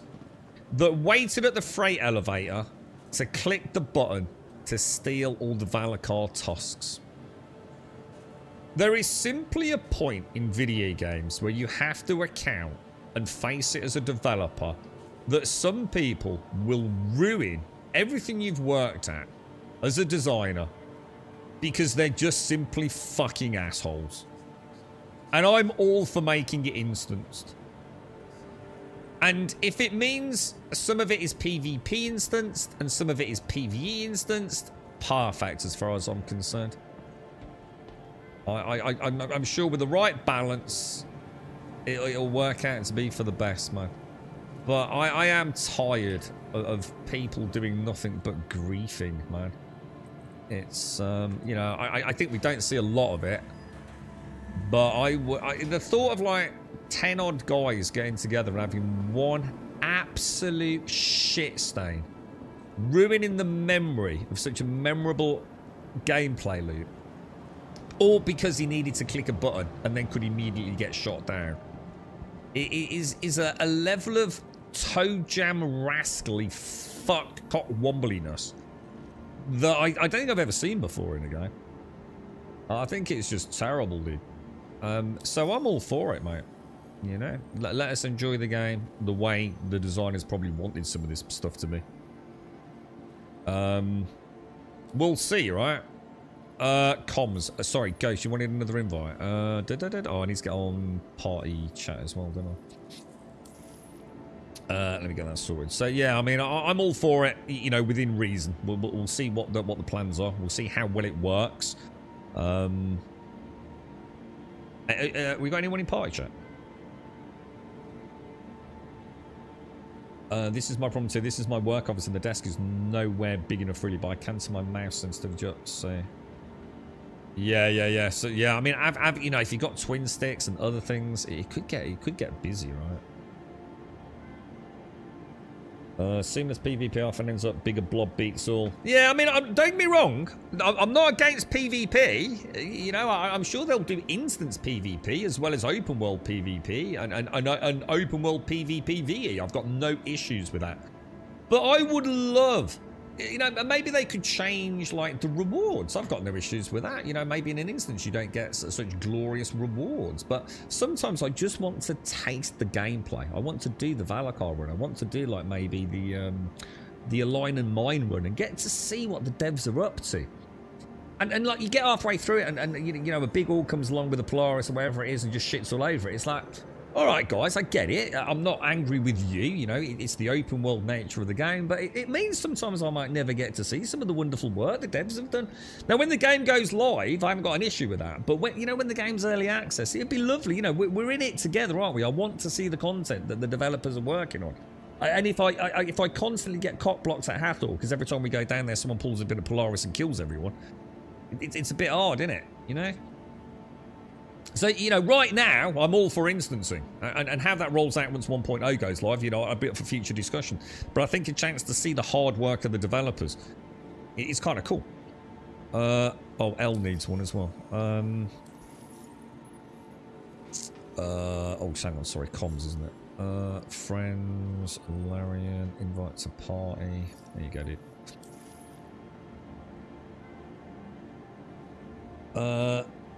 Who's this in front of me, by the way? Who's this? Is this you, Ghost, or you look like a goth stormtrooper, dude? Still not invited you? I have. I've sent you messages multiple times, dude. Third time coming up, mate.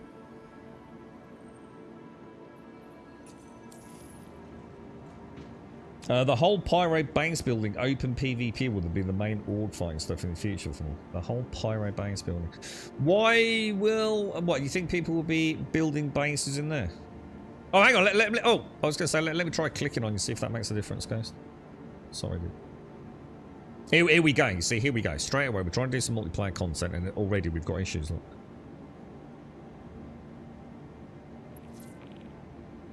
Oh, you've just joined the party, Ghost. Somehow, even though you just vanished. You're not getting the invite either, Alan. Just come and meet me in the lobby at Seraphim, then we'll just click you. I don't understand why. So Tim and I are in the party, aren't we? Yeah, exactly. I see. This is the kind of stuff, innit? You just want to crack on, right? This is the stuff that, you know, day after day after day, that like chips away a little bit at your sort of general resilience with the game. Larian, let me try again. Invite to party. I can literally see it saying party invite sent.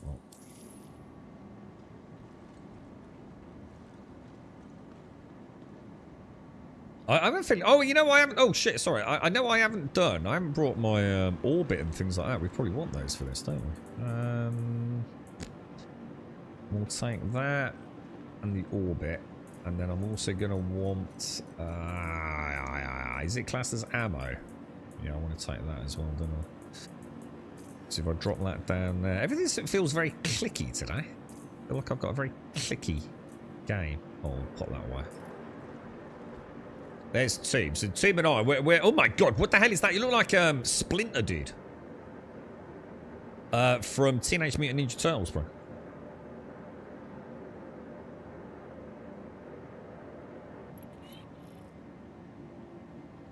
Ghost Curse has just joined us.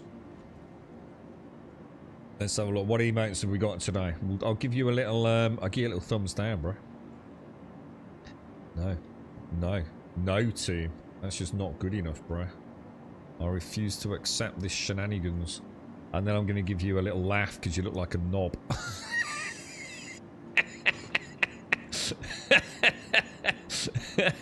What do you look like, bro?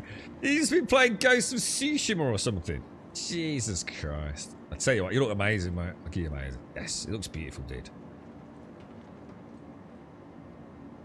Very nice. You're logging in on us. Hang on. Who have we got here then, boys? Who have we got? Hang on. We got Ghost. Oh, Ghost. Let me invite you to the part. Oh, Ghost. Ghost's in. Ghost's in.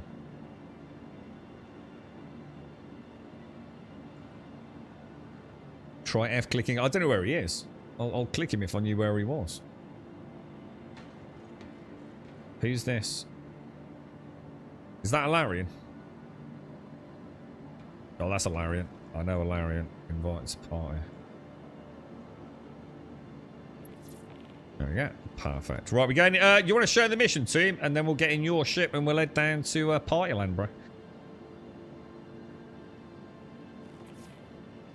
Oh, Splinter. Oh, sorry. Yeah, Splinter was the rat. Yeah, Shredder. Sorry, mate.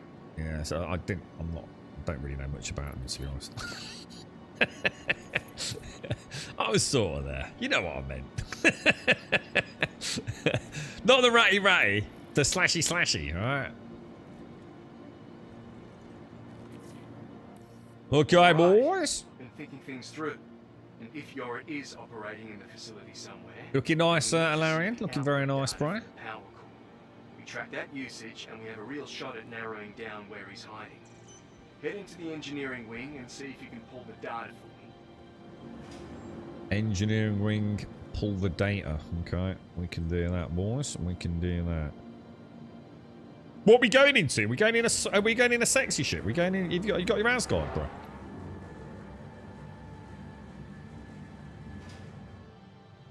Do you reckon you will buy any better sticks, Caskell, or gonna stick with what you got for a bit? You probably spent enough money for a bit, haven't you?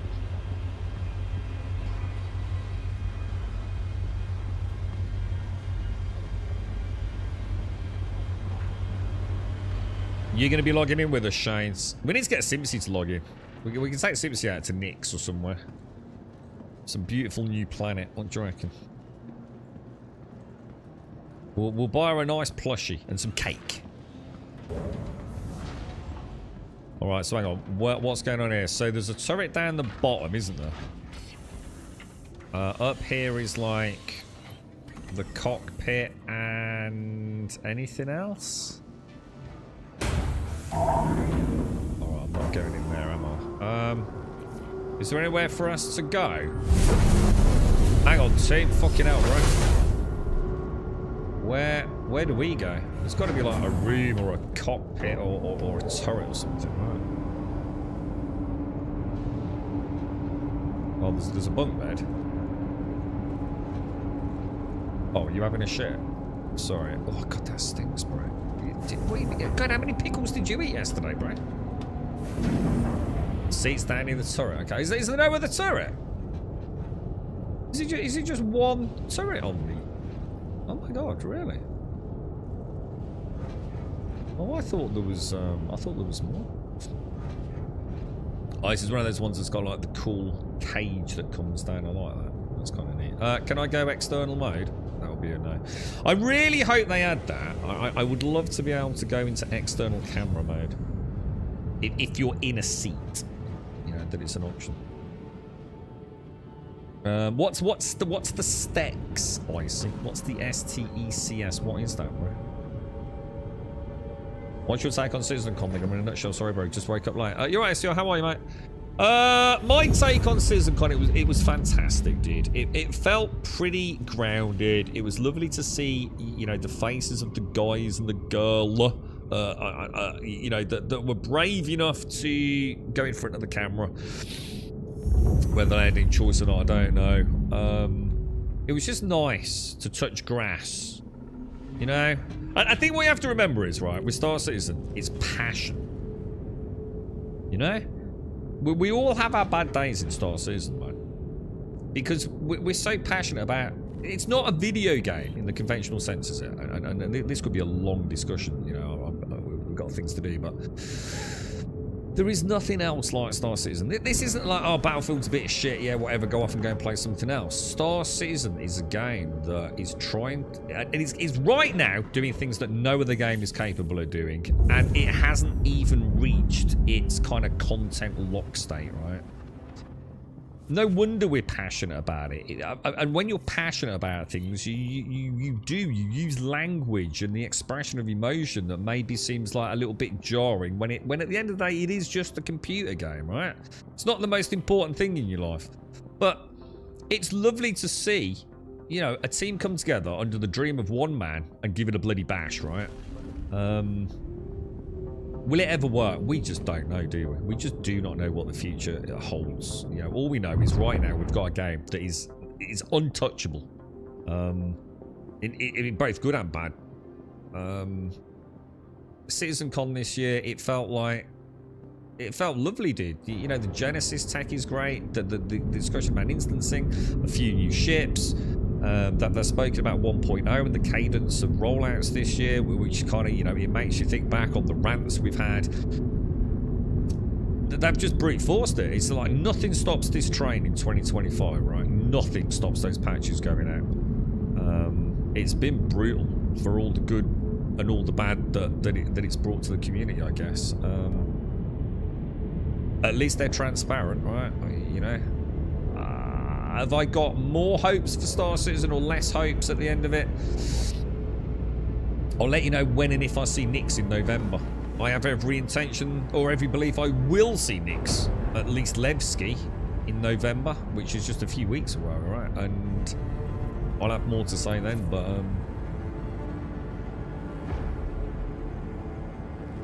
we'll see, dude. It was good. It was interesting. It was kind of light-hearted. It was relaxed. They've had a little bit of fun with, you know, with the Frankenstein Shiv ship. So some of the weapons. Levski looks amazing. We're really excited to see Levski. Apparently some people already have, so it'd be nice for a player like me to sort of like see something that was in the game a long time ago and then removed. Yeah, it was good, dude. You know, I can't ask for much more, really. Modular throttle from VKB. Oh, is that what that is? So, are you using twin sticks, but we're also going to get a throttle in addition then?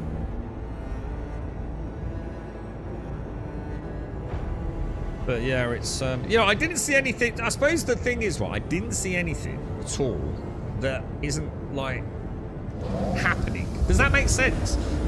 SEO. I didn't really see much that isn't, like, pretty much already kind of going to be in the game, dude. Like, totally believable. You know, like Levski, we're literally going to be seeing it next month. The ships, they're already available, I believe, in... Well, are they available in the game right now? Or not? Can you actually go and fly the Paladin right now today if you've got one? Yeah, it felt like it wasn't just false promises. Now, obviously, the Genesis tech, that's the one we probably have got some... I wouldn't say skepticism about, but we need to see how it runs on our machines. You know, some people it might run like ass. Some people it might run really, really well. We don't know until we see it, do we? They're only available in the PTU. So they won't be in the game until the patch next week. So 4.3.2 then, yeah? Are you getting this? Oh, you getting the Stinger? You're getting it, guys. Yeah, you'll have to see if we can join you on stream so we can come and have a look at it, bro. If you're up for it, mate.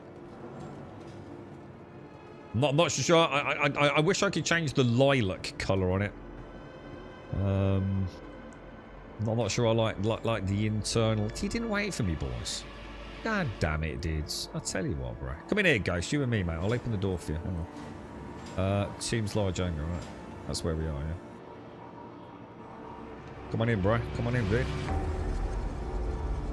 Hang on, what is... Oh, hang on. What the fuck? Oh, I'll meet you in the lobby, bro. You're deleting your F8? Oh, what, really? I don't think... Is the F8C the Lightning? The one that... Well, that was the era of the golden tickets, wasn't it?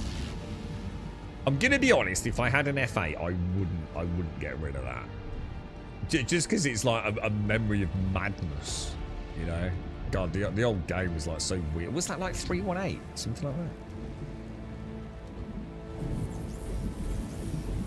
The throttle would be useful for big hauling ships. I also used it for micro... Ah, yeah. If you've got other games you're playing, yeah, 100%, dude. Is everyone alright? Have we lost someone? Have we lost a team?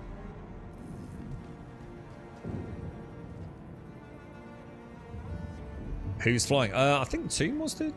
But I'm not sure where he's gone. I can see a Larian and Curse.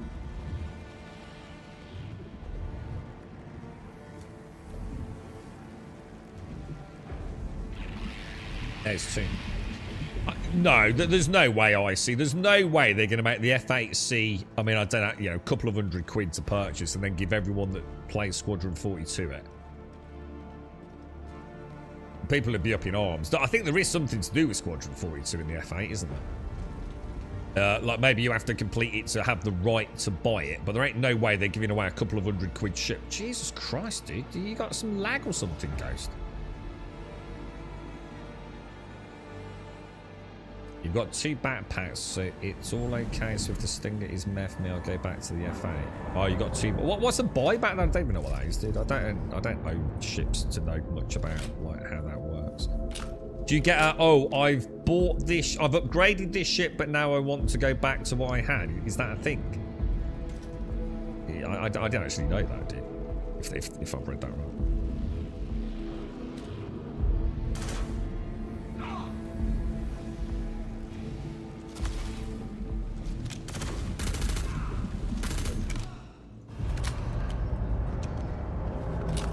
Right, what are we doing? Upload the power usage data from the engineering wing.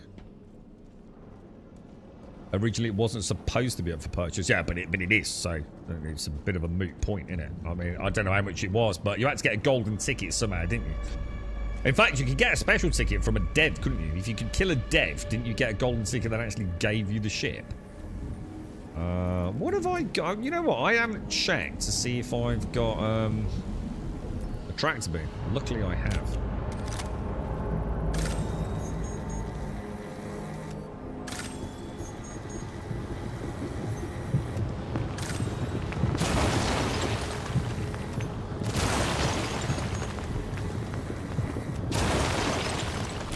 That's so cool, dude.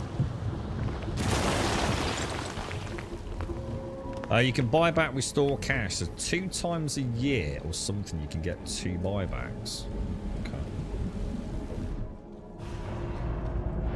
Not sure how that works, but probably something I don't really need to worry about myself.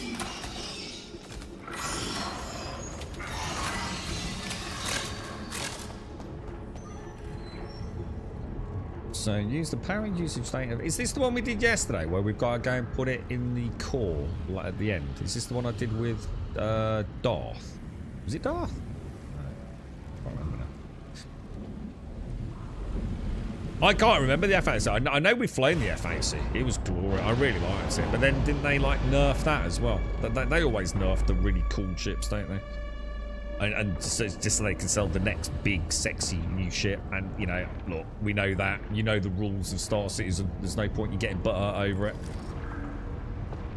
If you buy the best ship in class today, there's every chance next year there'll be a better one.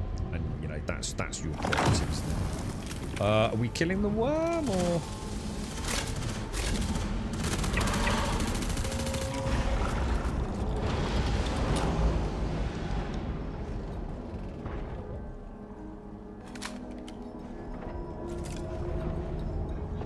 I seem to remember she had a lot of... Didn't she have like a lot of guns on the F8C, didn't she, if I remember?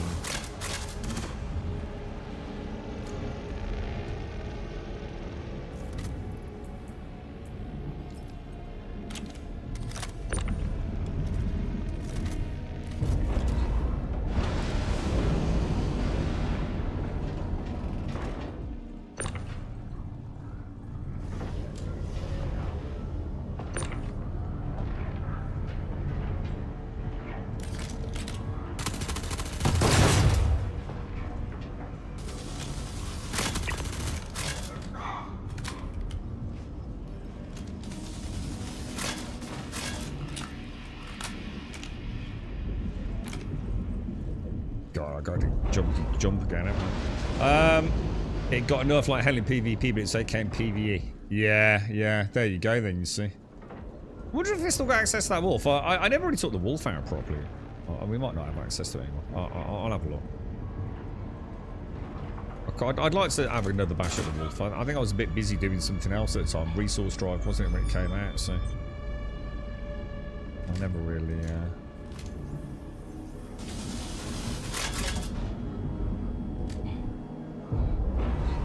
I really like the idea of doing Siege of Horizon with you guys. Getting to see like a slice of content like that without all the madness and hopefully terrible performance and bugs hopefully ironed out, and that's a dream come true, man. I think I mean they were saying he said between 15 and 20, and then later on he said between 15 and 30 players, didn't he?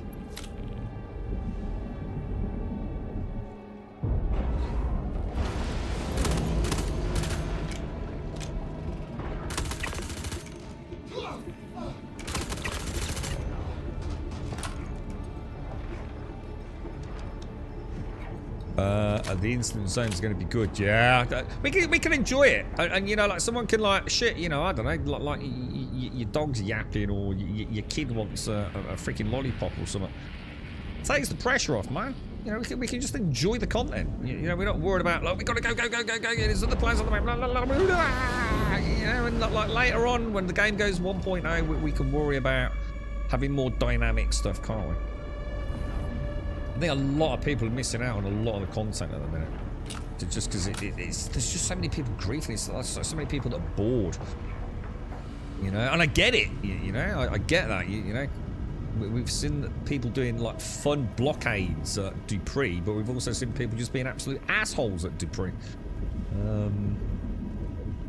You know, at the end of the day, it's the lowest common denominator that kind of sets the tone, innit? And you know, Star Citizens, as it currently is, she's already a bit of a brutal game, isn't she? In terms of, you know, getting quality time with her. You know, you log in for a couple of hours on a Sunday afternoon, and you know, you might not get a lot done. You know, it might take you half an hour to get the party together.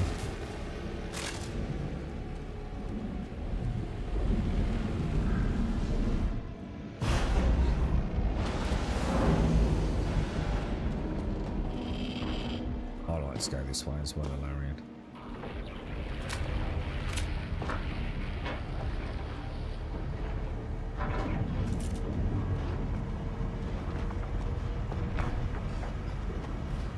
I assume on this one we're not having to do... Yeah, we don't have to do like the plasma stuff, do we? That sets the tone for that next jump section. Chill out a bit, Ghost. You're getting a bit ahead of the pack, mate. It's not a race, bro.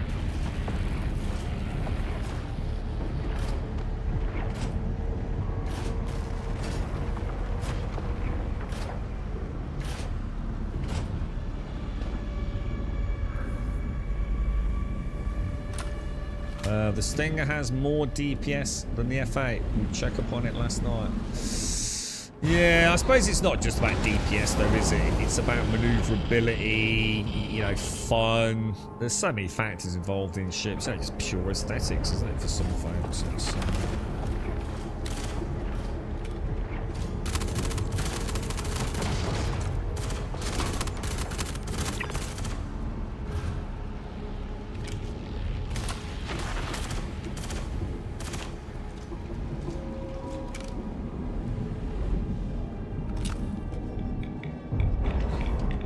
People just like flying new ships, don't they? Like I said, I don't think there's anything wrong with like an extra 20 quid here, an extra 30 quid there.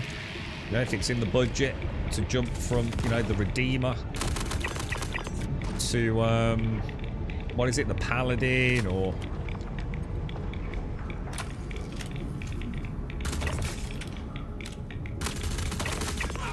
Oh, we're all clear, guys. Right, this is the fun bit, dude. Got the Hyperion quest. That's the big one. That's the fun one, dude. That's the fun one.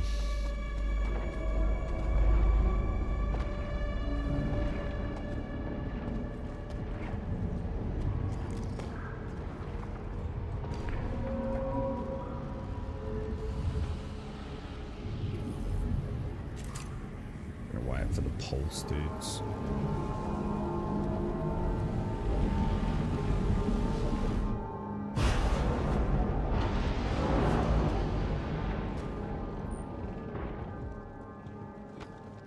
Yes. Thank the gods, bro. Thank the gods. This thing has got so more DPS. I mean, would you say a lot more? Even things like spread as well can have an impact, right, Ghost? You know, like something like the Scorpius, because like all the guns are so far separated, it really affects like how she feels in combat, doesn't it? You know, with convergence point and things. She looks like a very cool ship. I love the almost like the rib cage flowering open.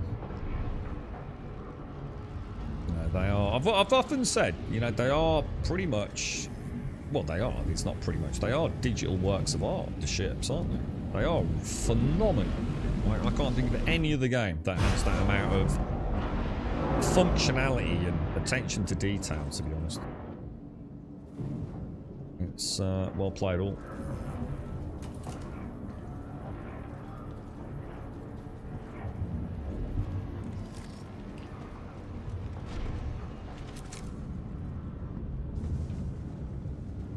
Okay, boys, okay. Wonder what's actually down there. Has anyone ever been? No, nothing. So, we ever like had a little mooch down there?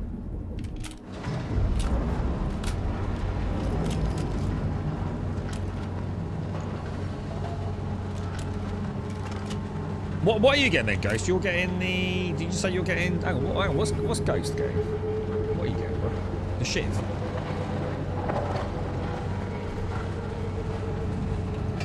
How do we do the next part? This is the one where you have to go and put... Well, Tomb's going to need to go and put the card in the pylon. So we just kind of like go down, kill a few bad guys. Tomb will go up to one of the pylons, put the card in, and then grab the data from it.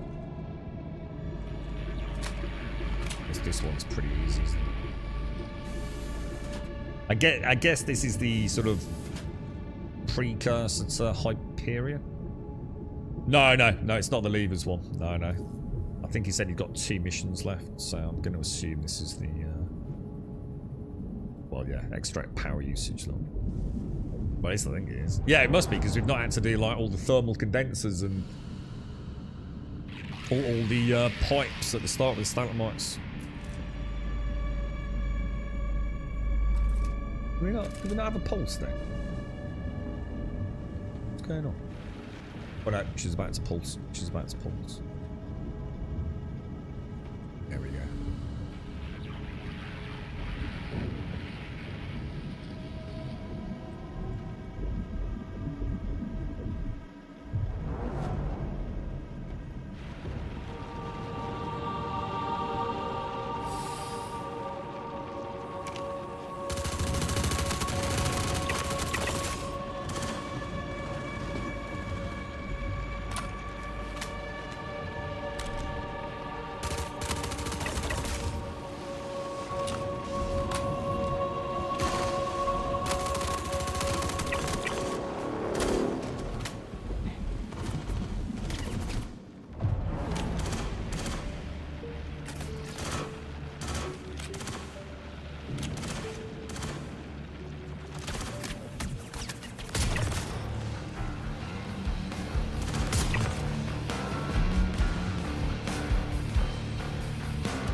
We all okay?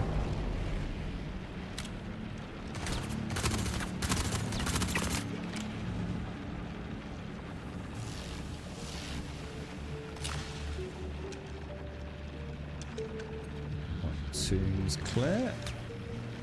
Oh, hang on, we're getting. You're getting someone shooting at us. You are at 2. Oh, there's the one in there somewhere.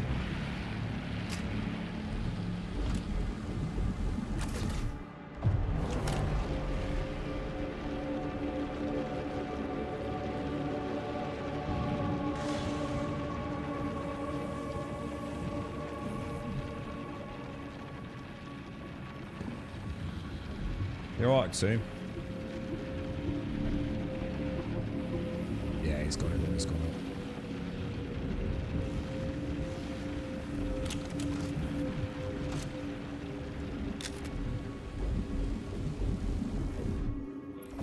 All right. Now you just need Nice to one, drop bro. that data Perfect. somewhere safe.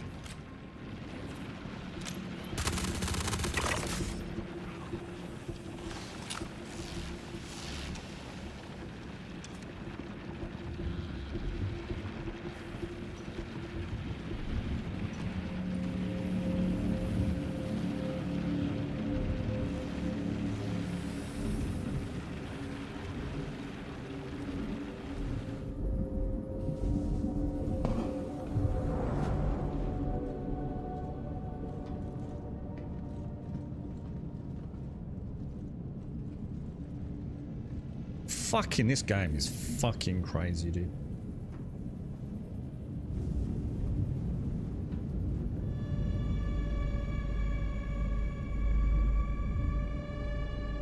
Has anyone ever gone into the big green ball in the middle and touched it and see what happens? Does just like your face melt or anything? It's crazy, isn't it, team? Just like, it's so easy to like. This is what I was saying about instance content. I get there's going to be criticism. I don't agree with it. All the work that goes into something like this, and like you know, like when you feel like you're in a PvP zone, it's like, dude, you can't hang around to go, well, this is a nice texture, isn't it? Eh? Oh, that. What's in this room here? Let's have a look at God. Look at this, and this beautiful, right? You know what I mean? All that work just goes down the shitter, doesn't it? Because you've got that level of anxiety and pressure to crack on, dude, you know? The thought of coming in here with a couple of like-minded players, that I know we've got some of you in the community that will just like role-play walk through this, you know, proper combat formation, you know? Not bumping into each other.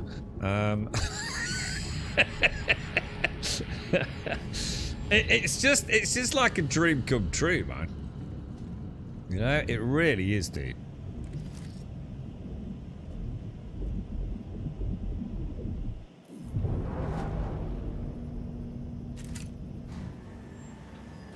Oh, I can't get over that Death Star wannabe raid. What do they actually call that? They gave it a bit of a fancy name for their raid. What's that raid called? You know, in some games you have dungeons. In other games, you know, you've got dungeons and then raids, and they've called their raids something. I can't remember the fancy word they use, but that looks freaking crazy, bro. That really does look. The thought of doing like a trench run, as I think you called it, that sets my beans on fire, bro. It's gonna be so funny, dude. It's gonna be such a clusterfuck. Explosion after like 45th respawn of an arrow. Oh dear me. Anyone want to fly? Anyone not flying NASGard? Want to give it a go? That was it. Tactical strike group. Tactical strike groups. Yeah, that's it. That's. Oh, sorry, mate. Sorry, my bad. My bad, Alarin. I do apologise. We were out of sync there, weren't we? The whole mission will be... And it also sounds, Cascal, like some of these instances, like you can all say, right, that's enough for today. You know, like a raid where you get to say the second boss and you say, guys, we've got to call it tonight. You know, people have got work tomorrow. It did actually sound like on some of those instances, you 100% can return to where you left it, right? And unless I misinterpreted that, I don't think I did, dude. So, yeah. Sorry about it, Larry. It's the first time I bumped into... Oh, first time I bumped into you, dude.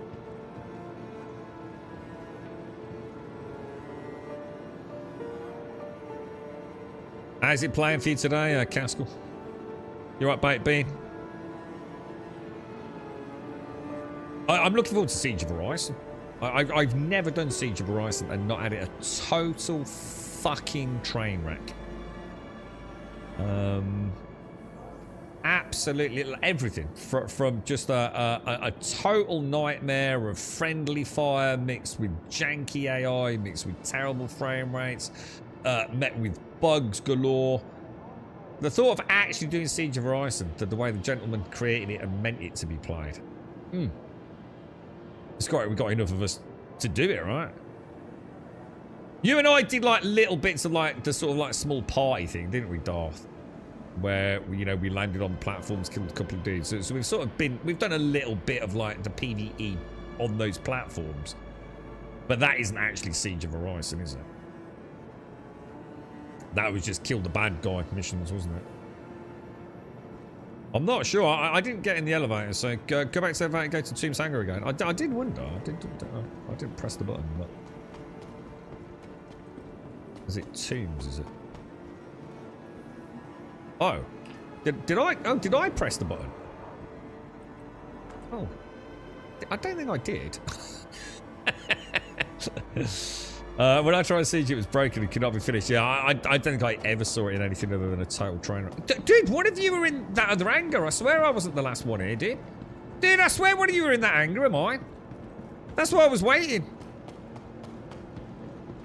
Sorry, guys. I do apologise. Ooh, I'm actually knackered. I made it in the end, yeah? Woohoo! A little cheery, mate. Let's go and get in our seats. I like how spacious this is with the ROC. That's kind of cool, right?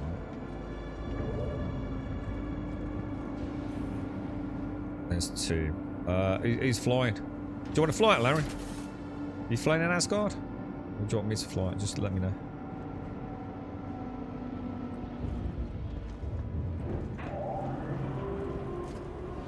To be honest, I'm not sure I flying an Anvil Asgard, to be honest. I'm sure there'll be plenty of opportunity. It sounds like quite a lot of people are going to be buying them when they go on sale next, right? It's going really well, Caskell. Only been doing bounties so far, but I'm noticing so much more detail now it's in 4K, and little things like when I quantum to a planet, the planet renders fully within a second of arriving, same with stations. So would you say there was quite a significant difference, Caskell, between Shadow and having it running on such hefty PC hardware? Yeah.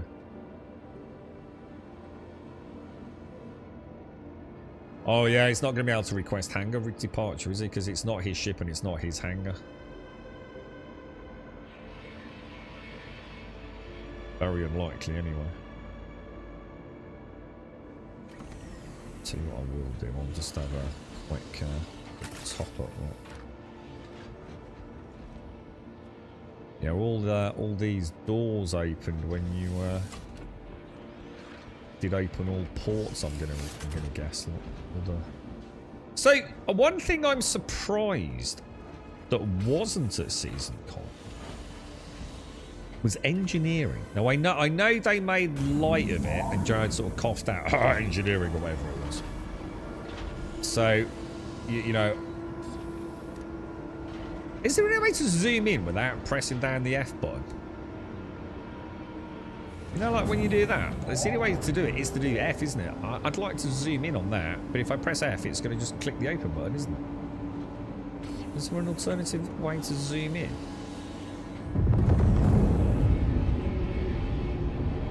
I suppose, yeah, because even if you put the cursor over there, it doesn't actually zoom in at that point, really, does it? It's a bit finicky. You can see where you're going to get all like door lock systems and things like that.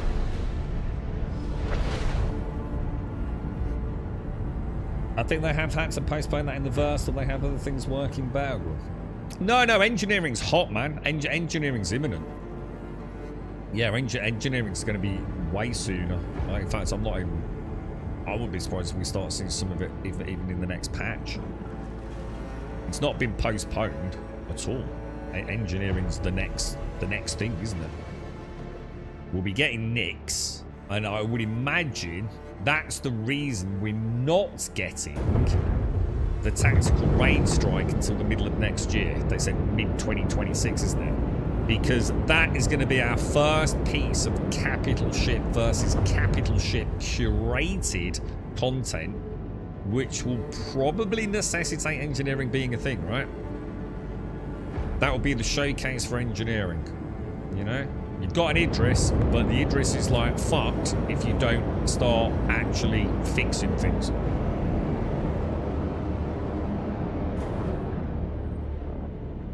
A heck of a lot of difference. Shadow was only playing at 1080 due to Mac mouse issues, and it was only running at medium. medium graphics. Now it's 4K, very high. I need to go to the right and see what that looks like. What's your frame rate like, dude? Got any idea what the frame rate's like?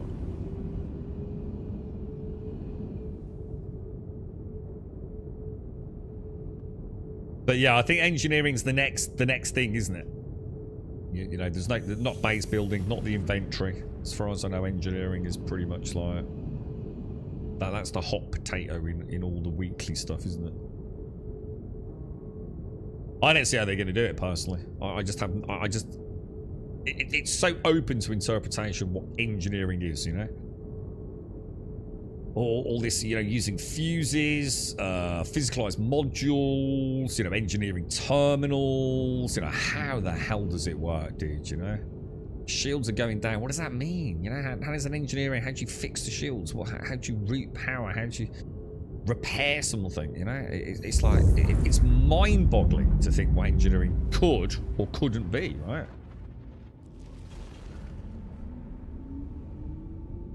You haven't turned on a frame rate thing. Because you're quite happy at 30 anyway, aren't you, dude? You're going to have to turn it on to let me know. I want to know.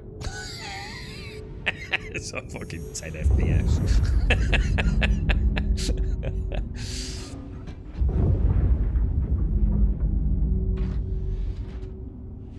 I think for me, I will always be happy with Star Citizen if it runs at 60. If you can get a lock 60 everywhere in the verse, everywhere, I mean absolutely everywhere, right? Lock 60, I'd be happy with that, dude. And of course, you know, if some places are lock 60, you know, you're going to get them a lot higher in other places, probably where it matters. But, you know, I've got to have realistic expectations, right? So if we could run at a high resolution, because I love the beauty of the game, and a lock 60 FPS, I'd be happy. And then that also allows some people to maybe drop the resolution, maybe to 40 and 40, to get a higher frame rate. And I think, so 60 FPS at 4K, we say DLSS quality, which is a 40 and 40 internal render. If Star Citizen can maintain that, or reach that, in all areas... Oh shit, are we there? That would be a no. Then I'll always be happy with Star Citizen. Obviously, you know, expecting 250 FPS at 4K resolution at DLL AA is a bit unreasonable. I'm happy at 33. After using the PlayStation 5 Pro, I'm starting to really want 60. Yeah. Mate, it's a huge difference. There's no doubt about it. Like you said, do you need it? It depends, doesn't it? Depends what you're doing, dude.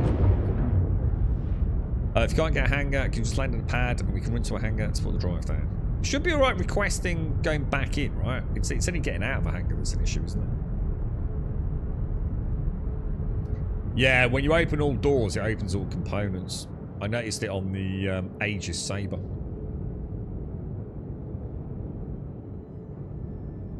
I could turn all the module because they're on the top deck of the Saber, aren't they? I noticed when I popped the cockpit open, it opened all the things. You got no choice. It's the only hotkey for it, isn't it?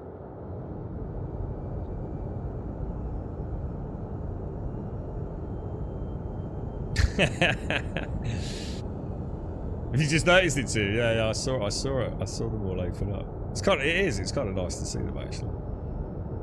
We need some extra hotkeys, don't we? You were smart with having separate speakers. That made a world of difference. Though I have the stream on my old monitor's internal speaker. Yeah, definitely.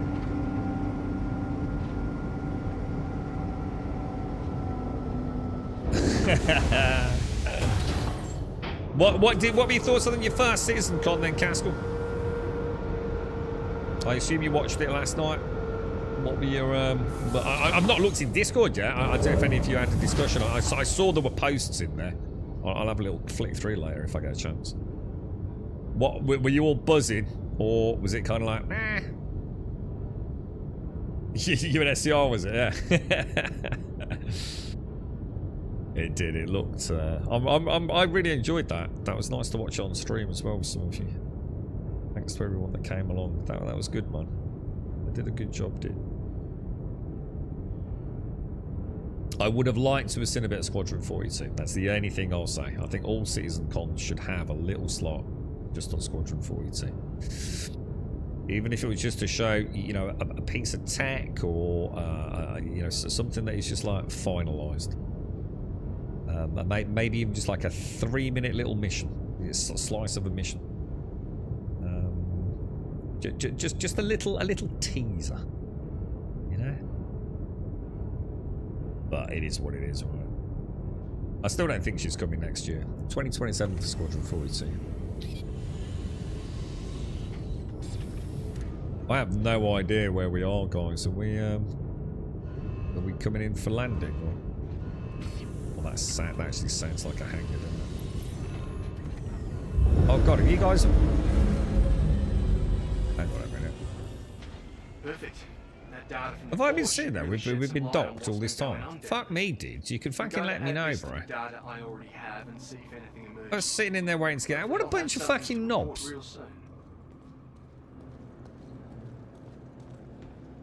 Should we, are we going straight back out, to?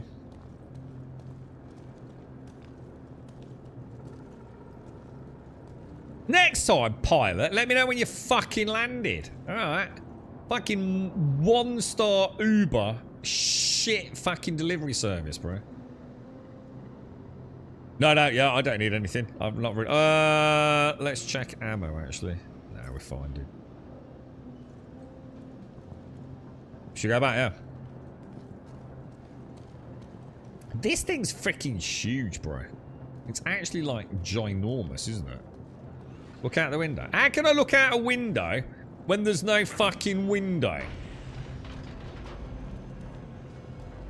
I'm in my correct seating position, sir. Not wandering around a ship, you know, waiting to be jettisoned out into space. I was firmly strapped, like a good pickle pirate, into my allocated seat. It's Tomb's fault, it's his ship. Yeah, Tomb!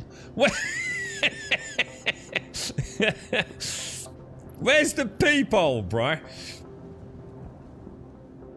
It is a nice ship, isn't it? I do like it. Hey, it confuses over there, look. Looking through everything, I figured out why Some more fuses on this side, aren't there, as well? No, maybe not. Decommissioned. He's still working out of it. I want you to go back in, find his new lab, and collect the data from his latest research. Is that a... Yeah, look, engineering terminal. Look.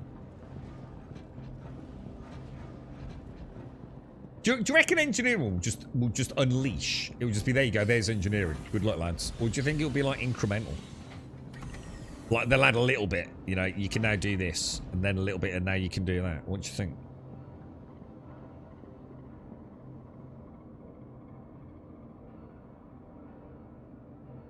Hyperion, yeah, I thought it was... Oh, did we get the mission? Yeah. I thought it was pretty amazing. The stuff that is coming in the next few months is very interesting, especially the mining focus. Yeah, I'm super chuffed about that, because I hate it. Dude, if I'd watched that, like, say, 2 months ago, I'd have been like, oh my god.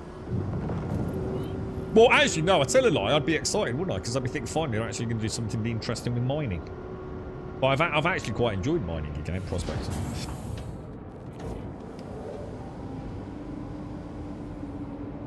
Yeah, well, I think that Death Star mission is next year because of the precursor requirement for engineering. 100%. There is no way they're bringing in Idris into some curated content without having engineering ready, right? Even if engineering is a precursor with things like refueling, blah blah blah. You know, you can imagine that's part of engineering. Refueling, resupplying, blah blah blah. It could all be part of the same sort of implementation, couldn't it? I liked it when Jared looked down the core of the Bengal, or whatever it is. I don't know if that's what the actual ship looks like, but that model was phenomenal, wasn't it? Are you still in a hangar queue if you leave the pilot seat? It's a really good question. I'm sure I've seen the door open when I've got out of the Cutty Black before, but I could be wrong.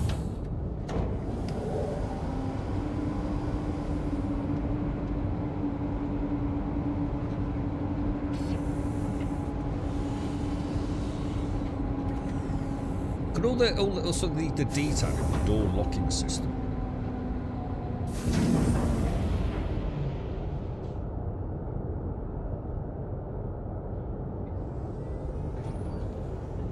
I'm gonna play with fire, lads.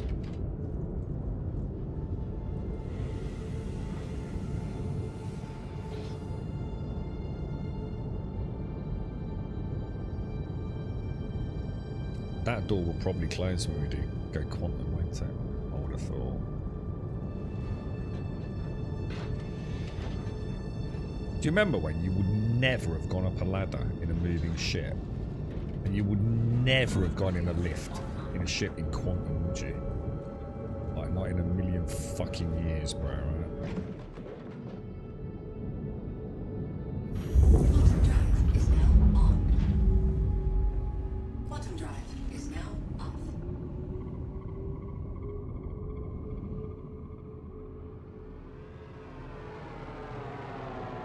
Who's that flying by us?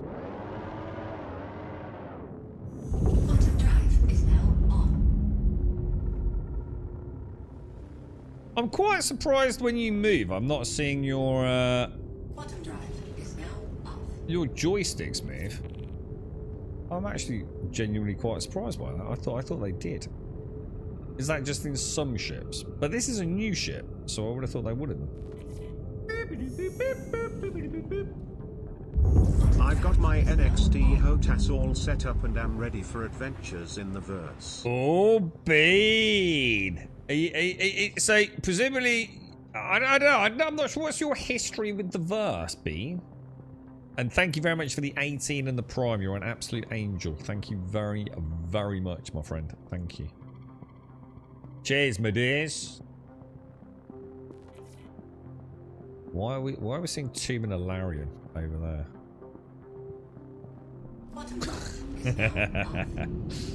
Oh! What the fuck? Jesus Christ.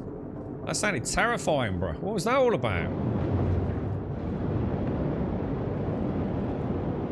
Good lord, sir. You dipped in a few years back, but to be honest, outside of missions, and not all missions, outside of a whole swathe of missions, the game's playing pretty well at the minute. You're not sure what that was? No, nor me. It was like I got shotgunned in the belly and flew back.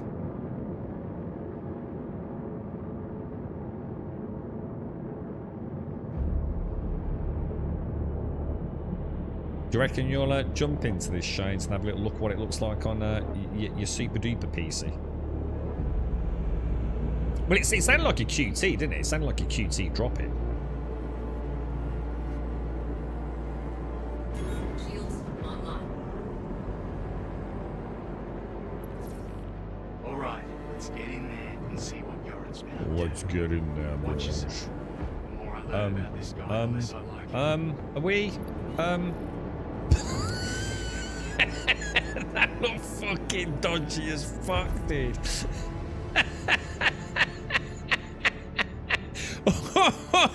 Holy shit! Who the hell's flying this? What the hell is that, bro? Talk about kissing the deck, dude.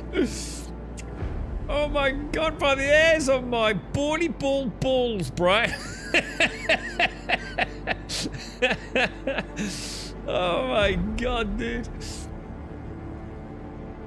That was something else there, lads. Who's flying? Is it the view from the top? You're even closer to the deck, Larian, yeah. Oh, dear me. I thought, well, you know, he's a confident pilot, and then I thought, confidence gone to knobhead.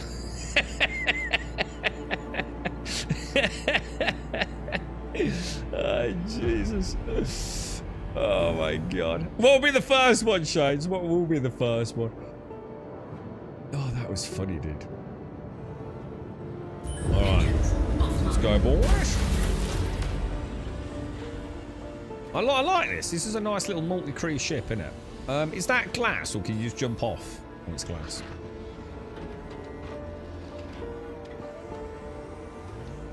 Oh, hang on. Got a little bit of ladder shenanigans there. Oh, balls. Here we go. Back to... right, so I'm going to take... I assume everyone knows what to do. I will take mining duty. Alright. So I'll mine the stalagmites, both in phase 1 and phase 3, yeah? Just to get that done. And you guys can sort out... Oh, shit, hang on. Have we got party chat on? Oh, hang on. Party chat. Do we have party chat?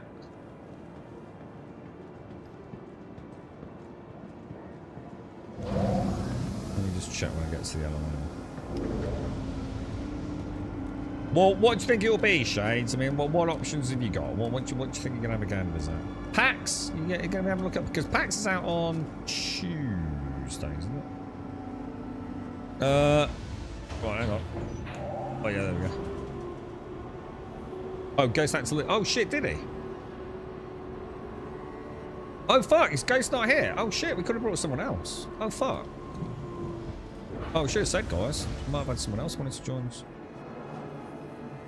This is your first time, too. Do you know how to do it, too? I mean, I can talk us through it, dude.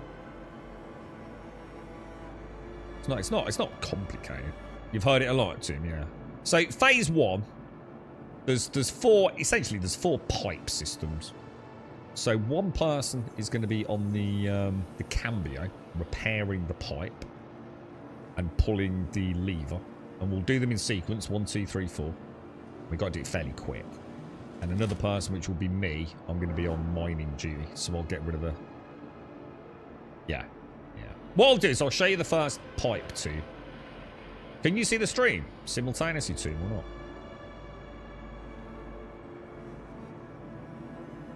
Well, once we kill a couple of the worms at the start, we've got all the time in the world just to look at the first pipe.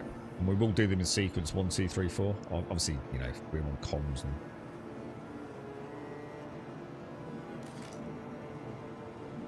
But you just lead us. So if you get your cambio ready... Alarion, you can be on worm duty if you want. Is that okay, dude? So I'll do the mining. Alarion on worm duty. Tim on pipe duty. So you're going to repair the pipe. The pipe, you'll see a red light on the left-hand side of the pipe too. And you're going to repair it till that light goes green. When it goes green, you can then pull the handle. Because by that time, I should have cleared the stalagmites. And we should be good to go. The second phase is 3 thermal cooling towers, and all we're going to do is put 3 thermal, well, like plasma cells in there. It's nice and easy. And then we'll have a bit of it. I'm not sure how we're going to do phase 3. Would have been nice to have a 4th player, but it's better to go in 2 groups of 2 if someone doesn't know what to do. I could always, I don't know. It's gonna be, it's kind of, it's a bit brutal doing it on your own on one of the sides because I think down is easier than up, isn't it? I think you get more spawns on the even numbers. Is this possible on your own? Yeah, I've done it. Yeah, I've done this solo, dude. We've done the hardest part on stream solo, which is the core bit. Now that is a bit tricky on your own, dude. You just got to make sure you go in and you get it right first time. When we did it on stream, oh, it was brutal, dude. Because all the respawns were popping, man. It's, but it can be done. It 100% can be done. It's not really designed for that, though. I don't feel.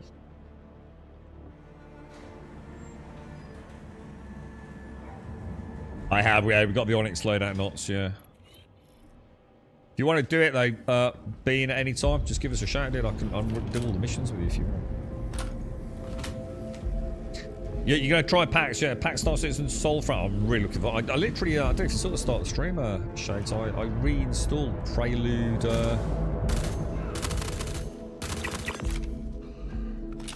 Prelude 11, I think they're on there, mate. Where Winds Meet? Well, that's not out yet. Assassin's Creed or even 7 Days to Die. Oh my god. Did you see that new one, Shades? This new Blood Moon crap that made. God, it looks fucking awful. I mean, maybe it isn't. You know, I'm not going to write it off, but God, it looks like ass. Oh, hang on. Tractor beam. Oh yeah, because I switched for the thingy, didn't I? Sorry, my apologies, guys. The miner's not got his mining kit out.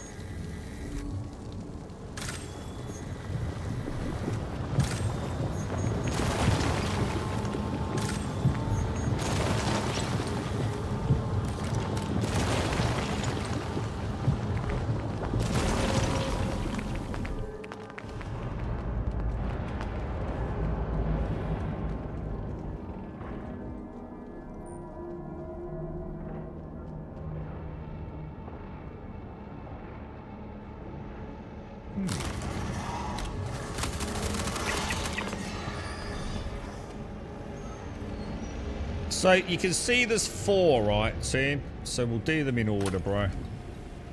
We'll get a little worm spawn over here, which will all pop that top area up there. Look.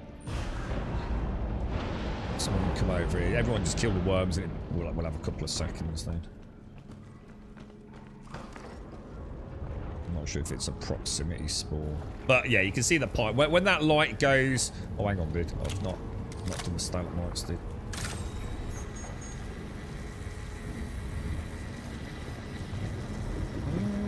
Is that working?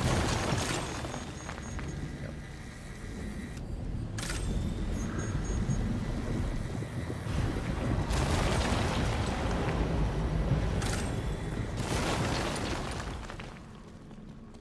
Yeah, so you've got to repair that pipe too. And then the light will go green. So the red light will go green. And then you pull the lever.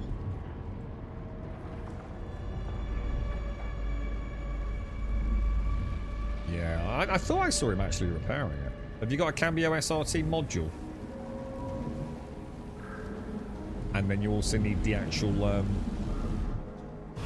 like, material canister. Which is in the handheld grip part. That's it. I'm doing it. That's it. It's gone green. So now you pull the trigger. And we move on to number 2, dude. Which is obviously already lit. 3 pipe is just up where we came in.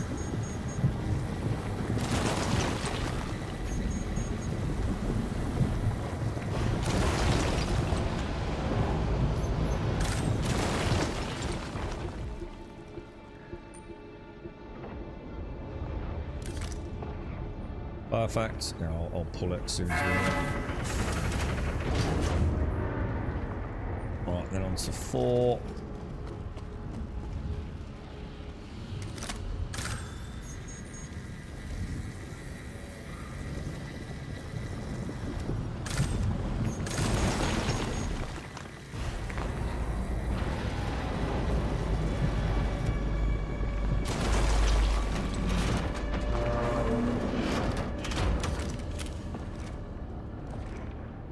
Oh shit, it's 3. Hang on, 3's gone.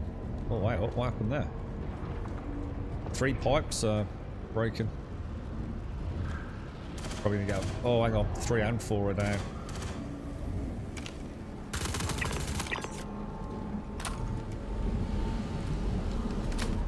Probably didn't put enough juice in it too. Don't just stop when it's stopped. Sometimes it takes like you can like almost like overheal it if you like, I think, dude.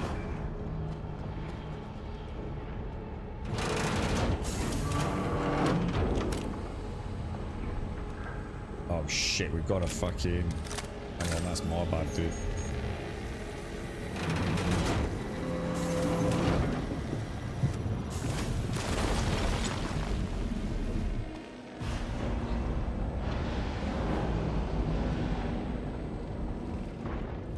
Pull the lever too. Good to 3's just gone again. Oh dear, man.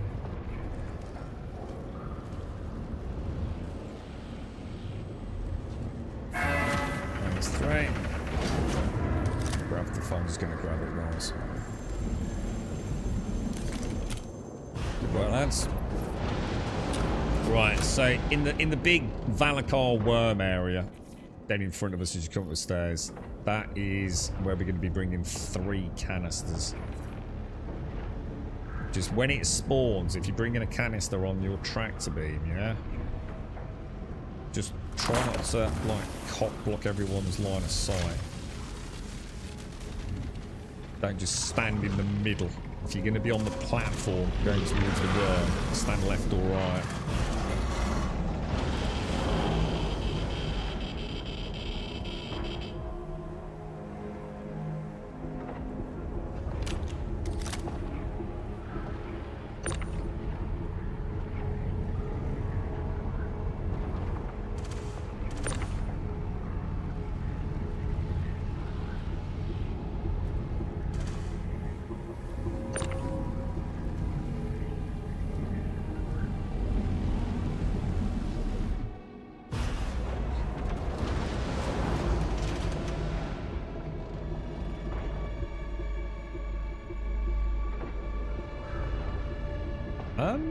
What are you guys doing?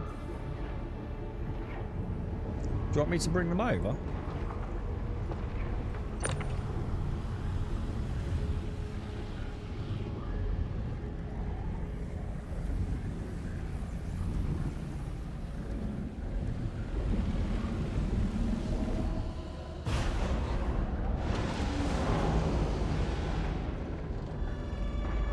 Just don't put these in straight away. Wait until all 3 are here.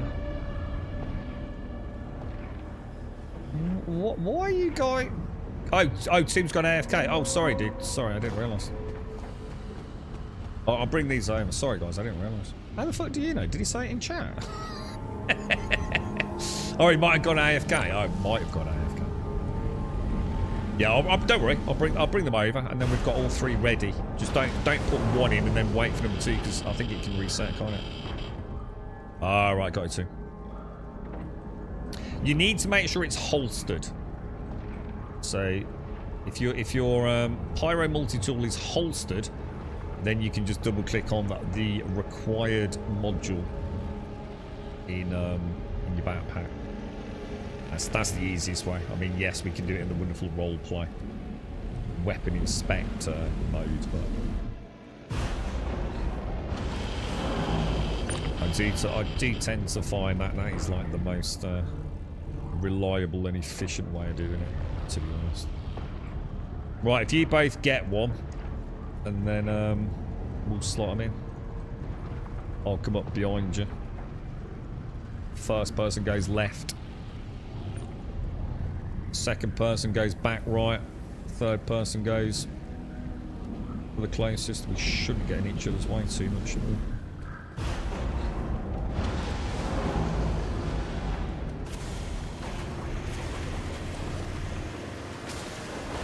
That's it.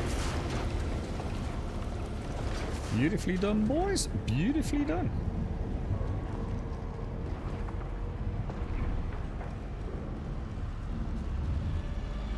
Oh. Just get in so we can get tucked in behind cover when you're on doing that section. Just in case we get a worm respawn. Morning, Sam Morton. How are you, bro? How are things?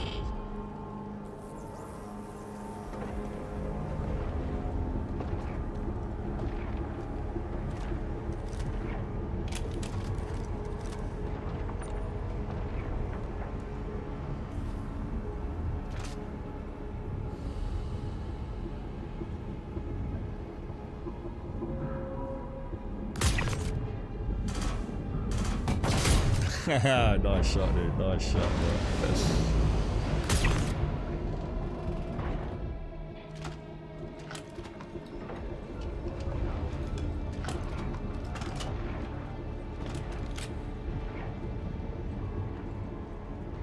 Very cool, boys.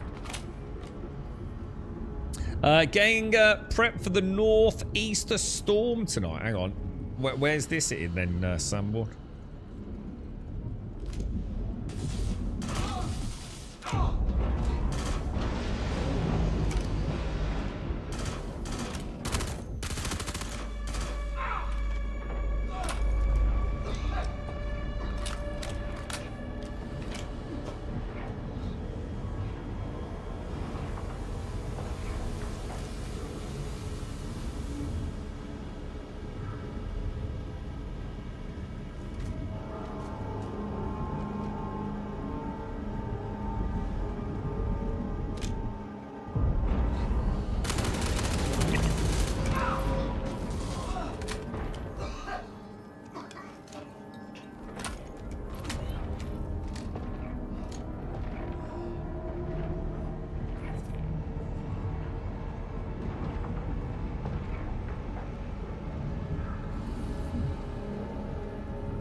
Does anyone need anything from the med room?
Right, so Alarian, you're like the plasma man.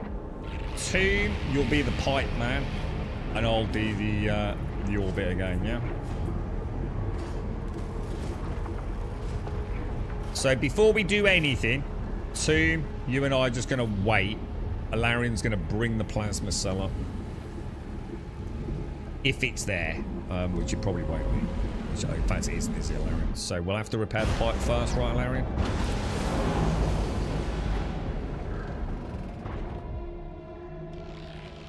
I'm going to assume it's all reset. Oh, it's already here. It's literally here, dude. What the fuck? Well, there's a turn up for the books. Right, well, in that case. Next pulse, I'll start. I'll probably start now.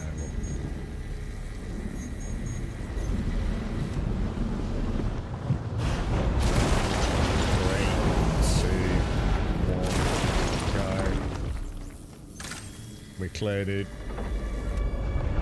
Right, go and get that pipe fixed. We need the pipe fixed. Can you actually hide behind it? Or do you still get radiation if you tuck in behind it? Is anyone there? It's up there too. It's got the next blast, mate. Don't hurry it. Yeah, it looks like you're safe here, actually. Oh, no, you're not. Fuck me. You're definitely not safe here.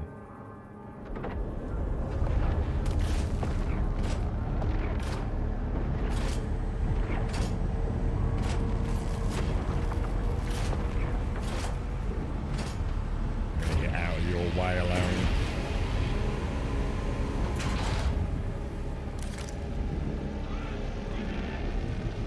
Active.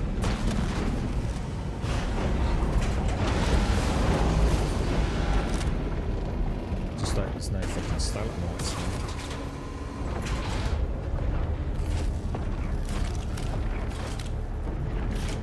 That looks good, boys. That looks good.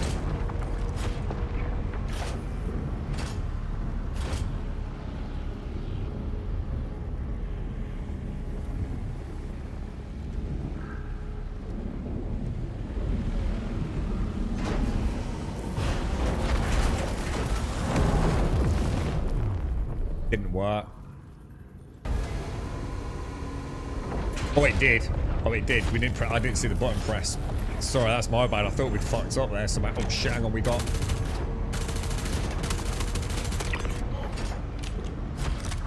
We're not going through there, by the way, because that ended really badly for me last time.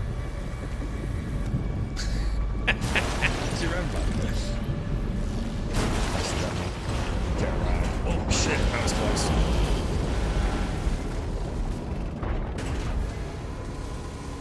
We probably can't go through that, dude.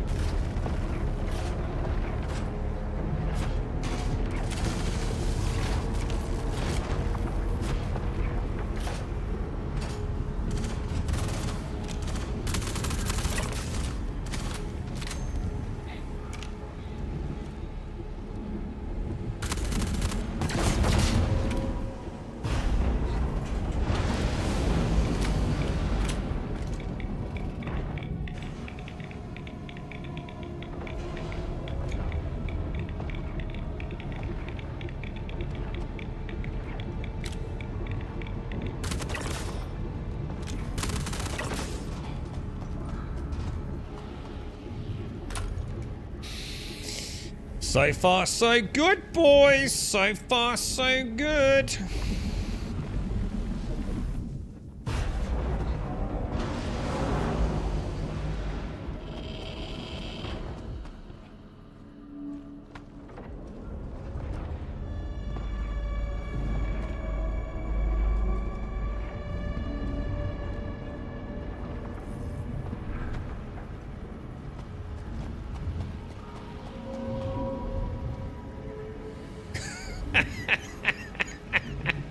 Fucking butt clenched or what then, bro?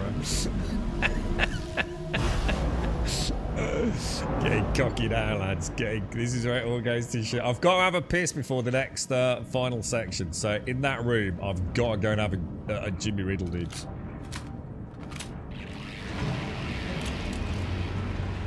Oh, it's in Boston, is it? Oh, wait, is that like is that bad? Is it, Samble? I mean, is that like a? We'll have a quick Jimmy Riddle. You kind of know the layout of this, right, team? If not, I'll go through it. You know, like you know, it's like a 0G. There's a top and a bottom. You've kind of sort of seen it, haven't you? We've got like the lower odd circle and the upper even circle. 1, 3, 5, and 2, 4, 6. Let me. I'll be back in a sec.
We're not muting, bro. Right. So nor'easter storms tend to be bad depending on how close to shore they are, because the storm comes off the. Is it like the sort of thing where you have to batten down the hatches? Is it, mate? Yeah. So wait for things to go orange, then pull. Yeah. So like the initiator is the odd number 1. So that's the bottom circle. So they have it reasonably easy. They pull number 1. That's the one we go on. The even number, which is the upper circle, they need to wait for the 4 lights on the railing around their switch just to go yellow, and even just like wait half a second or even a second after they've gone yellow before they pull it. And then obviously the initiator down on the odd numbers will be doing the same thing. So it's always wait, when we see it's yellow, just wait a second, pull it. We should be good to go, right? Now, we've got 3 people, so I tend to believe that the odd number's a little bit easier. Like a little less spawns. I don't know if that's accurate there. What do you want to do? Do you want one of us to go bottom, 2 of us top, or... Up to you guys. So you're going to do the bottom deck team, Alarian, and I do the upper deck then, yeah? One is that as you come off the ramp, so you're going to go out of this door, go straight down, and you're going to drop off and go down to the left, dude. That is one, I think, dude.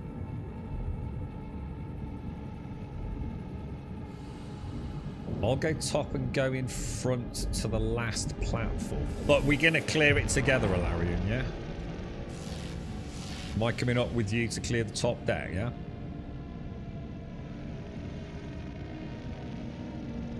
And team, you're going to do the 1, 3, 5. Obviously, we'll provide covering fire for each other anyway. But, oh, shit, my headset's about to die. I'm going to do the levers. Right, okay.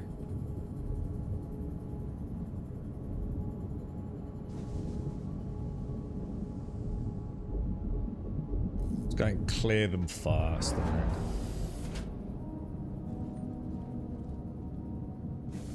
That's a go, dude.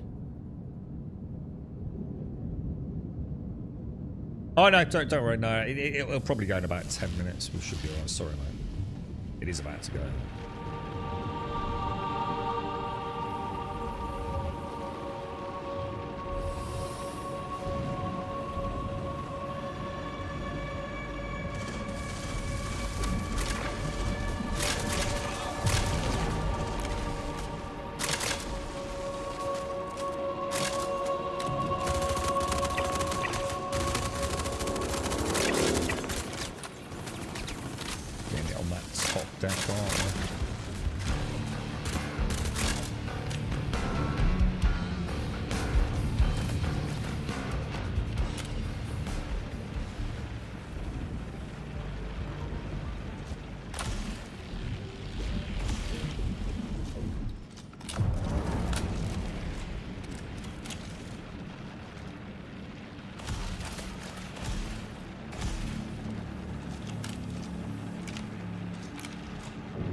Oh shit, who the fuck's shooting us, dude? Oh god, behind us.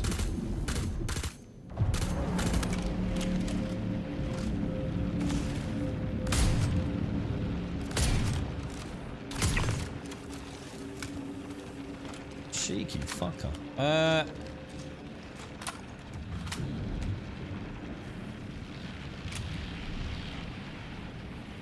Yeah, I think we just got to get to our number 2, haven't we? Are you on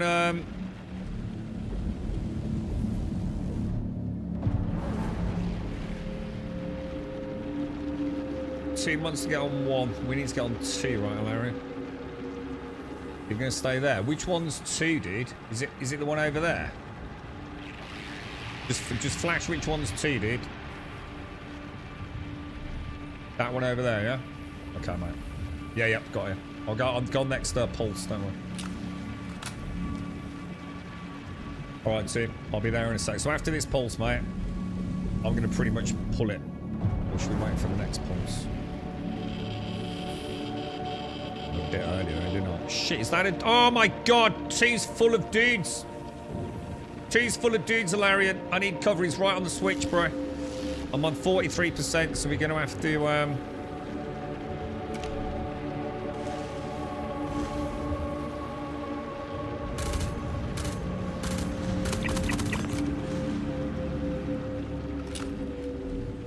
Alright, get ready, team. 5, 4, 3, 2, 1, go. Alright, pull, mate. Pull.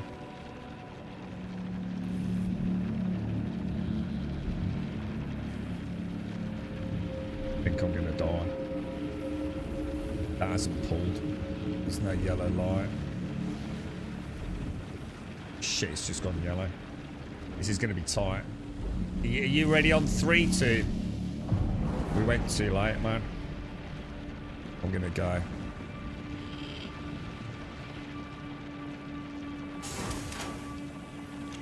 You'll know if you should pull it because it'll go yellow, dude. So 4 is now ready. I'm gonna come back with Hilarion. So your number 4 should be yellow. Oh, sorry, you're 3, aren't you? Your 3 should be yellow.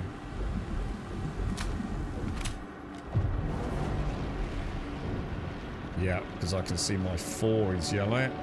Oh shit. Right. Your 5 should be yellow.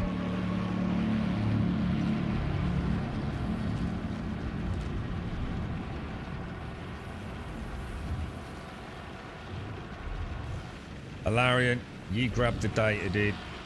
Whichever one you fancy, mate. I'm not seeing 6 yellow. We're still green on ours, so we're definitely on time. Yes, 6 is yellow. I need some covering.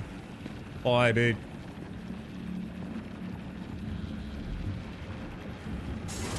Right, go, Alarian. Go, go, go, go, go, dude. Just grab whichever one you want. Looks like we're quite close to 1.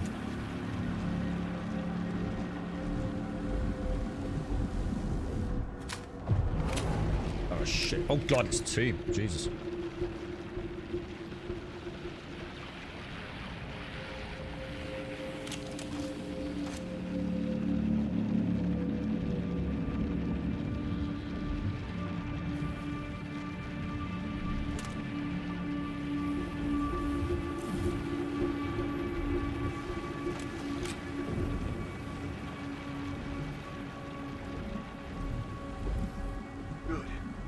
Well played, lads.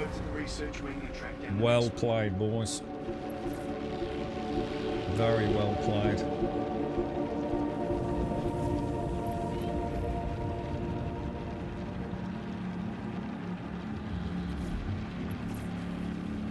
Wow, there.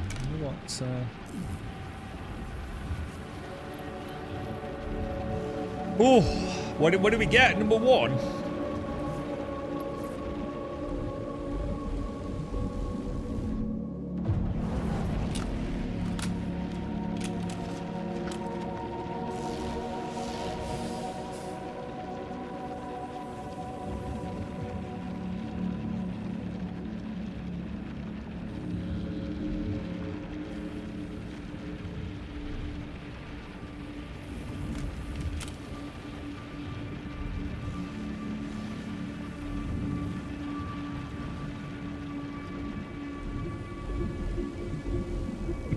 That's gonna be fucking tight, isn't it?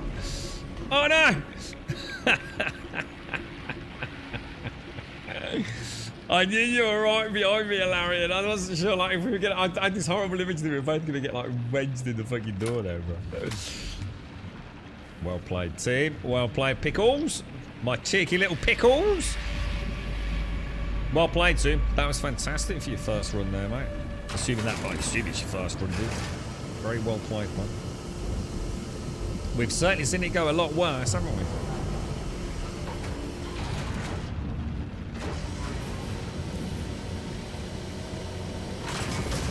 You did that deliberately, didn't you?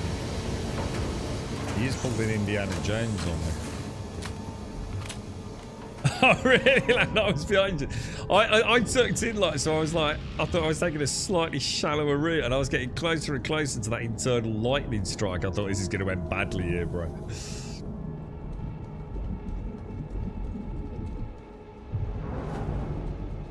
Good work, lads. Good work.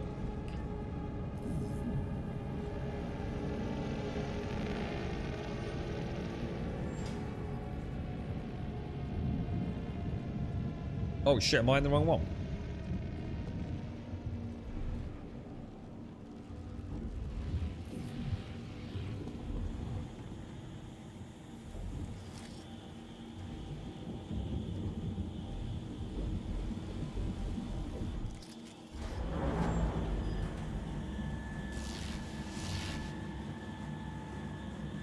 I should pick up some med pens actually.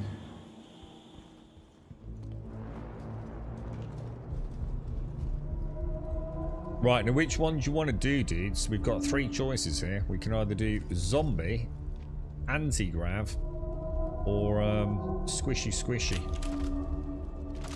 You got a preference?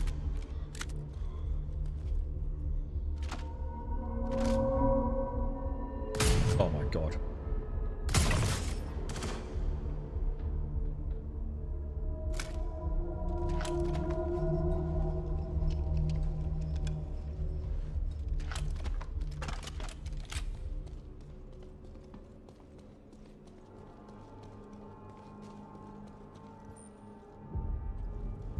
What do you think, team?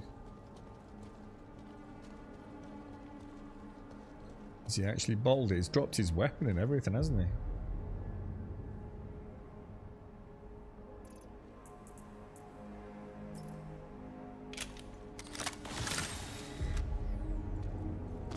Oh, hang on a minute. What the fuck? Did I not just switch to a tractor beam? Or have I got that weird bug again? Oh no, there we go. Right, we're gonna drop that sniper rifle off. We're not having him. We're gonna defang the bad dudes.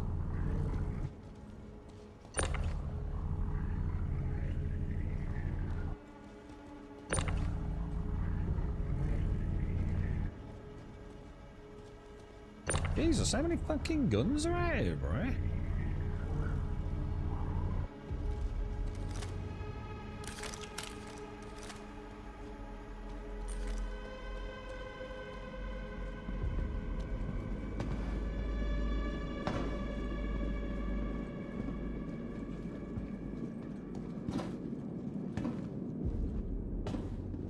Fuck. Jeez, I thought I saw someone there. That was weird.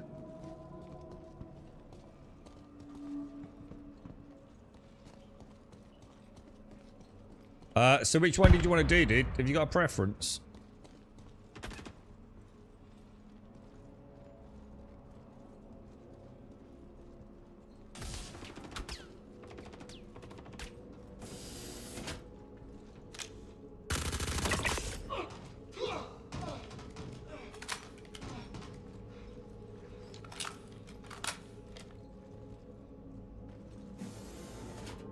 Not done any. Let's do put the bodies in the thingy then.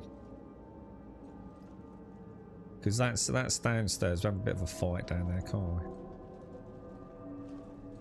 We'll do the squishy one.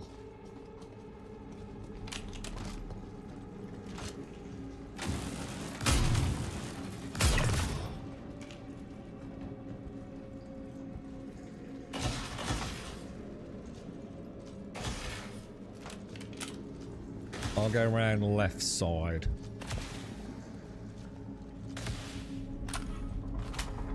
So basically we're making our way down into that bottom area too.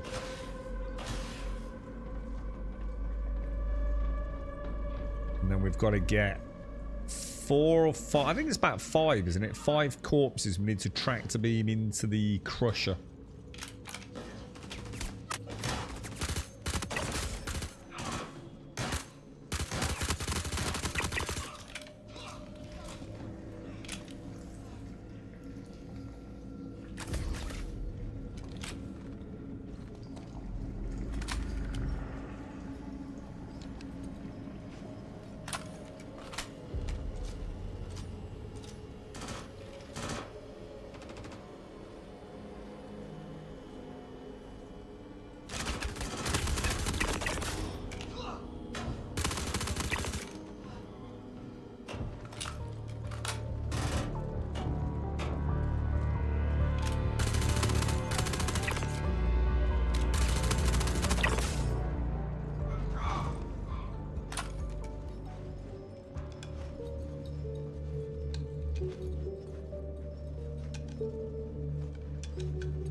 I think we're clear, dude.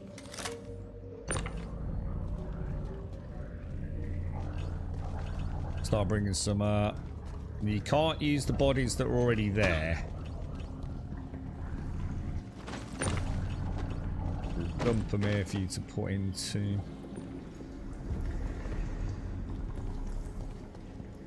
You just put 5 bodies in there. Then, hit the switch. And Larian will be in the control room. Oh shit, hang on, team, you got a dude right on top of you there, bro.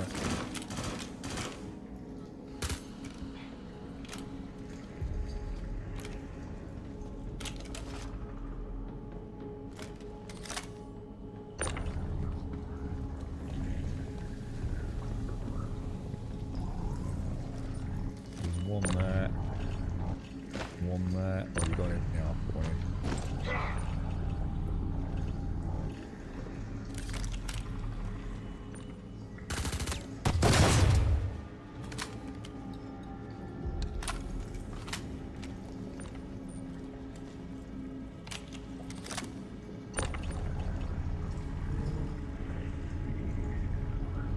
I'd hit the switch too.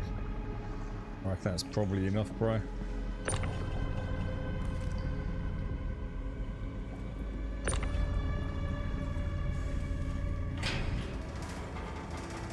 I can never remember which ones are which, man.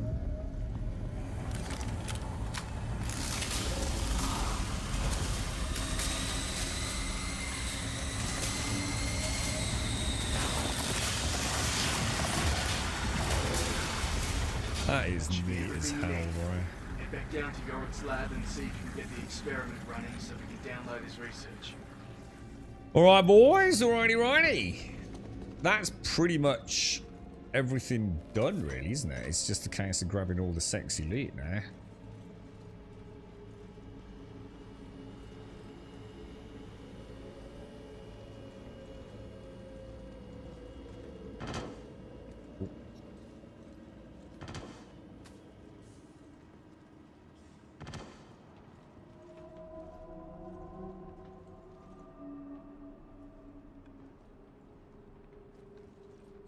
All the way down basically too.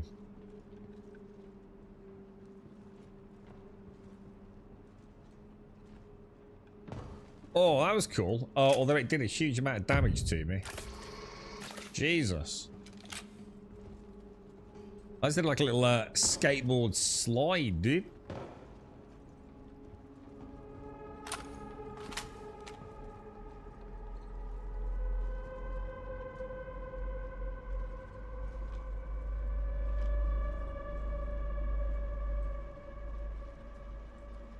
Good stuff. Straight through the concrete, hit the switch, murder everything.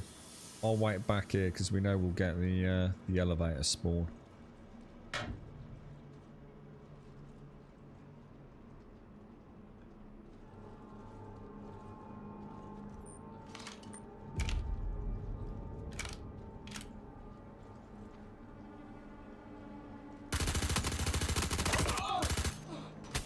Oh shit, who's left? Oh my god. That was a few more than I thought, not gonna lie. Jesus.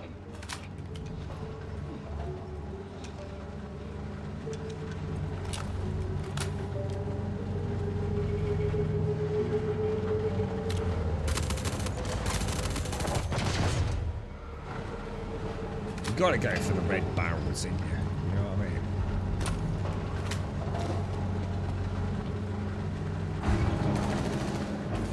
Elevators down, boys.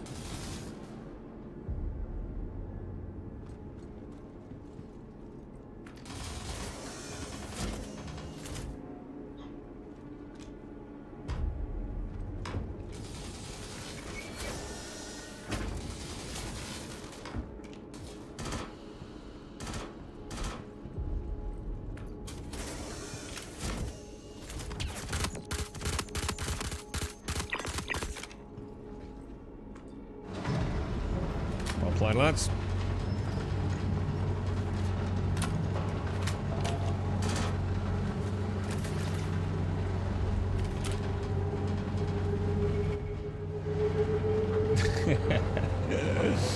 It's like a fucking clockwork now, isn't it? Do you know all the loot places too? I don't know if you're after anything in particular about this. This is where things get a nightmare from an inventory sort of standpoint, if you like.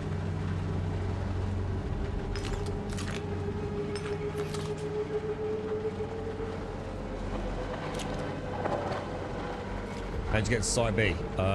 Straight out of the elevator, left-hand side, dude. It's like a little drop point, dude.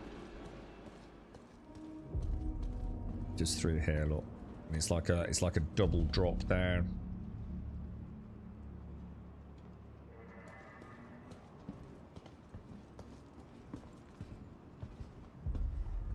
So you drop, and then you drop again to. That's it. Perfect, my friend. Perfect.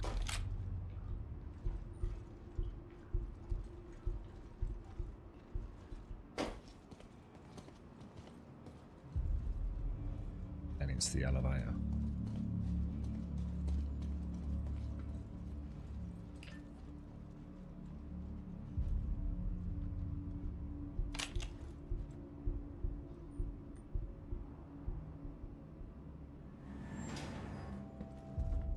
It's insane content, isn't it? What they've actually done with this. Jesus Christ, that looked a bit weird.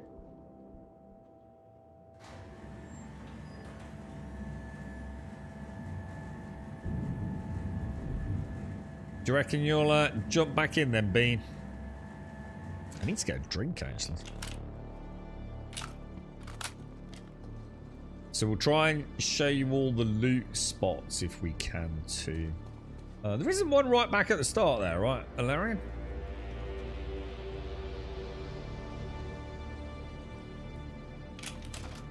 That's your chance to get your swanky shotgun here in that room. 2.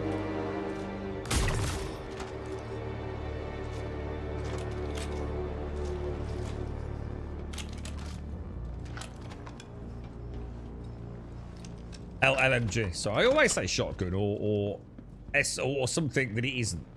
It'll be a stick of rhubarb in a week's time. Parkour over those. Okay.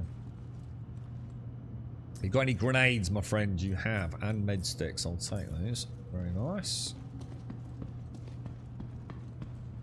Double click the ammo as well too. That'll put it straight into your backpack.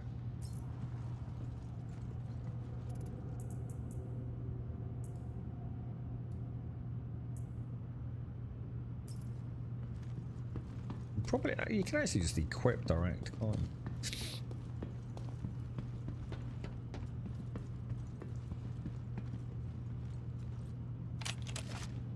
Oh shit, headset. Alright, I'm just sort of AFK briefly as we go down there, guys. You're right, Dave. What's the good starter pack again, Grum? The Titan. The Titan, I think, is £52 at the moment, dude, which is an excellent purchase, bro.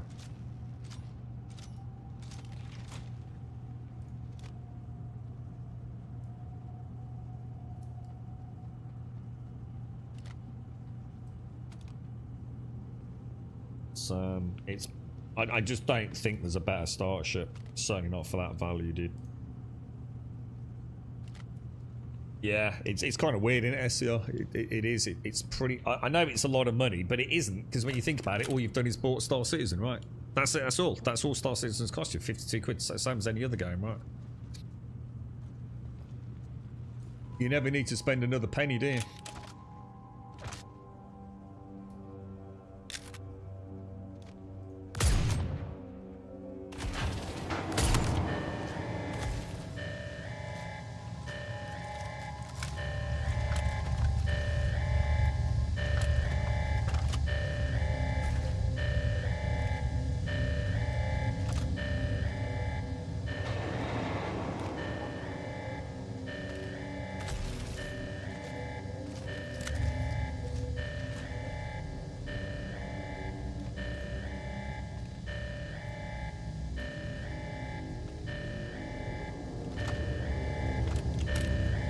Should we clear cargo, then come back for loot, just to show team everything?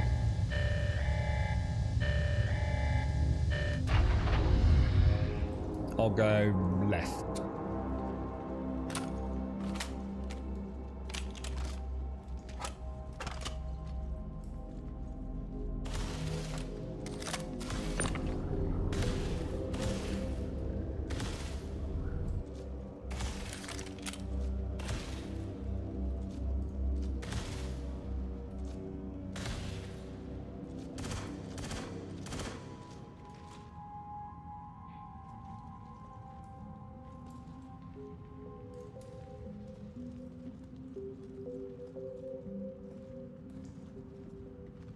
Seems very quiet.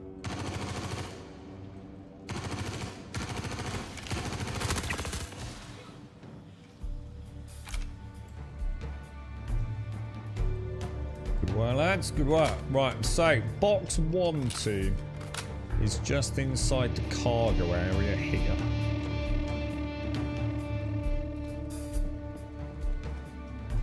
So that's box 1. And then while you look at it, I'll go and head to box 2.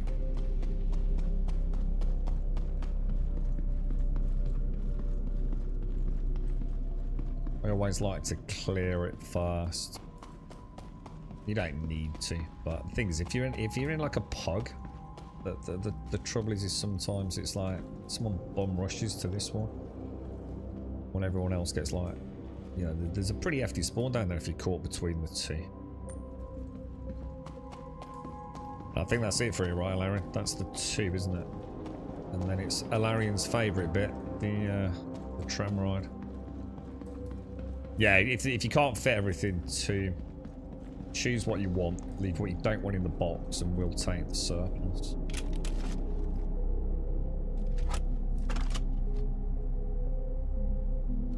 No, this is the normal Hyperion stuff, dude.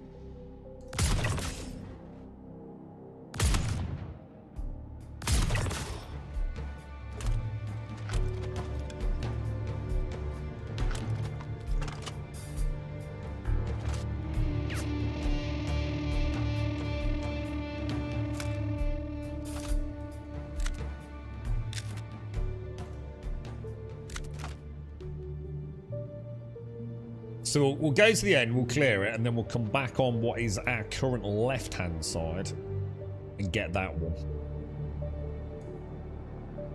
How you doing, Doc? You alright, mate? How's things? You getting it, are you, Dave? Yeah. Gonna start with a few cargo runs to get used to flying. Yeah, it's a good start, that has been, to be honest. It's a shame the postal delivery ones aren't there. It's that they were such a good beginning, you know, beginner's guide. There actually looks like they're adding a whole new instance tutorial to the game from CitizenCon.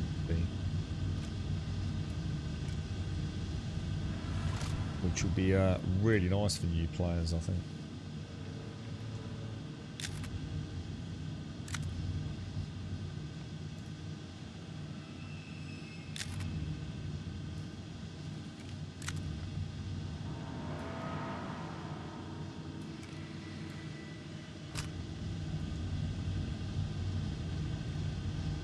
You've done this, haven't you, SCR? You did this with us, dude. We've literally done a run with you, bro. You must have been stoned out of your head, mate. You've forgotten it, haven't you?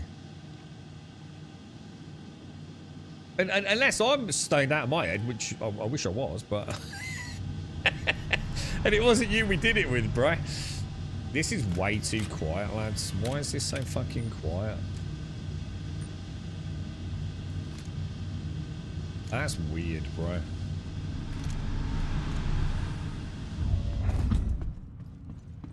Right, I'm going to check the spawn room on the left. Yeah.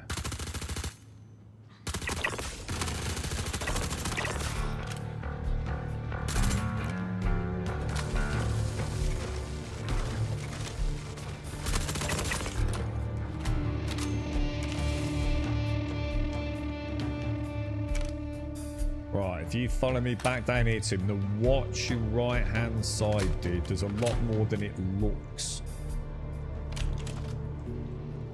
There's a little break in the wall here.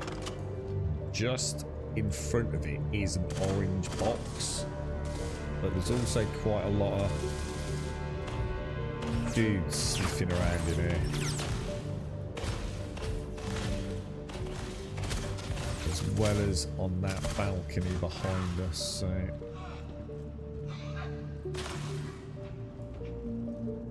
I think Alarian's got it covered. I think you're good to go, dude.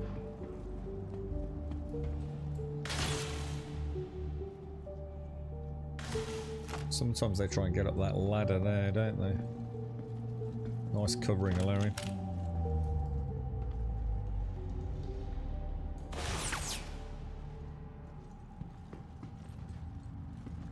Green arms. He's getting picky on his first run, Alarian. Jesus. You mean you haven't got the red suit with the green tint and the orange visor with the polka dot pants? Fucking hell, bro. Jesus. This is a shit run, dude.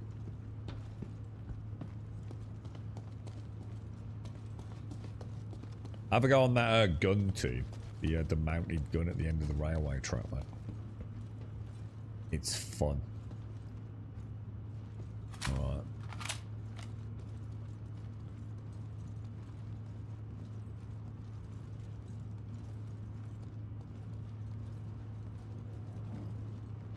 That might explain a lot about that run, SCR.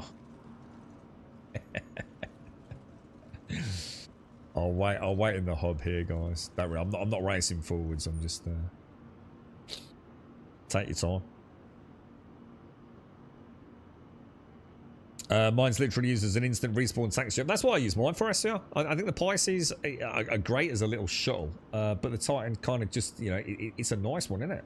It's a really nice in between. It's just a fun ship to fly, yeah? We can't recommend the 100i anymore as they removed those small box deliveries. I don't think we ever recommended the 100i, to be honest. Was it a little bit cheaper than the Titan? I can't remember. But I would never go 100i over a Titan anyway, personally.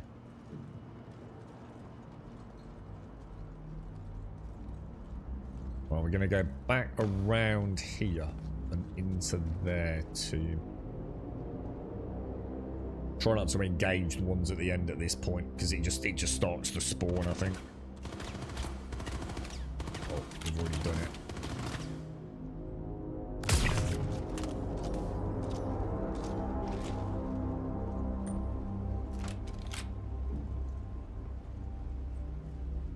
Was it?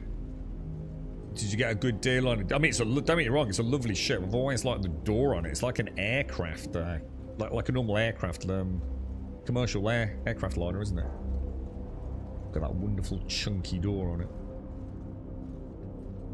But she's definitely not up there with the Titan. But like I said, it doesn't really matter, does it? As long as you've got a ship to get into the game.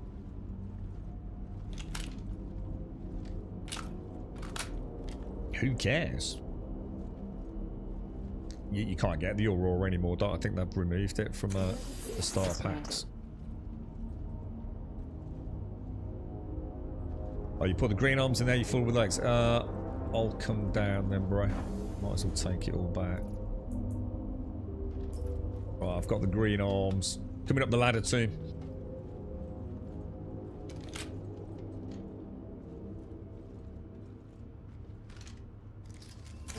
Access granted.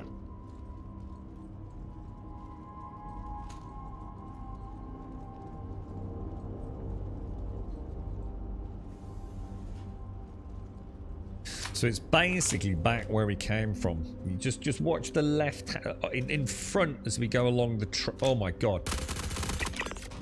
Interesting. That's what I was saying. It sort of initiates the spawn if they.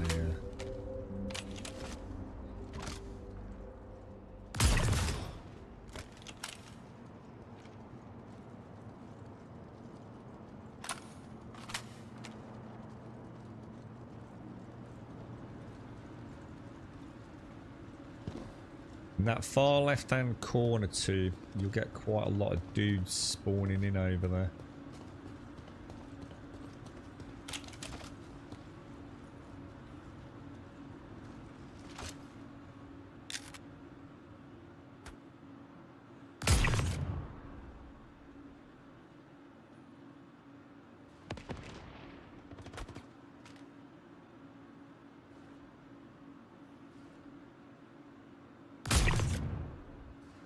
In the butt, dude.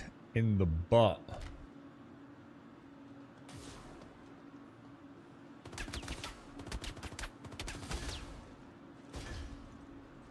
Oh, dude.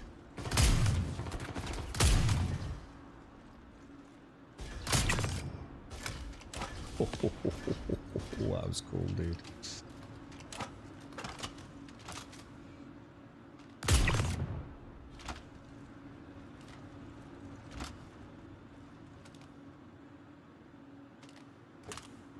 Right, so first box is down here, mate.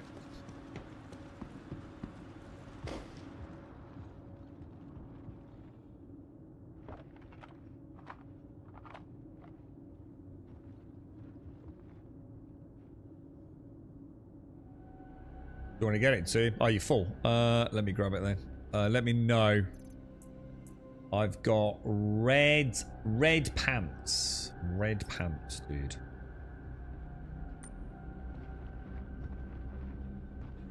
It never likes me jumping up there, you know. Am I doing something wrong?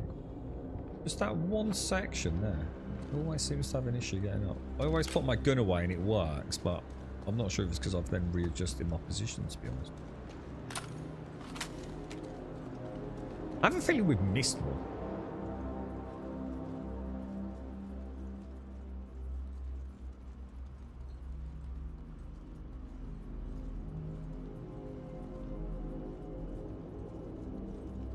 What's the golem like? I haven't really used one, dude, but we're going to be giving it a go next week, dude. Courtesy of Gas and Darth. So yeah. Apparently all right, dude. And it looks like it may be coming into its own with Nyx, with the I think they're, what are they calling it? Rock cracking. That looks really good fun, dude. Oh, again, I wonder if that will be instanced or not, because it'd be one of those weird things, isn't it? You go to all the trouble of cracking the rock, and then some PvP has come along and shoot you all and grab all the loot. It's just, you know, I know it's, I've not got an issue with that. It's just that, like, oh, you know.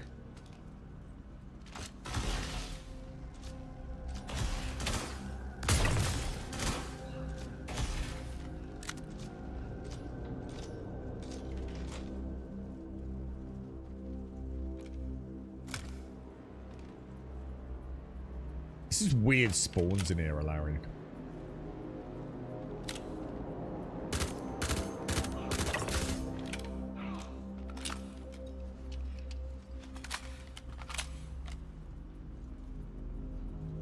I'm just going to clear the control room area. So, first box is on the concrete planter at the back of that room too.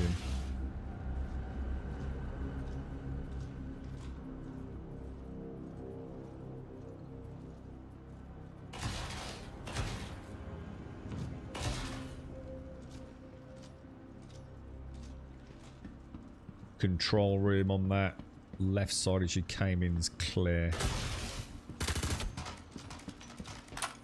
Nice clearance spawns. So first one's at the back too. Like a concrete planter. Alright, I'll get it. It's red chest piece, but sadly I can't take that.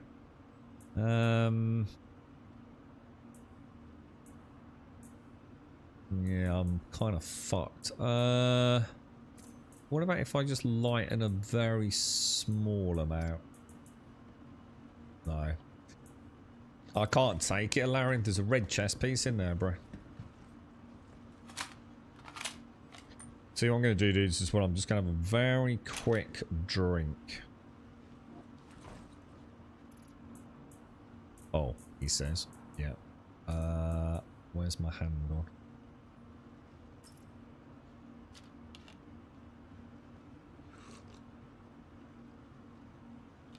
So yeah, the golem, I mean, I'm going to assume it's pretty good, but I haven't used it, dude. I was going to say, there's no way I drank all of that.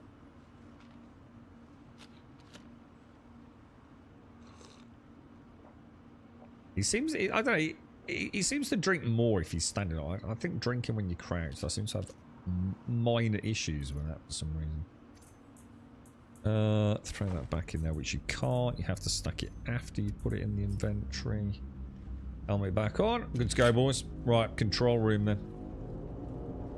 So this is where you need to get the code to.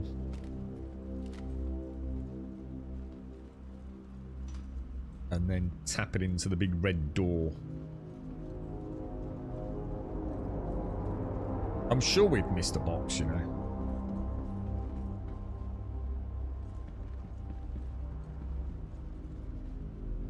Sure we have.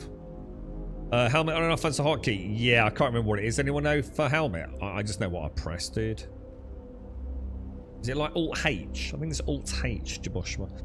It's different. It's completely different to taking it off and putting it in your inventory, though. It's the hotkey for hanging it onto the hook on your belt, dude. So it is actually different to going in here and doing that, look. So if I do that, yeah, that's where my helmet is.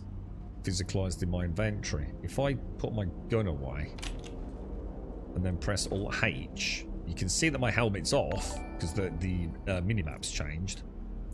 but it's not in my inventory. It's actually on my belt. But that's, obviously that's not in the game as of yet. But we will have belt helmet hooks, essentially.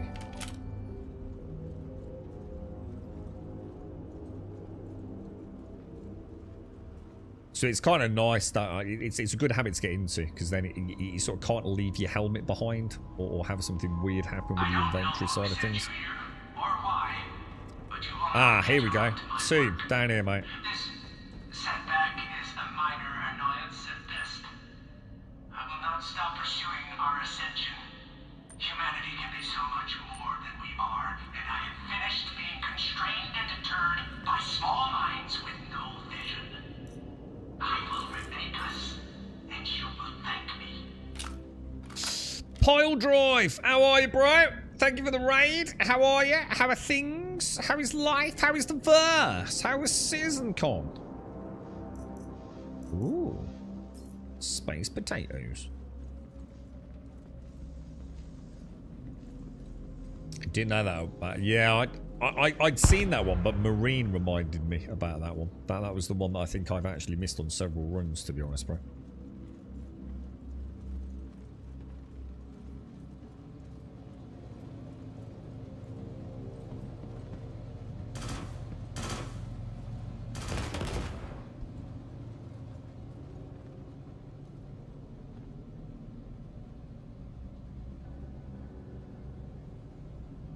Just done some salvage. How is salvage, pile? That's the one gameplay loop I haven't done in... What are you on? I keep forgetting what we're on, dude. We're on 3-2-1, yeah? Or are we on 3-3-1? 3-2-1?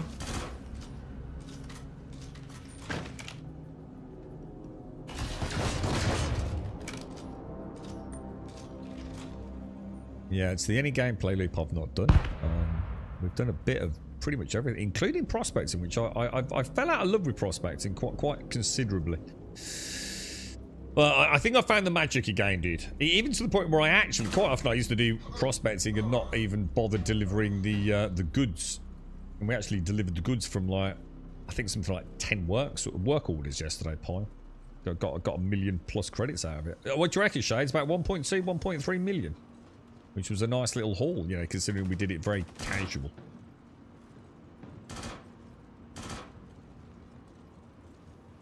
So yeah, I'm quite looking forward to seeing more mining in Nick. It looks like Nick's is quite heavily mining focused, so I'm up for that, mate.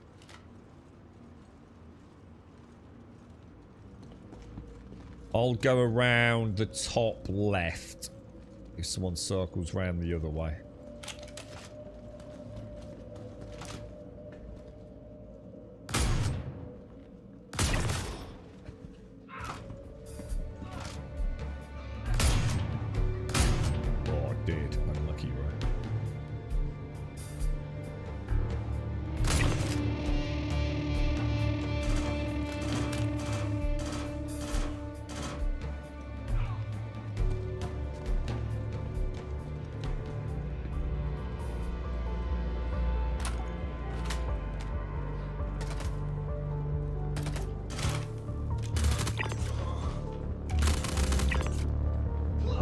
Code is 5826. I repeat, 5826.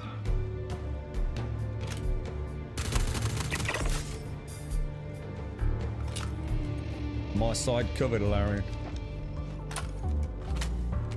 Whoa, that's a lot of dudes.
Clear to exit.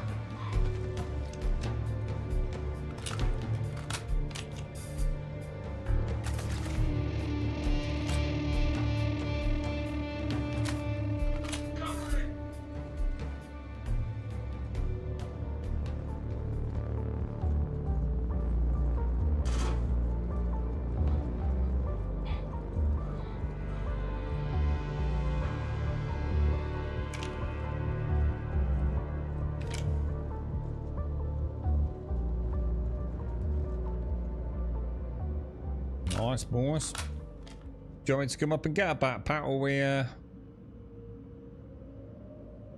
Don't forget you can put a backpack in a backpack. You need to. Bit of a pain in the ass, not gonna lie, but I think Marine mentioned it, didn't he? And unless it's anything that you really want, I'm not too worried. Yeah, so you've got the one behind the stairs, the one, 2 in the room. That's 3, isn't it, in this area? Is that right? It's been a very clean run, actually. What's worth farming for good missions? I don't know, dude. I mean, obviously, I was doing a nightmare one, Headhunters in Pyro, which is notoriously problematic, dude. As much as it was absolutely infuriating, I do like the Bit Zero missions that they unlock, where you steal the Freelancer, because it's just kind of like a cool gameplay loop. I'm not so sure about what's good in Stanton these days, to be fair, dude. No, that's fine, Paul. Thank you for the raid, dude. You're right, Gnarly. It was good. We mixed it up a little. We do the ERTs and then salvage the ships. That's nice. Yeah. So what is an ERT now, Gnarly? What do we get in there?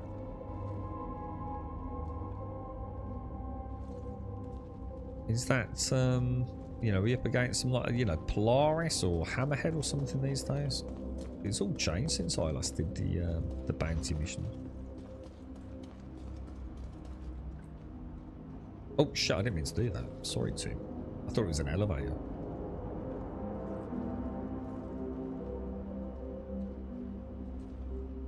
Have a little mooch around in here, dude. It's kind of cool. Don't go too close to the red door, because it will spot it. That starts to spawn light. So if you have a little mooch about, you've got your helmet boxes just over here where I am.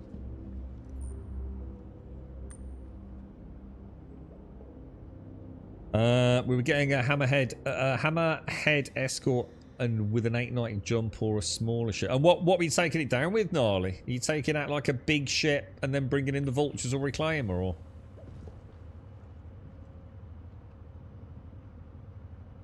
Or just like a small fighter fleet?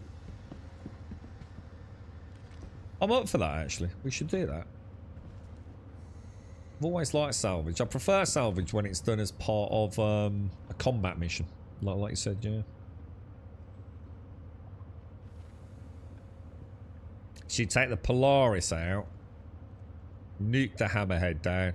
What's that fight like versus a Hammerhead? I mean, is the Polaris just like completely destroy it, or is there a bit of skill involved in it? I can't really picture what a Polaris is like against an NPC. Oh shit, sorry, I nearly walked too close to myself. An NPC Hammerhead. I would imagine you can just torpedo it, can't you? Or well, at one point, the Hammerhead was very, very good at shooting down torpedoes. Like, oh shit, extremely good at it.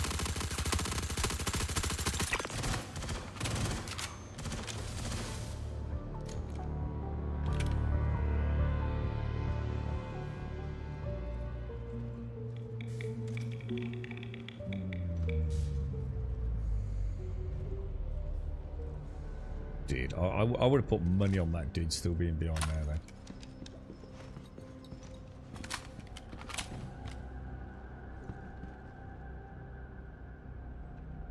then. You made some monies in the mercenary missions. Time to get balloons and a card for my daughter's birthday. Oh, happy birthday to her, dude.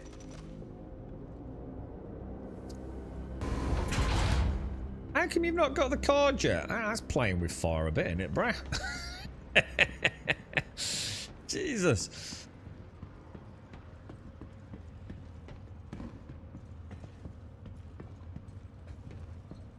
Oh my god, 17 automated. Jesus. 17 going on 25, right? They grow up, don't they? It's scary, man.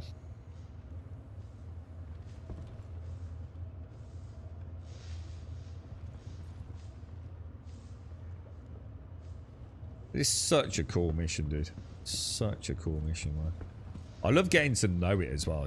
This feels just like a classic, like, dungeon, doesn't it? In a normal MMO. You know, first few times it's like, you ain't got a clue what's going on. It's total chaos, and then, you know, you start perfecting it, don't you? They even said, didn't they, as part of CitizenCon, you know, a chance to, like, get to know it, to run it faster. And it's not about running it faster, it's about running it smarter, isn't it? And like, in a way, almost like a military op. I love it. I just need one turret gunner to take down the hammerhead at this time. What, is that it? So a Polaris will take down a hammerhead with one turret gunner? Oh my god. Jesus, that's insane, bro. Is that like on... I'm trying to think of the Polaris. Is that like on that big under-nose mounted turret? Is that the one I'm thinking of, Oz? You were buying a vodka cranberries at supper. That's mad, isn't it, dude? Your eldest is 15, SCR. And yours is 33, Samboard. Oh my god, dude. 17. Whole life in front of her, mate. I wonder what the future holds for her, dude. What wondrous things will she... She might even get to see Star Citizen 1.0. Maybe. Probably. Ish. Sort of. Early access of an early access. You can use that one on one of the top front turret size 4 laser cannons. So, what about... How would a paladin hold up against a hammerhead? What do you think? Preparing Southeast region for processing. Stand by.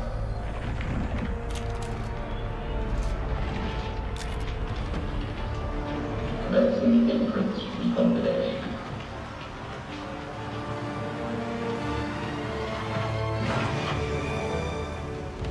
Process complete.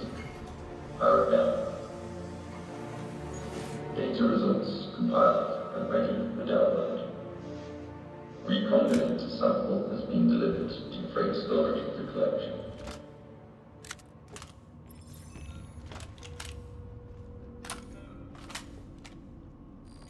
Well done, Tim. You just finished the big dick mission, bro. This guy's a lunatic. We're getting good at this, Hilarion. Well played as well, Tim. That was really well run for a first time, bro. Pretty flawless. Do you want to, do we need to put anything in that other backpack, or will we be good to go then, dudes?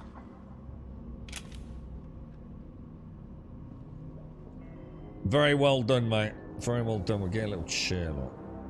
Oh, hang on. Let's see if we move forward. Yeah, I notice my emotes sometimes, so doing that weird thing again. Sometimes it just takes like a little jiggle before he's willing to give a little salute. Well played, or little cheer. Yeah, look, you see. He used to do that a lot back in the day, didn't it? Sometimes it was really hard to get an emote to like take.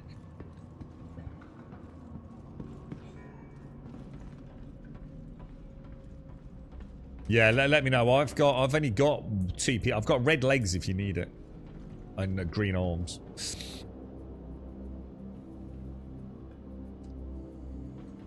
What's that, Joshua? What was on the table? That's a vandal, dude. If that's what you mean. That's our first ever sighting of a vandal in game, technically. It's one that's, well, I won't spoil the story if you've not done it, dude.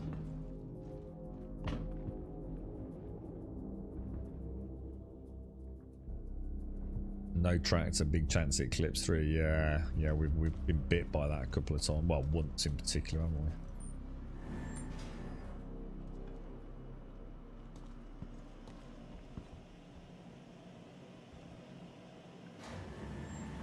we? It is. They've done a really good job with the Onyx facilities, gnarly. It's such a nice...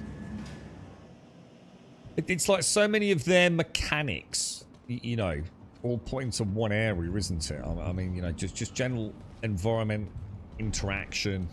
You know, the use of the tractor beams, the ASD chips, the anti-gravity. It's just really nice, isn't it, dude? You've got a little bit of like close quarters, a little bit of ranged combat. It is. It's very cool, dude. In fact, I'd go as far as to say it's excellently curated content. You know, you can't take that away from them. And it also runs very well. You know, it's pretty slick. You know, frame rates are solid. Hitboxes are pretty good. And yeah, you know, obviously the AI will, you know, any game we can criticize, you know, how dumb the AI is, but you know, it feels like it's solid enough to have fun. And I think if you play it at that immersive level, it's pretty cool, right? The Onyx content is excellent. I even like the asteroid bases in the Pyro system. Obviously they're a bit repetitive, but at least they've got a nice mix of missions there. I just I've had a lot of problems with those settled shit, sadly, where the NPCs are not spawning. And yet I've done bunkers in Stanton where, oh my god, the spawn's been insane. Darth and I did a bunker drug run. Holy crap, dude. That's intense, dude.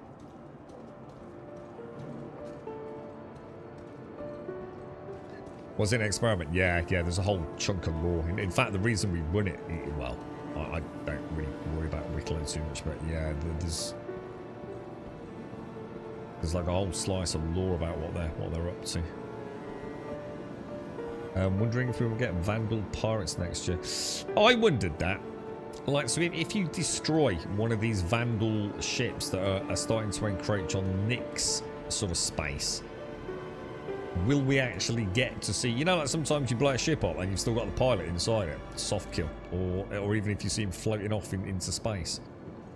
Yeah, you know, will we see the Vandal all geared up? You've got to assume so, right, Gnarly? I've just had a second wave knock spawn on a secure site bunker mission, and I had the 3% left with the drug. Oh no!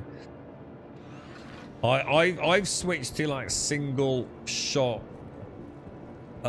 destruction, so I switched from full auto to single shot on my P4, and I pop every single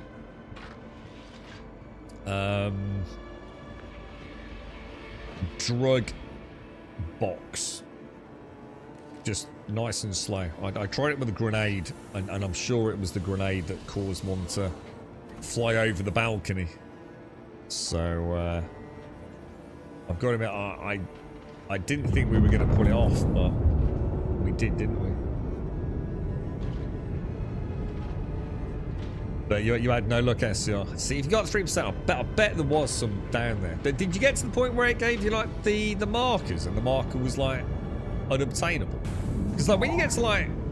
No, I think that's when you hit 0%, isn't it? Doesn't it hit 0% and then, like, magically spawn in a couple or one last one or something?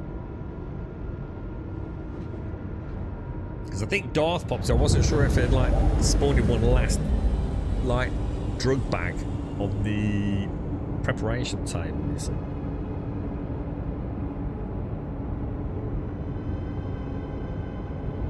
But yeah, you've got to assume so, right, Gnarly? It'd be weird to imagine...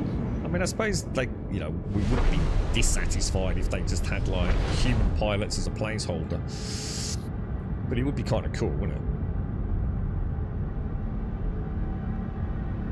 You've got to assume they're ready, right, Gnarly? Because they must be available in Squadron 42. So, you know, I can't see any reason why not. And they've already shown us this one, haven't they, as part of the Onyx missions, albeit a dead one. That was actually a pretty good run, dudes. That was actually a really nice run there, wasn't it? I don't know about... I think aren't they all supposed to be in the PTU now? So if you bought one, I think you can see it in the PTU, can't you, Mac? But you've obviously got to have bought one at this point in time to see it, I do believe. So if you pledged or war bond or whatever it's called, you should be able to have a fly around in it. I'm going to wait to... I think we've got most of them covered with people that we know, right? I think between us, we know who's buying the 3 ships. So we've got the Paladin, the Shiv, the Vandal Stinger, haven't we? So hopefully we'll have a chance to look at them all next week when the patch drops. I can't get over that CitizenCon, man. I thought it was really well done. Has it been met with general, you know, satisfaction? Or has there been an outcry? I'm always a bit wet. Oh, I'm going to pass out here, dude. That's pulling some freaking G's, isn't it?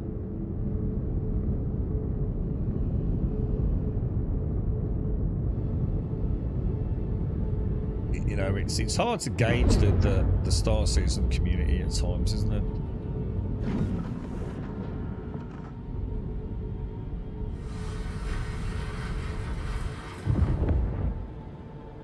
Yeah, if you've got plenty. So I have a thing, but I don't have it in my ASOP. I don't know then, Mac.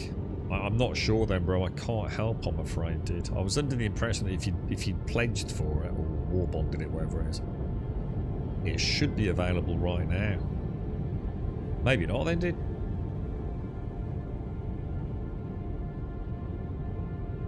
If you had, they're not all the same price, are they? Because is the Stinger and the Paladin around the £300 mark? Is that right?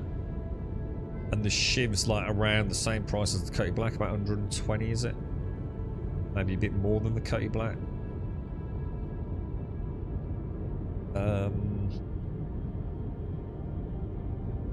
I suppose the Paladin's for people that don't own the Redeemer or a puzzle for Redeemer owners, you know, do they or don't they?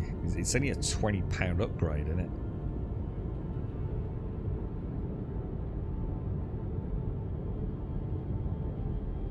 So the Stinger's 315, the Paladin's 350, and the Shiv's 150. Yeah, so Stinger and Paladin's, you know, kind of similar price point, aren't they? Presumably around the same price as the Anvil Asgard. It's hard to know, because I don't know like what the Paladin fly is like, but it sounds like the Paladin can very much be single piloted, and it still packs a pretty big punch. I mean, obviously she loses her 360 coverage, which I'm going to assume is where she shines. Especially with that Scorpius-esque rail turret, which is just, oof, that's gorgeous, right?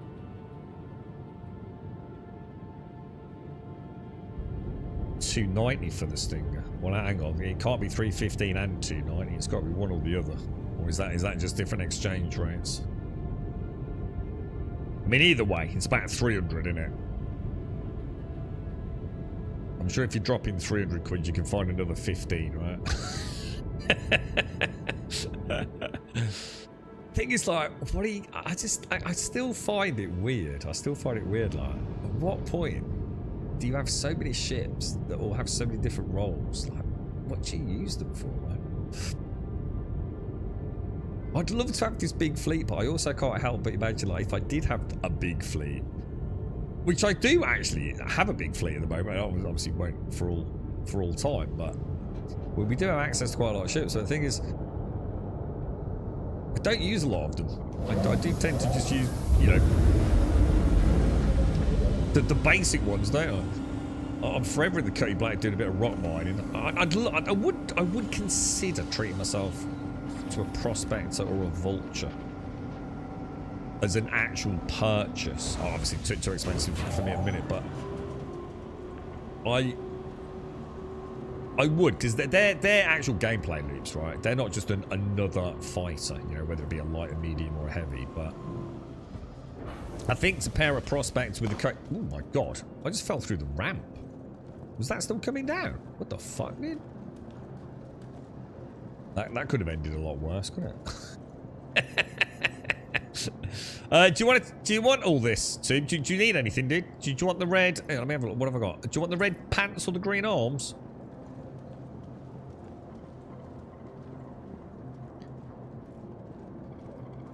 Oh, 315 to upgrade 290 cash. Oh, so it costs a little bit more if you're doing, is that cross chassis upgrade thing? Is that what they call that?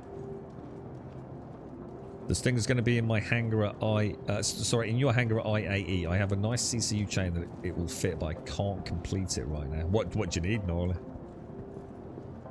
I suppose the question would be Paladin or Perseus, right? Because the Perseus is coming out, we think, soon. Is that still believed to be very much intergalactic aerospace exposition? You know, are they similar in role? I don't really know, but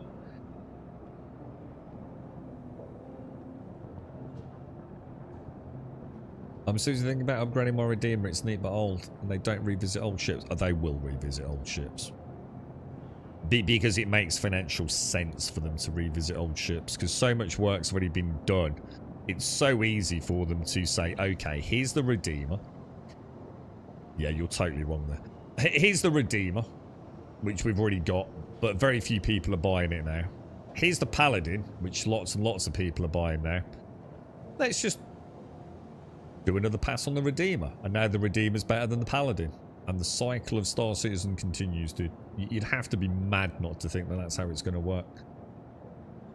It's so much easier to revamp the Redeemer and make it just that little bit sexier, that little bit more perfect polish, right? And just up those guns maybe just that little bit to knock out the Paladin than it is to make a whole new ship, isn't it? It'll just be this constant, like, leapfrog, you know? It'll be just like World of Warcraft was back in the day. You know, where one class gets a nerf, but then gets a buff, or another class gets a nerf, and it'll just be this constant sort of, like... People just get caught in the kerfuffle and not really see the bigger picture. That is what Star Citizen is, right? They will always have a bigger, better shipping class. Of course they will, dude.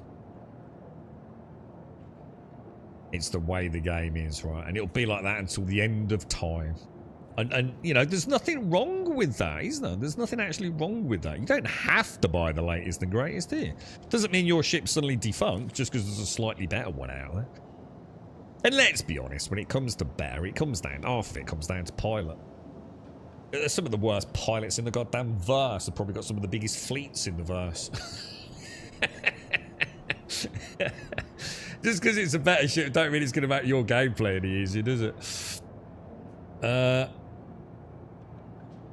You're going to test the Paladin. I'm looking forward to the Paladin and the Perseus, just to see like what they're like. You can buy a Warbond as a cross chassis upgrade. That's how, yeah, I don't know how it all. I don't even pay any attention to it, Gnarly. I've got no interest in that side of Star Citizen, dude.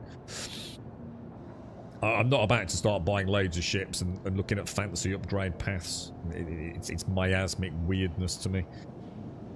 I just like a ship with a price, and maybe one day I'll buy. I bought a Pisces.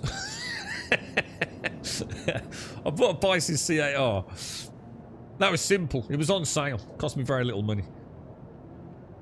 No, I know it was. No, I know it was in response. I'm just saying, Gnarly, I just pay no attention to all this weird shenanigans that goes on with upgrading ships. I've got a Golem to upgrade, courtesy of gas. No, it's a Fury. I've got a Fury I need to upgrade. Yeah, whatever that is, just grab it. We can give it to whoever needs it. You ran the Redeem yesterday with Castle. There's so much wasted space. I don't care about wasted space. Yeah, who cares about wasted space? I'm not bothered about wasted space. So sometimes it's nice to have a bit of space in a ship, isn't it? What I care about is that they took the size 5 guns away from her. You can imagine it, can't you? Give it a year, Darth. The Redeemer gets a little overhaul, some extra buttons. You know, a couple of size 5 guns are put back into it. Rinse, repeat, and you'll be sitting there going, fucking hell, I just saw my Redeemer for a Paladin, bro. Goddamn shit. Anybody interested in Stinger? The Stinger. I think everyone is, to be honest, mate. That's the Vandal heavy fighter, isn't it? We just got to see how she flies, haven't we? And how many hits she can take. She looks pretty deadly, man.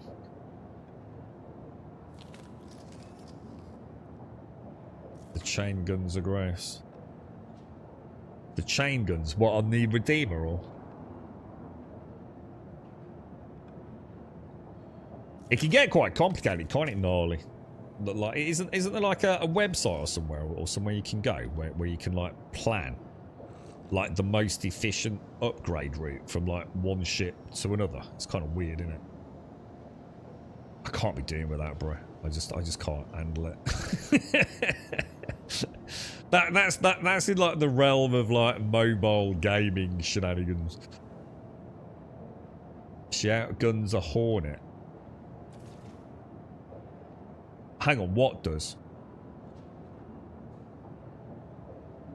A Hornet's a medium fighter, right? Whereas the Stinger is a heavy fighter, so they're not even in the same class, are they? So you'd expect it to outgun a Hornet. Hornet's a medium, isn't they? I'm sure the Stinger's class is a heavy fighter.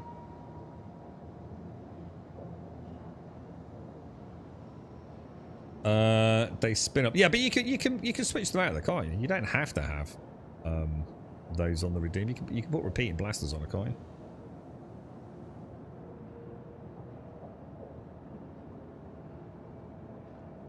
Is that where does Urkel does that? Does it? Amiga have a bunch of sets ready, I think, for anyone who wants them. Yeah. I've got all. I tell you what I do need to do. I need to finish off my yellow set, Larian. I should actually start doing a couple of runs for myself just to grab some yellow stuff at some point.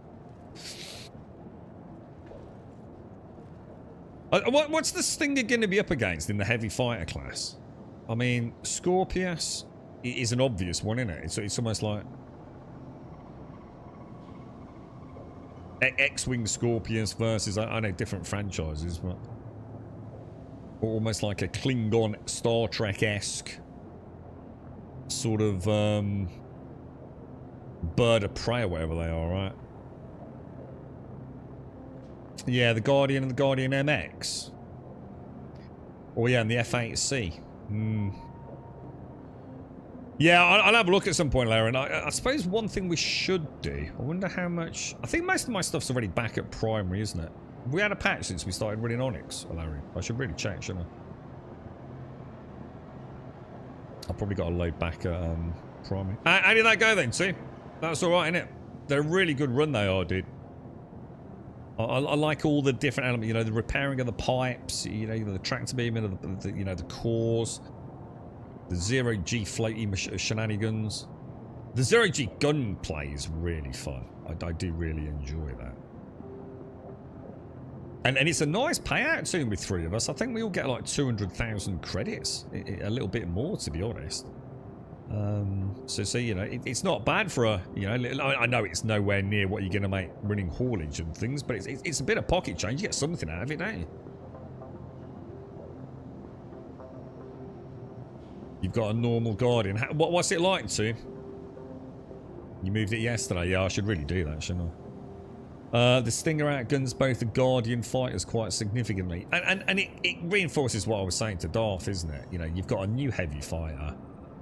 And right now, she's probably going to have that best-in-class vibe going. And then in a little bit, you know, they're little with a bit of a nerf. Even it out a little bit. And then in a few months, you know, 6 months, 12 months, whatever, there'll be a new heavy fighter. Yeah, you can't hate them for it, you know. You know what you're getting into with Star Citizen when you're sticking 300 quid down on a ship, don't you? It's not like they, you know, we don't know how the game is playing. I think a lot of people quite enjoy it, to be honest. It's like I said, you know, you've got a nice Redeemer, you're quite happy with it. New shiny toy comes along, you drop 20, 30 extra quid, which is nothing if you've already bought a £300 ship, right? And it's just it's like little increments then, isn't it? So this is this the MX Guardian? Is this the latest one?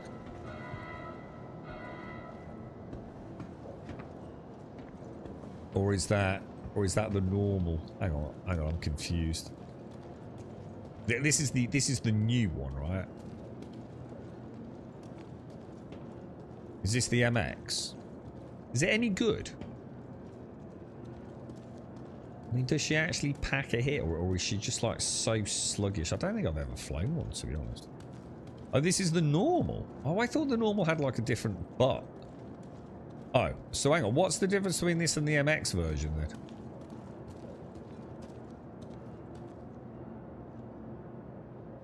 Well, I really like that. Oh, this has got a bed in it, hasn't it? The new one hasn't got a bed, right? And presumably has a bit more firepower, yeah? I really like that. I'm not sure. It's got the same engines as the Fury, hasn't she? Those big swivelable, pivotable engines. And presumably there's... I'm sure this is the one that's still got the bed inside. God, these ships are insane, man. They really are fucking insane. You just look at it, dude. It's like I can almost smell the sexiness. She's got a little bit of storage down there as well, look. A little bit of personal storage. Hey, what's that all about then? Oh my god, she's even got a freaking ice cream machine. I don't think that's what that actually is, but let's get the pilots. Oh, this looks nice. Oh shit, that's cool. Oh shit, that's cool. Has this got blast shields?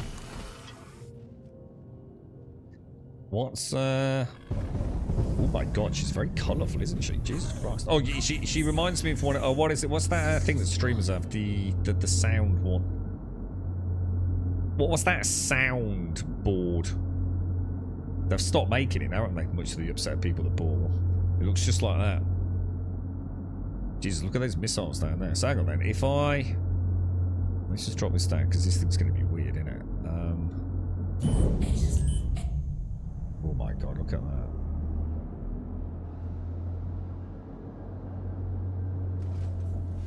Alright, so that's... Okay. Is that her in... Is that her in gun mode, or has she got like a... So that's landing gear, yeah? That's landing gear up. Has she got any other modes? There's no like VTOL or anything there. Oh shit. I take it they're big guns. What size guns are they? They've got to be size 5s then, yeah? So no blast shield. That's a shame in a way. I'm actually almost surprised. I almost feel like she should have like... Look at the detailing, man. This has got to be fun, sitting in that... Jesus Christ, that's sexy, isn't it? Is it the MX version that does that I'm thinking of, is it? Yeah. So she's basically 2 giant ass wings, yeah? Guns with 4... I mean, she's not got the best visibility, but I'm going to assume 2 size 5 cannons. They're fucking slow, aren't they, dude?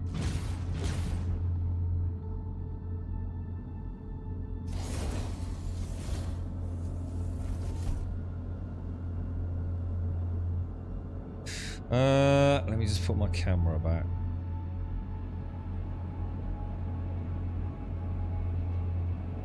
She is very, she's a very beautiful ship, man. It feels like she's probably a lot faster than she looks as well, to be fair.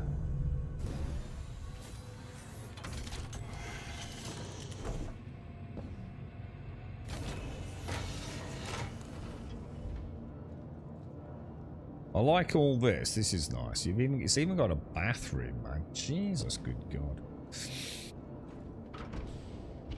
So what's the MX got that she has? She presumably packs a bit more of a punch at the cost of things like the living area, right? Yeah, it's just a case of like getting those cannons on point, right? Not for a spray and pray pilot. So the MX has got 4 size 4s and the regular's got 2 size 5s. Wow. So quite a big difference in terms of design then. And this has got 4, 8, 16 missiles by the looks of it. I don't know what size they are. Oh, hang on. The MX has got 24 missiles. The regular has 4 missiles. The MX has 12 missiles. I think someone's maths is horribly off here, dude. Because I can literally see 4, 8, 12, 16 here.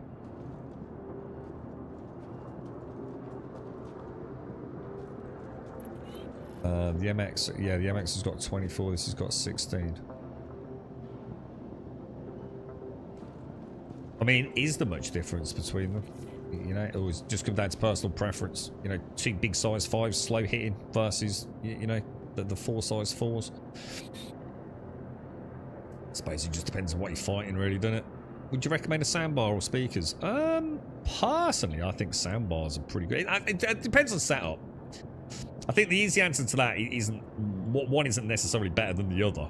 Just depends on what you're doing. You know, if it's just watching a bit of YouTube, it doesn't really make a lot of difference. But you know, if you want to speak a left and right channel, and that's how your setup works.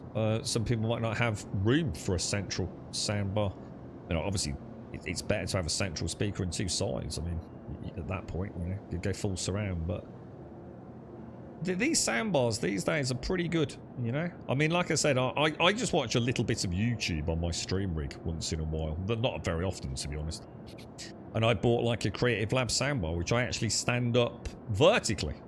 It's not meant to go vertically, but it actually does stand up really well vertically, and it's quite hard to knock over.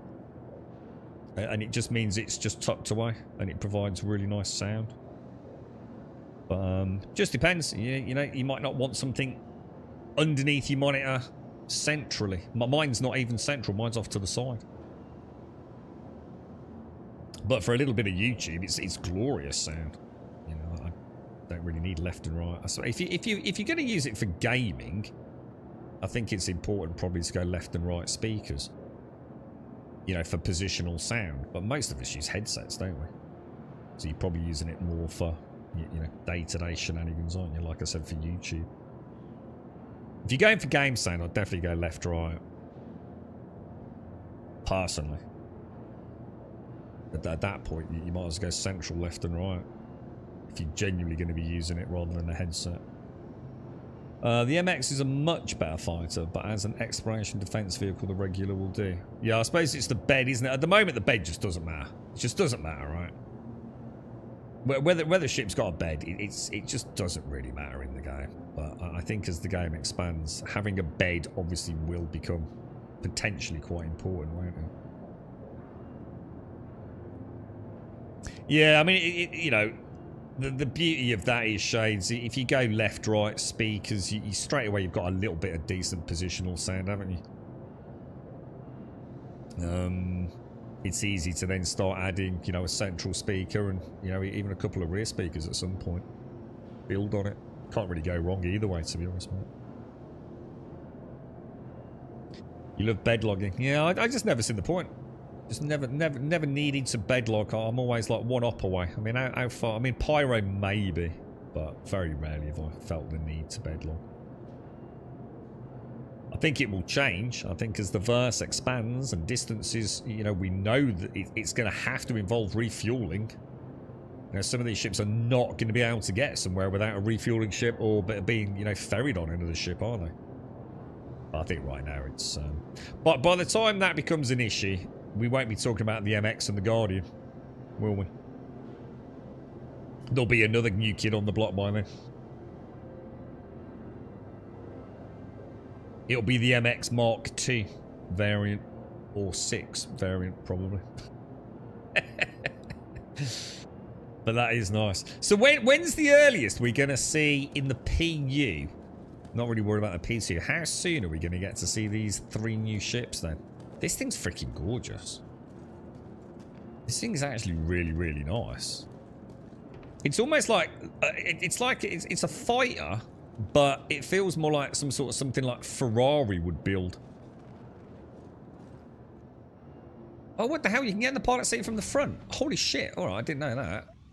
Oh, and that is cool.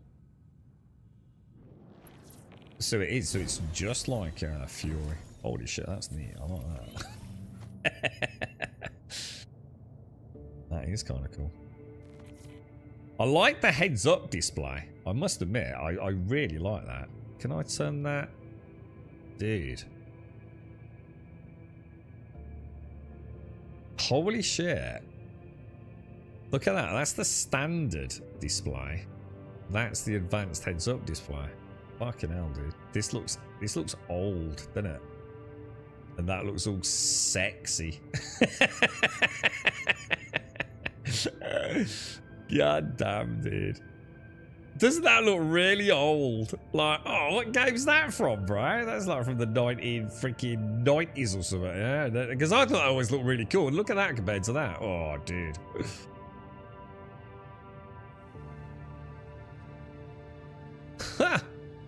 Crazy, man. I like that. Looks like the radar's half decent on this one as well. You had no idea you could get right in front of the pilot seat. Don't you own it? Don't you own? Isn't this your ship? How can you not know that, bro? How much did it cost you? Did you not read the instruction manual, dude? Now, that gets we can get back into the ship. So let's have a go at getting into the pilot seat and exiting from the front. How do we do that then? So the default is back into the ship.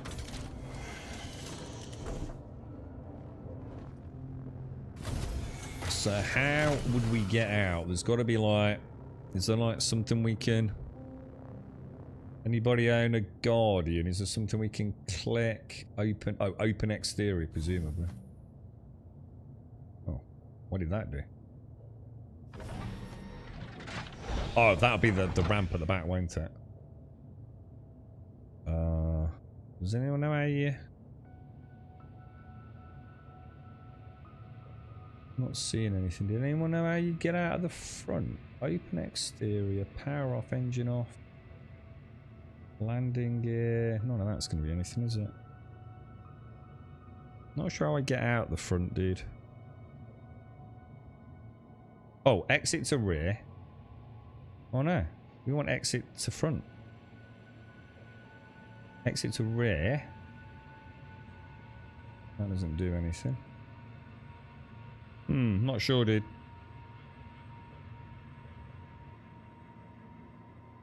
I like the idea of getting out of the front too. There's got to be a way of doing it, bro. I'm not seeing anything. There's no, like, buttons. Nothing there. Definitely not. Let me just go through slowly. Power off, engines on. Oh, open exterior. We just did that, didn't we? Landing gear. Hold F on exit to rear. Oh, right, hang on. Well, how do I do that, though? Because you're already using F to look around, dude. So I can't really do... Oh, hang on. What about if I do that? Doesn't do anything, dude.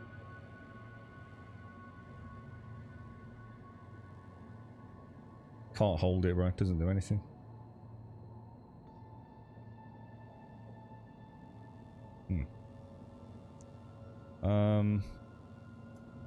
Oh, hang on. I think I just saw... Oh, hang on. Didn't I just... Hang on. What have I done? Let me try another option. Hang on. No, it's not letting me, dude. I just saw it then. We definitely did it. We definitely just did it, didn't we? Hold it. Am I just... Is there like a sweet spot for it, or... Right click. Right click. Oh my god. No, that just does that. Alright, I'm a bit confused. Let me just go back into like normal mode then. Oh, hang on. It does it, but when I do it, it automatically pans the camera up there, look. That's a bit weird, isn't it? And now I'm back into what's it mode. So hold F down. Oh, what the fuck, dude? Now it's... What the fuck? Oh, well, now it's started working, apparently. It's exit to front. Yeah, you're absolutely right, guys. That's nice. That's a really nice exit, isn't it? I like that. Glitches in the system, I think. Yeah, that's kind of cool. God, she's a behemoth. Isn't she? Compare that to a Fury.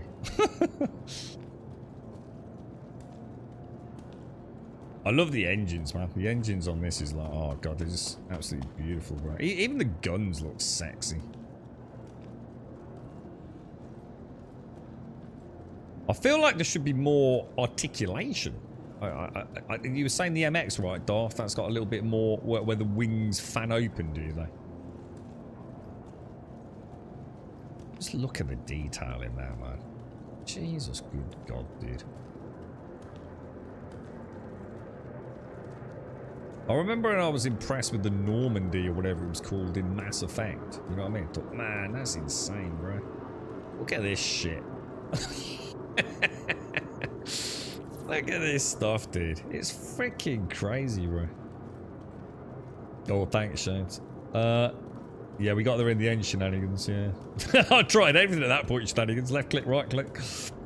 I think it just bugged out for some reason. It's probably because I went into, like, free look mode. I should have just left it where it was, shouldn't I? The reason I got the Javelin is partly to support... What is the Javelin, Darth? What is the Javelin? Remind me. I'm alright with the Polaris. I'm alright with the Idris. What is the... And I'm alright with the Kraken. But what is the Javelin? What does she bring? Is she the...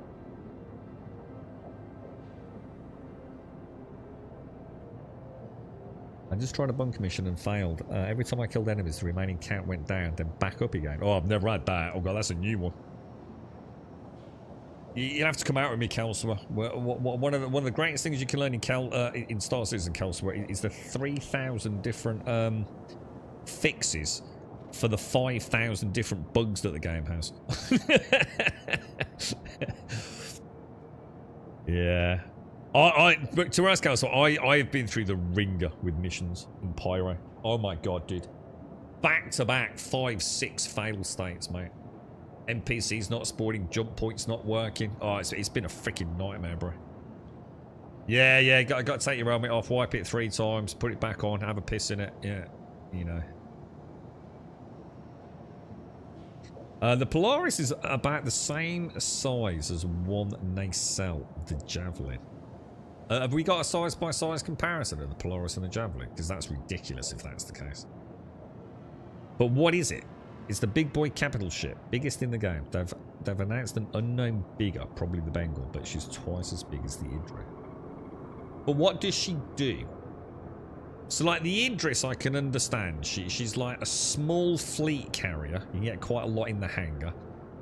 She's got the big dick rail gun, hasn't she? So I can sort of see where the Idris fits in. The Polaris is kind of like a bit of a gunboat. You know, lots of PDCs, lots of turrets, you know. Great for like dropping off vehicles and all sorts of other things. What's the Javelin? You know. Oh, Polaris has got lots of torpedoes on it as well, hasn't it? I wonder what the other ships they're referring to that would have ship refueling. Well, we know the Idris is getting it, don't we? Isn't the Polaris having it as well? Polaris, Idris.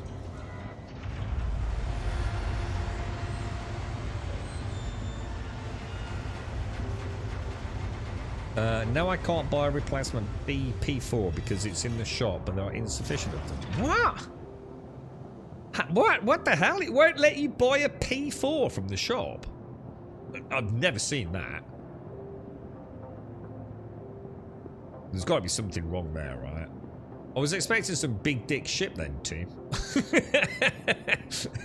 Show us another ship, bro. Show us another ship you've got.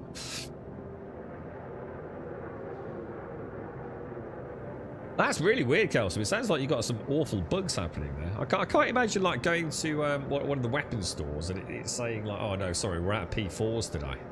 Geez, that's like Darth levels of cursed unluckiness. Yeah, I get it. I know she's big, but you haven't told me what she is. You know, has she got like a large internal? Does she have a rail gun? You know, like I said, all the others, we can describe what they have. What's the javelin got?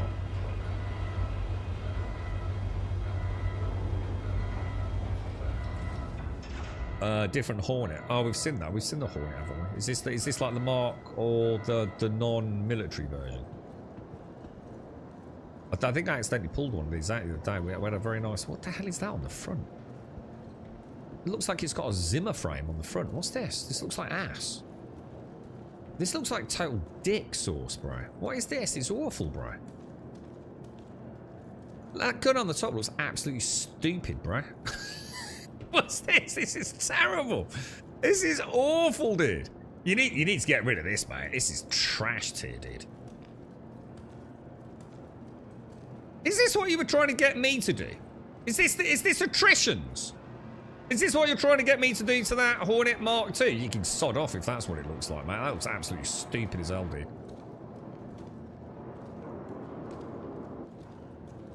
What is this even supposed to be at the front? This is like the spork of ships, dude. I don't like that at all. I don't like the landing gear. I don't like that stupid thing at the front. I don't like those ridiculous large intakes. That gun on the top literally makes it look stupid. This is a terrible ship. This might have to replace the Nomad for worst ship in the game. No, alright. No. Nothing is as bad as the Nomad. No, I take that back. No. Although it is a contender, should the Nomad ever get, you know, fixed. Like by maybe being put in a crusher. And then I could use it as a paperweight. And then maybe we could look at this one. I don't like this at all, team. I really don't like this, mate. This front is ridiculous. What would... Dude, I thought the dumbest thing I'd seen in the game, right, was the fin on the wolf. Yeah? Which I think we all know is a little bit knobby. But what even is this? It's not judgmental, Sanborn. It's called Grum Reviews, dude. And you can't tell me, right, compared to the shit we just had, yeah, or all the other Hornets we've seen, that you can honestly hand on heart say, ah, that's a nice ship, because it isn't, is it? It's absolute ass, bro. It's awful, bro. I mean, what's this nose? It actually looks like there's a bit missing. Like, there's a bit drop off, bro. That's awful, dude. I mean, what? Why? What's that?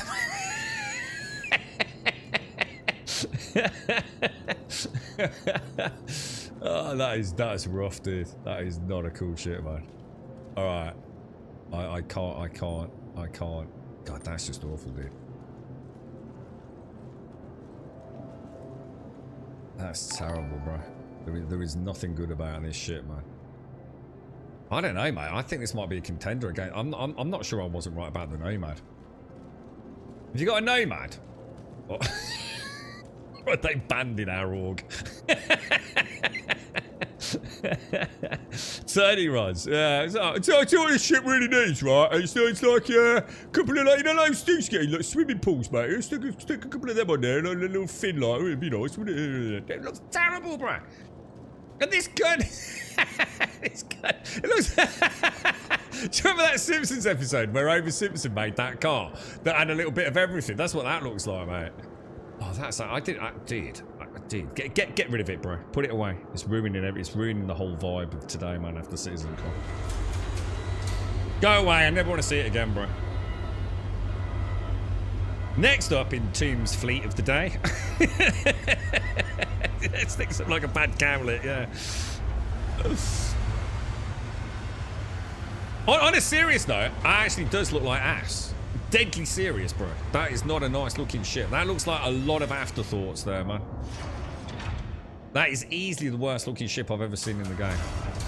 I mean, the Nomad doesn't look bad, to be fair to her. But she's just ass. What have we got here? What's this? Wait for it. The suspense is killing me. Next up in Fleet of the Day. Oh, no, this looks nice. This is the Aegis Saber. Now, this is a nice ship. This has got that kind of modern day, it kind of looks like a legit fighter. But, you know, it goes in space. Yeah, I've been flying around one of these. This looks nice, dude. I like... Look at this compared to that other piece of crap. I mean, look at it. Those two huge, you know, either side mounted engines. Never been a fan. I do wish there was a little bit more detail to the landing gear sort of housing area. But that would be my only critique. Because I think this looks really nice, dude. Even down to the ridges. And also, this has got the wings deployed, don't they? So, as the landing gear goes up, she gets a larger wing profile. With these beautiful... What's that noise, dude? Something's rattling around, bruh. Yeah, see, that's a nice ship. That's a ship you can be proud of, right? That's a ship you can take your girlfriend down Mackie D's to get 6 chicken nuggets in a milkshake with, you know what I mean? That other one, you're going to pull outside her house, and a mom's going to answer the door and say she's not in anymore, you know what I mean? She's apparently she's moved to Greece to a turtle sanctuary.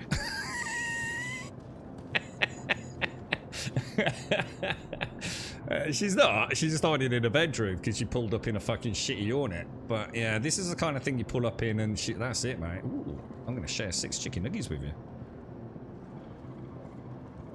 This is nice. I like this thing. How'd you get in her? This one's in on just on the... Oh, this is cool. I remember getting in this. And I was like, but how'd you get in? Because if I do that, it's all going to go to ass, right? Check it out, look. Check it out. Look, the guns retreat. Oh, dude. It's because you put those stupid attritions on it. Attritions suck ass. That wouldn't happen with the normal repeaters, would it?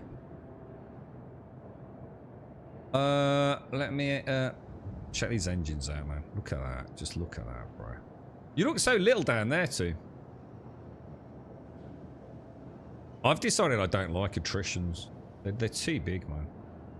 Yeah, check this out, look. Oh. Is that just lag? Hello? The landing gear ain't going in, dude. Ah! Apparently I haven't actually turned the ship on.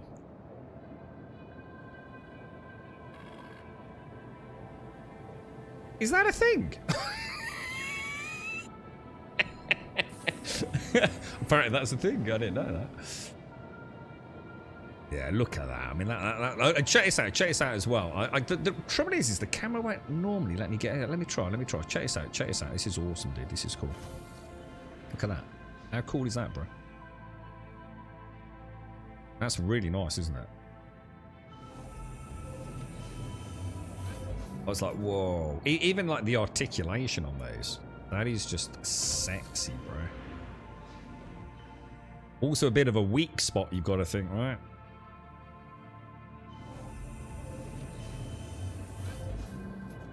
That is kind of cool, dude. You really can't argue with that, can you?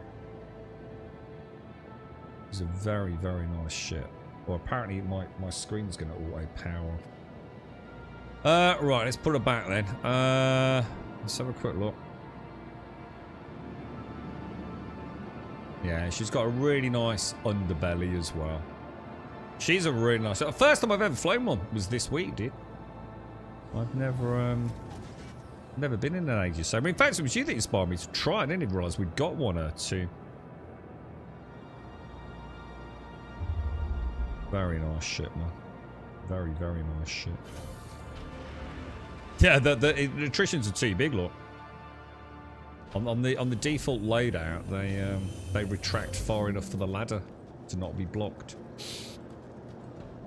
No, there's no cargo, but I think she's got like, hasn't she got? Did we see it or not? Hasn't she got like a little weapons store somewhere in the nose? I'm sure I saw something. Yeah, she's got like a little. She's got a little weapon rack, look, which is kind of neat. I love all that sort of stuff. Looks like, what do you reckon, 3 maybe? Got a little bit of storage. I don't know how much you can get in there though. Oh, you can get a little bit in there. 650,000 micro SCU. To give you an idea, my backpack's 150. That's pretty decent actually. Not bad. It's not bad at all. Could be worse, right?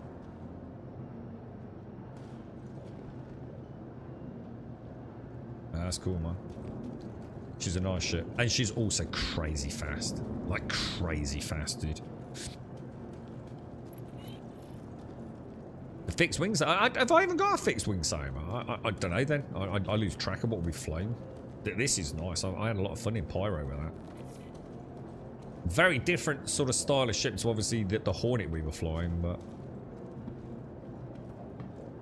You're not getting in-game. Crashes on launch after this patch. See, something the matter with your rig, Sanborn. I know you don't want to wear that, bro. But you were saying you were getting a lot of crashes, weren't you, man? Star Citizen's crazy stable at the minute, dude. I do think you might have a problem with your AMD rig, man. It's, honestly, Star Citizen's been crazy stable, dude. Yeah, I think I know I've got the Firebird. Well, we did have earlier this week. We got the one that's got all the missiles on it, Kelso. Pink plushie! Is this for Shades? I don't want to pick it up if it is that for Shades. I think by the time Shades gets back into this game, I have a feeling she may need to buy a Hercules just so she can transport all the plushies we've got for her.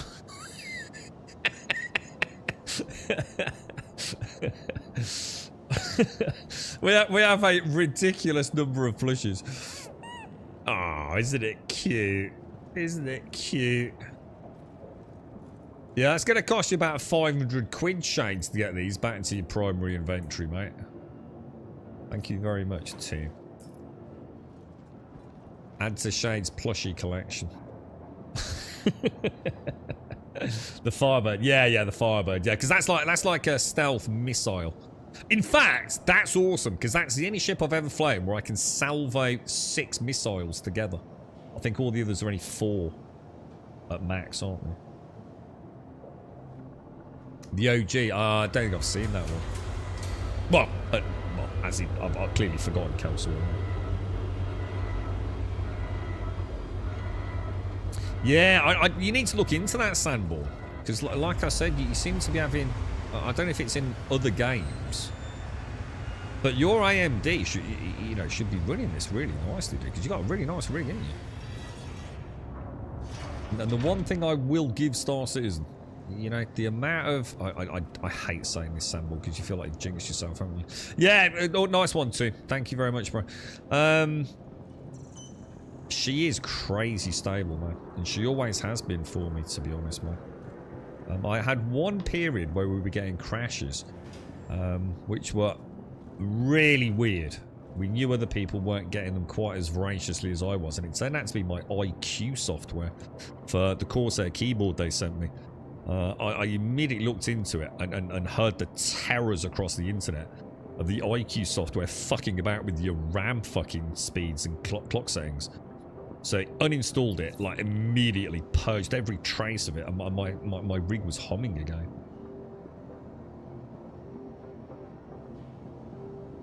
Teams is the OG, is it? Oh, is that? Oh my god. Am I in space? Dude. Wow. Okay. I'm not sure what happened there, boss. He looks quite chill there, doesn't he?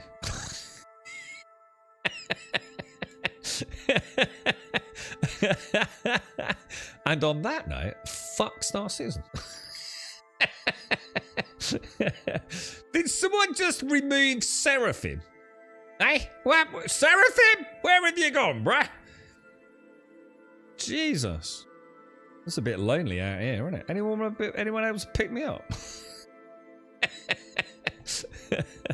What's that all about then, bruh? That's really weird, isn't it? I mean, I can understand if I'd been, like, put back in, like, the foyer. You know, reposition. But it seems to have, like... Oh, no! If I...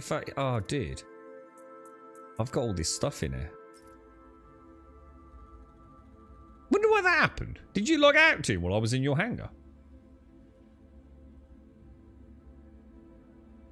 I just had one Corsair keyboard die on you. Yeah, apparently the problem was you also couldn't... It was very difficult to roll back the update they'd done.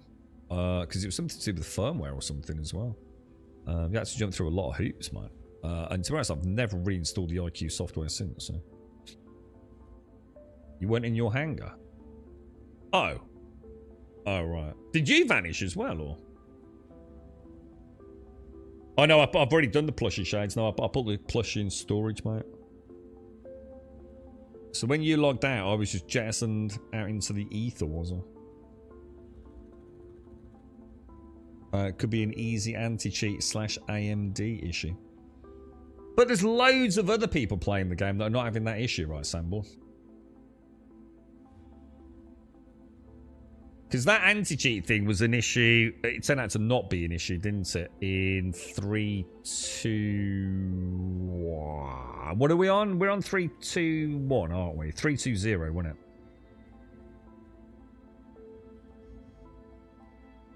Can anyone actually see me that's in the game?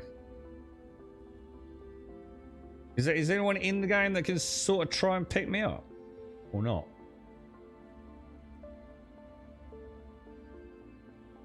Yeah, if you don't mind, Alarian, if you can do it reasonably quickly.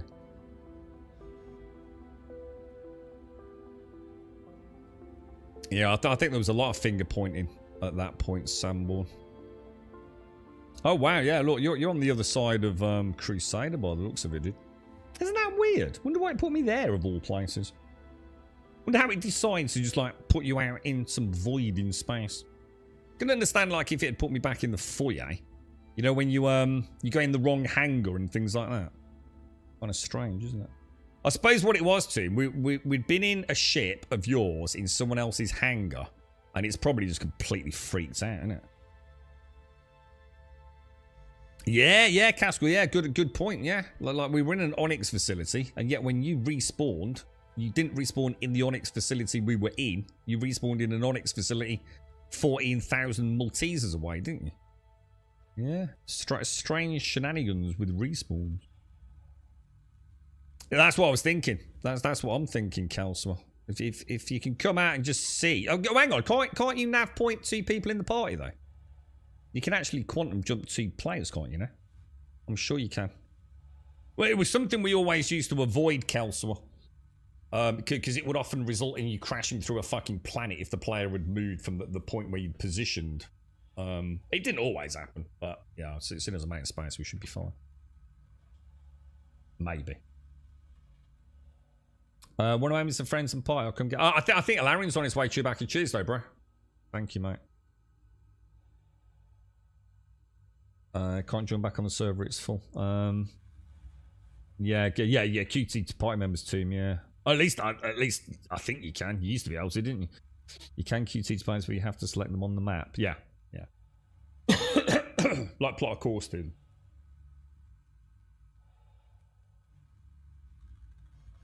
Shall I see if I can? I don't really want to move too much, just in case it suddenly decides. Oh, look, the gravity well of Crusader.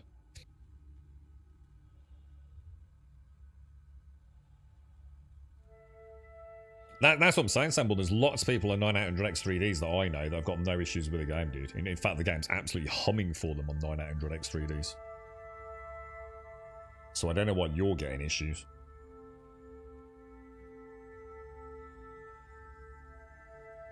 (9800X3Ds like the golden child of Star Citizen, aren't they?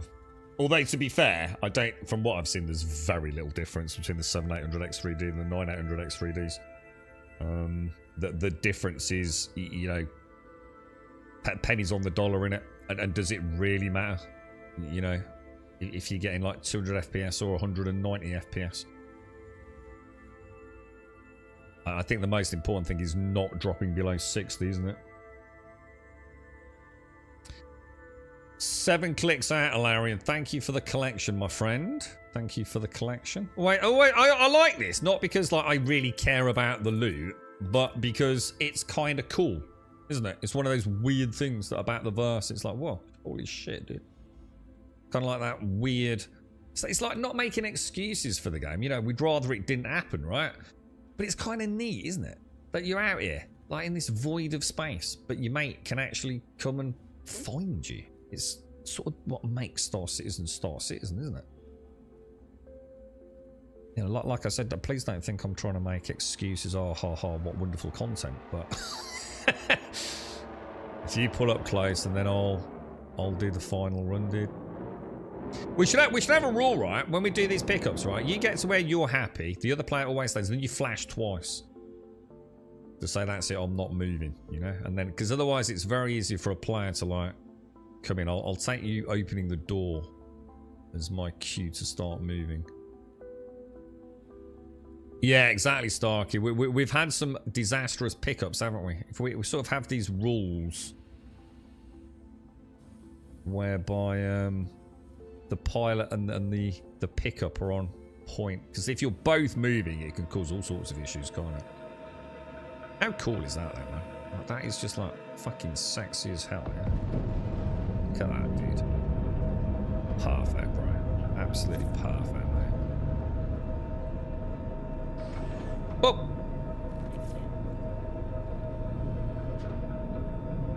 Door? Hello?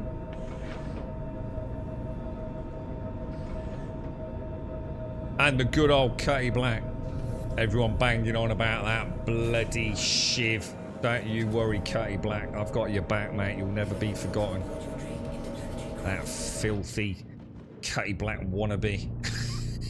Yeah, so yeah, Seraphim would be ideal, Hilarion. Rather than a Horizon. But don't worry, mate. At least Hilarion has fuel, unlike SCR. What, did SCR do a pickup and run out of fuel, did he? I do remember that. I do remember that, bro. Isn't that when we crash landed? But we survived. And we got picked up. But we didn't make it home. I think I remember that, Starkey. Yeah, exactly, team. Yeah, just ignore. I mean, it's like I said, you know, we'd rather not have us like spontaneously, you know, appear in the void of space. But when it does, the fact that you can still come and get you is just mad, isn't it? If you got a 700 X3D, I want to upgrade to the right. Oh, there's absolutely no reason to. I don't think the 10800 is going to. That'll be a couple of years away, dude. No, I don't think you'll be seeing the 10800 for another 18 months to 2 years. And it'll be on the same chipset. So for the 700 X3D owners, it'll be the obvious choice to upgrade at that point. If it's needed. If the thing is Chewbacca, if it's needed, right? You know, I don't think much is CPU bottlenecking any of these modern day CPUs anyway. Now, obviously with Star Citizen, we don't know what the future of this game is, but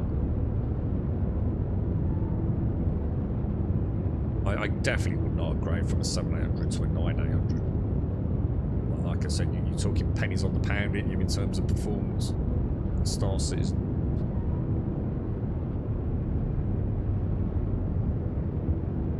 Although, to be fair, there's not a huge price difference, is there?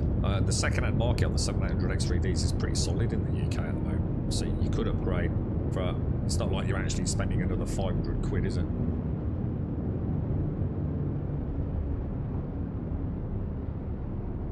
You got the XTX. What's Sanborn? I don't know what Sanborn's GPUs are. I'm pretty sure it's an AMD one.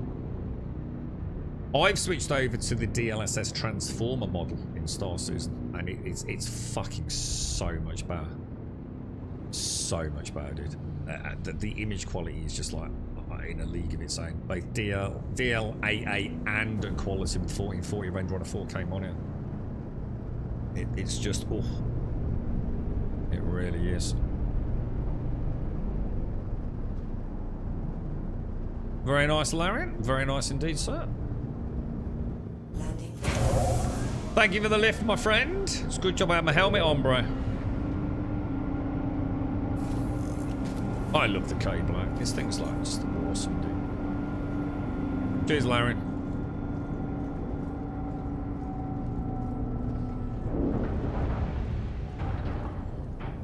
I suppose rule number one then, if we're in a party, because we've had similar things happen before, haven't we? I think if we're in a party, never log out in the hangar. Like maybe always go to the lobby, perhaps. You know, is it needed? Probably not. Will it reduce the chances of something weird like what just happening? If you always go back up to the ASOP sort of foyer area before you log out.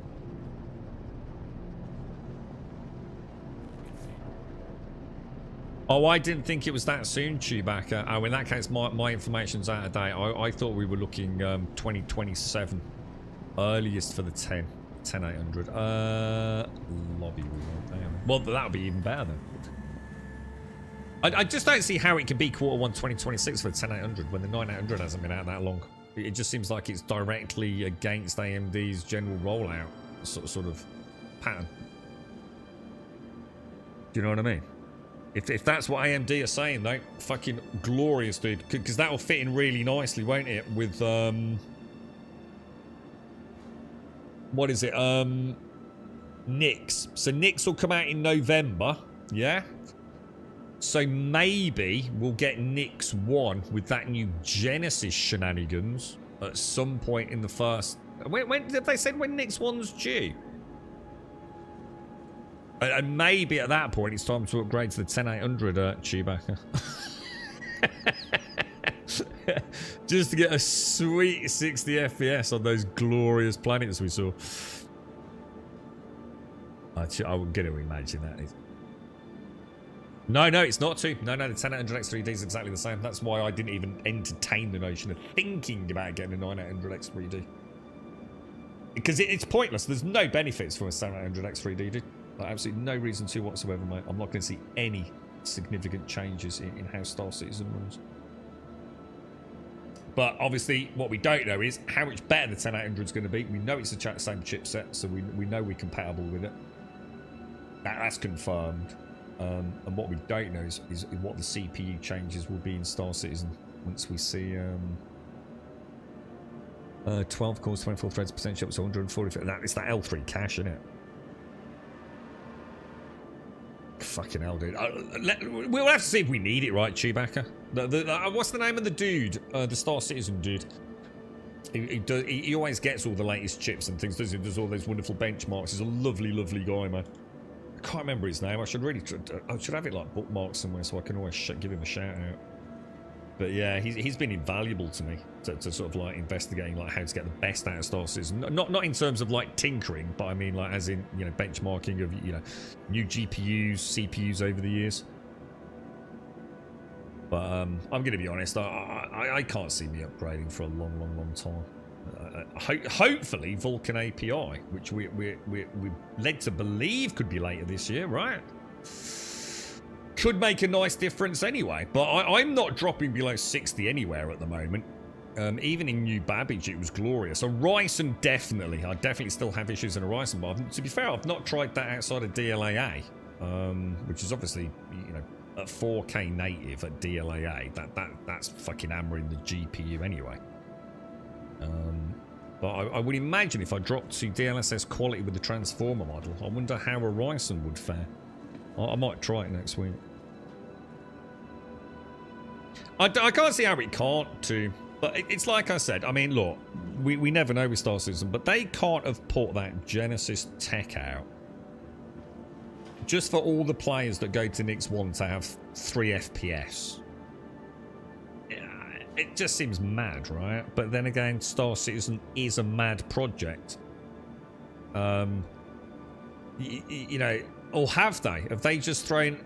What worries me too, and this is pure throwing shit at the wall and seeing what sticks, right?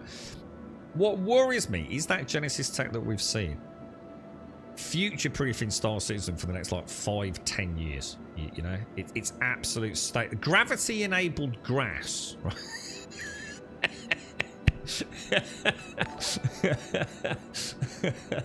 What the fuck, dude?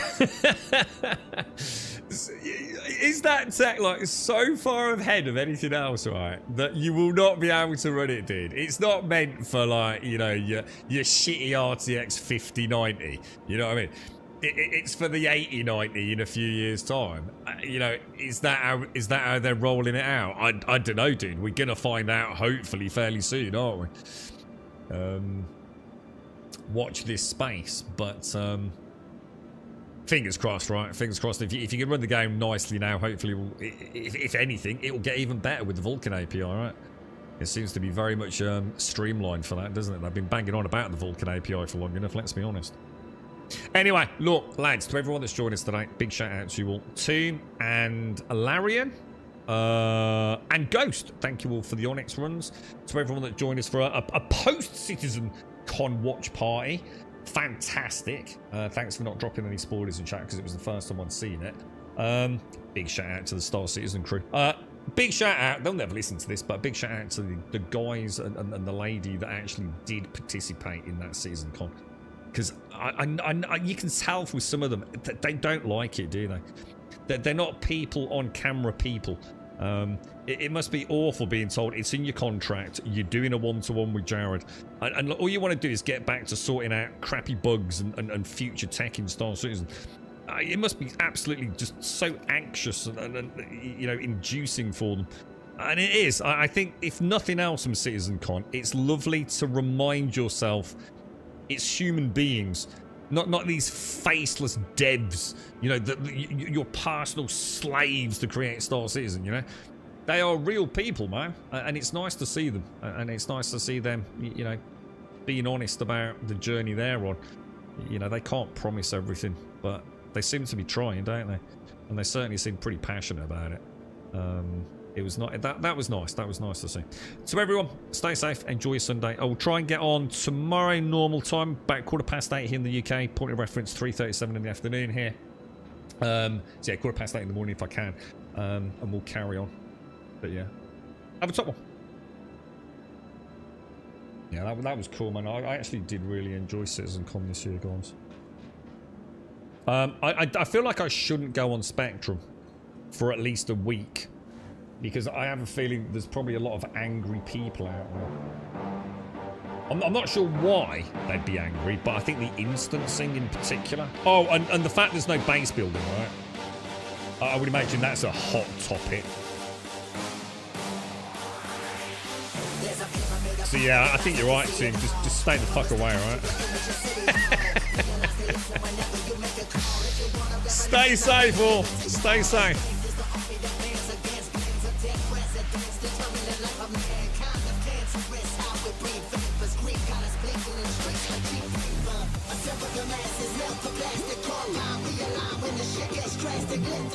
When the systems are masked, it's just another pyramid scheme, a government racket.